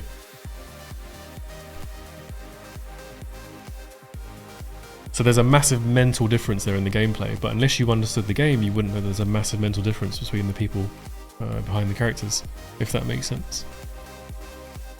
Obviously physically it's much more obvious. Don't you have epic flying? Nope. I don't have epic flying on both characters. So this little mount that I'm getting is not going to be used. I probably need to do some weapons boosting or something next season. I think I will do that. I think I'll farm some gold that way. Learning a script and then executing 2 different things. Yep. Well, think how many amazing coaches there are in sports. Think how many incredible coaches there are. Doesn't have to be physical sports, so it can be esports. Like some people who are just elite at understanding strategy and conveying strategy and understanding round by round strategy, and being able to offload that information to other people in a concise and digestible way so that they can action it in the game. Knowing your players inside out, being really connected on a human level, that kind of coach. A lot of these guys may not be as effective when they're having to play themselves, whether that's performing in a sport or on a video game or something, but they're amazing at coaching. They can do all the strategy on the sidelines, but when it comes to executing it on the game itself or on the field or something, it's not happening. Their brain doesn't work that way. There's too much, I don't know, maybe too much going on or whatever it is. They can't regurgitate the strategies or the patterns as well. Too. Tyson was a genetic phenom. He would have been nothing without Damaso. Talent doesn't beat experience and hard work, is my opinion. Yeah, but the very best in anything, whether it's esports or sports, the very best usually have, I would argue, usually have a mix of ridiculous talent and hard work. Which is why we use the example of Kenyan marathon runners, because it's the most obvious one. It's very blatant to people. Like the Kenyan marathon runners have a ridiculous amount of hard work ethic, but they're also genetically superior to people from other regions of the world. So basically,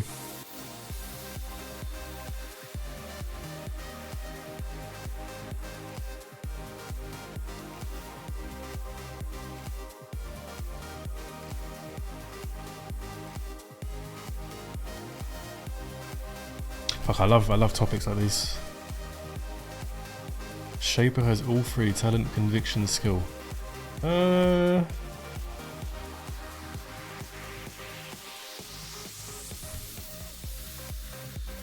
I just try really hard. I think if I had like a little fucking card with my skills on it or something with numbers, effort would be the highest. Talent is not that high, I can promise you that. I just don't stop trying when I want something. I'll lose a million times until I figure it out. I don't care.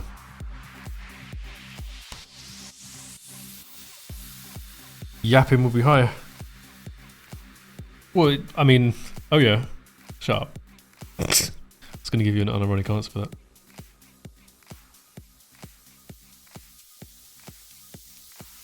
No, but I like thinking about things. I like thinking about thinking, so it's easy to talk about thinking. And then genetically, I'm extroverted, so I like talking about things with people and hearing their opinions as well. So naturally, I didn't put any effort into yapping. It just happened.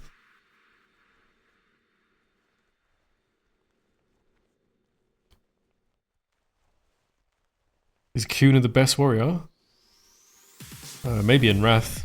Azzy's by far the best warrior in TBC, I think. It's a fucking nightmare facing Azzy in TBC.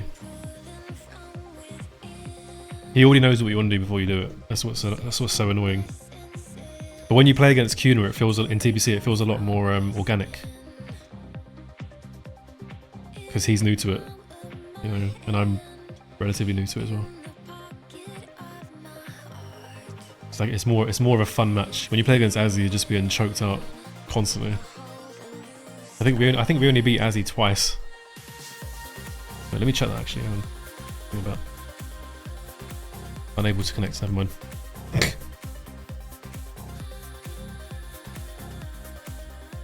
When do you level NA and we DPR? Oh, if I level NA, we probably take rank 1 easy. The best players in NA are playing on trackpads. That's all you gotta know. Fucking hell. NA went from having Chanimal and Snuts to a guy playing on a trackpad. Fucking hell.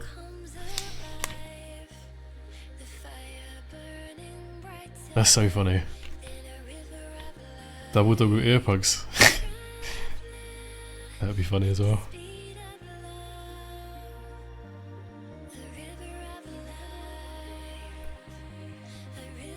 I don't know why Earpugs thinks everyone's sniping him when he's like so far below the bracket to be sniped.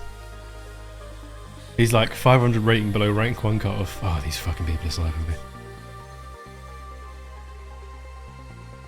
Talent is like the profession bonus racials some races in WoW get. That's a good way of putting it, yeah. But then you can only take advantage of those racials if you obviously put them to use. So that would make a lot of sense. Like if you play Dwarf Priest and you press Stone Form when you've only got a crippling on you and like no wounds, in a situation where you'd rather save it for wounds, then you're not taking advantage of your advantage. Ah. This mirror is sniping him. Yeah.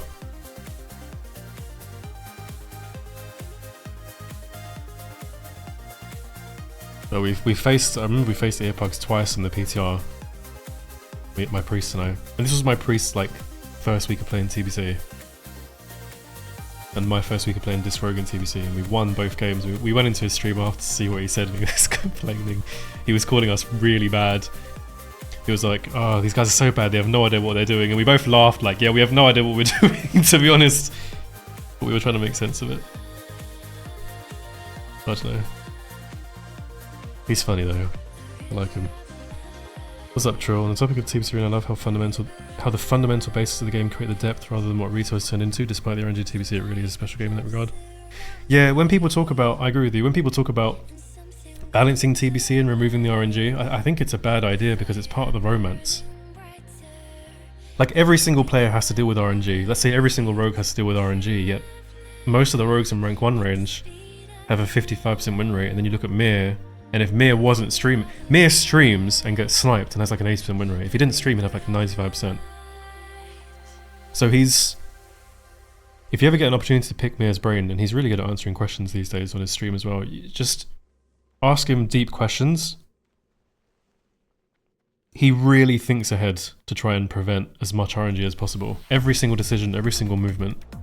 And it's something very specific to TBC, I think. Because it's linked to everything. It's not just how you press your spells and how you trade your abilities. It's like where you stand and how you're going to move, when you move, how much you move. Mana as well. Like mana's such a big thing. I don't think mana's not really big in retail, right? I don't know.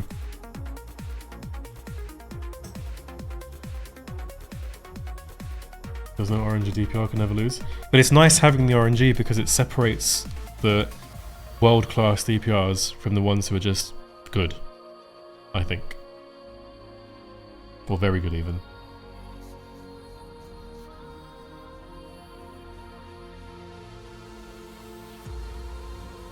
Like being able to think that many steps ahead to deal with things that haven't yet happened is such an elite, cool skill, I think. One of the main things that attracts me to trying to learn TBC and play so many hours. Mana can sometimes matter, but managing it is basically gone. Oh, I see.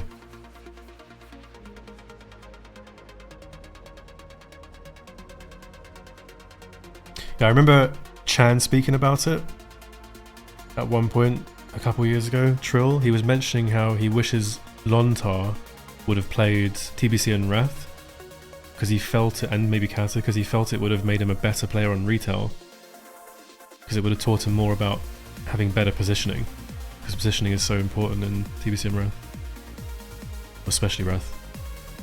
I hope we get Wrath again. Doing a little research about Kenyan runners, they have a much larger pool of people trying to become marathon runners, and there is now a culture around it as a result. I mean, it makes sense. I don't think Kenya's it's not a very wealthy country, right? So if you have an opportunity to make life-changing money for your poor family, it would make sense why a lot of them are trying to become marathon runners. But even then, I mean, NA is a hotbed for sports. Like, sport culture in NA is probably bigger than anywhere else in the world, and they can't produce the same level of runners that North Africa produces, right? So there's definitely a genetic difference there, considering how ingrained sport culture is in youth in NA from like a young age, right?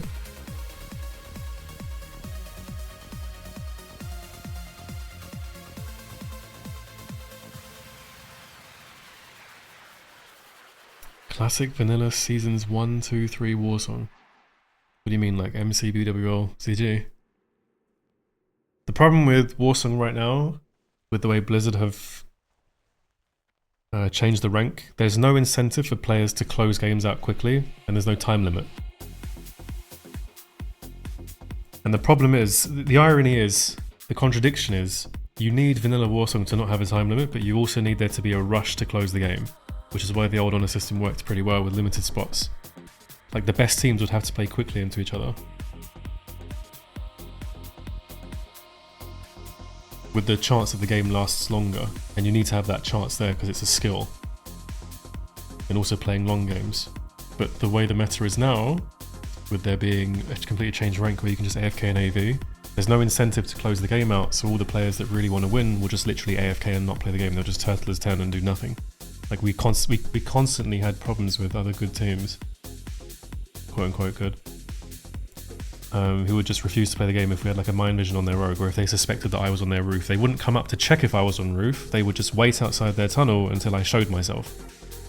The irony being, in most of these situations, I was in mid, in stealth, and I was just mind gaming them, so they'd have more people like running around on roof, and it would maybe give us a chance to run up banana without using as many resources, like that kind of thing. So all that skill's just gone, and then people figured out that the best way to play CTF is to just send people in pairs, like 2 at a time, pressing Skullfap and getting the flag out, and eventually, obviously over time, you're going to kill those people, but you'll run out of resources killing those people, so by the time the 3rd or 4th wave of Skullfappers pick the flag and run it down the base, run it out of a tunnel story or down ramp, your team is out of position and has no CDs left to stop them, and they just reconnect with the people who rezzed prior. And it's just a very boring meta, like a repick meta, so the community in conjunction with Blizzard have kind of ruined that a little bit.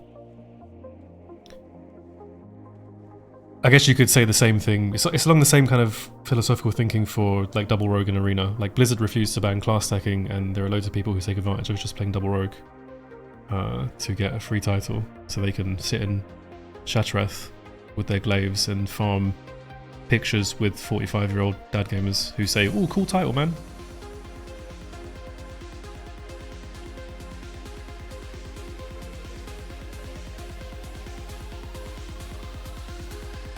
Can watch the enemy health in numbers. Yeah. You may need, I don't know, if you're using like LVR or something and it's fucking it up. West Africa produces very short distance runners, while East Africa produces the most long distance runners. Usually there's a clear distinct in their physicality. That's really cool. Considering how big Africa is, it will make sense as well. It's just the size of the continent.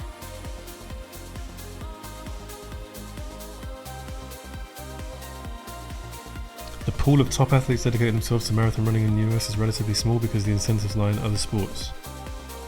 I guess that's true as well, yeah. There's less of a pool, for sure. But would you be able to make the argument that it's more likely that the fastest runners come from the African continent? I feel like you could make that generalization. Obviously, there will always be anomalies. But it's like the best StarCraft players from the past 30 years, on average, from the Asian continents. Do you think they're really, on average, do you think they'll release Wrath or the Hyper and Classic Plus? No, I think they'll do Classic Plus. I hope we get Wrath, but I think they'll do Classic Plus. I think it'll be SOD 2 with summoning stones to raids and 10-man raids. I hope it isn't. But who knows? Boys, it's 7:30 and I've not eaten since like 2 or something, and I'm fucking starving, so I may be leaving you in the middle of this very nice conversation that we're having. Which kind of sucks, but my stomach has been rumbling for half an hour.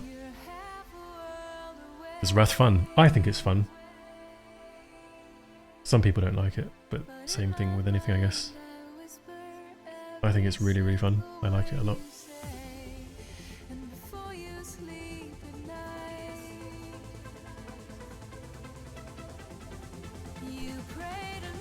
We're talking about the top 0.1%, they're all anomalies. In running, or in StarCraft? What I'm going to eat? I have no idea, to be honest with you. Probably a nice kebab. Kebab sounds nice right now. Who would you pick as the best Druid FC in Classic? The best Druid FC in Classic? Finna.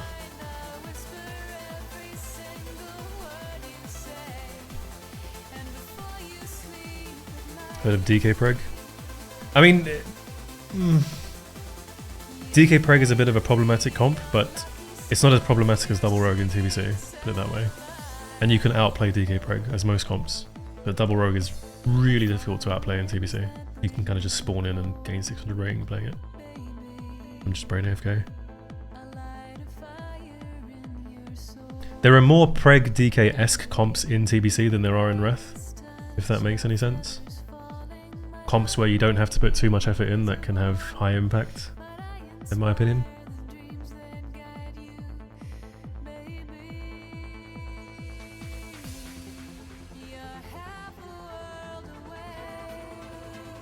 And he's really good. He is really good, yeah. He's really good. But the Rogue and Wrath is even more handicapped than TBC. In Season 5, for sure, yeah. In Season 5 you can stack 2 Dark Moon card deaths and 2 bandits insignias, and you can kill priests and cheap shot through PS. The opener. If they all proc before. What about Druid PvP outside of Warsong? I don't think many Druids play PvP outside of Warsong, no? You've only really had people like, what's his name, Final Flash, Stormling. These guys have made PvP movies playing open world, but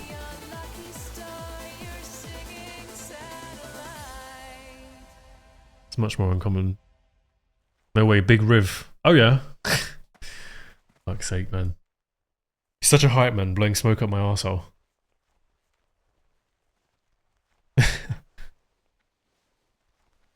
I don't think the Fat Cow did outdoor PvP, no?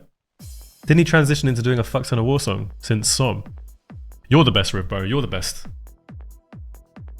Okay, Riv, for real this time now. You've asked me before, and I've spoken about it before, but we actually have to play RMP in Season 2, alright?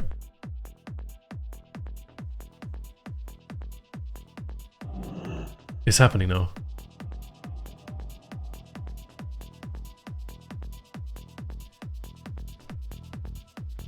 I want to try Subrog and Wrath Arena and give Frosty again on the try. Subrog is really fun. Lilandria. Mr. Dating App himself, huh?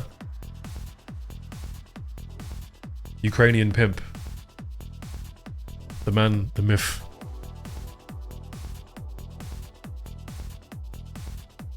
Infernal Glad Sap on Roof was probably best classic Warsong tournament moment of all time. I don't know what you're referring to, I'm sorry. Told you so many times. I know, but I'm like a... The thing is, with me, I feel like I don't like to abandon my friends, if that makes... my teammates, if that makes sense. So Destry came to me before TBC came out, and he was like, hey, do you want to play some Disc Rogue in TBC? I've never played it before. And I was like, instantly I was like, fuck yeah, let's go. And then it becomes difficult to play with other people, because I feel like I'm abandoning him, I'm ditching him. And I don't want to give other people false hope and stuff. I'm very monogamous. You know, I go with my one guy and I stick it out until the end, and we either succeed together or we fucking fail together, and then we go again next season. But since we succeeded in the first season, now my brain is free. I can play other things with other people. I can branch out in the relationship. I'm swinging.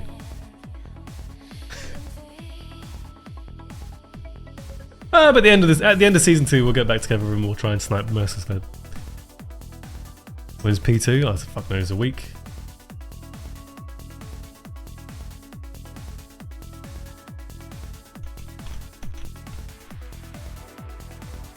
Now you can play RD with me.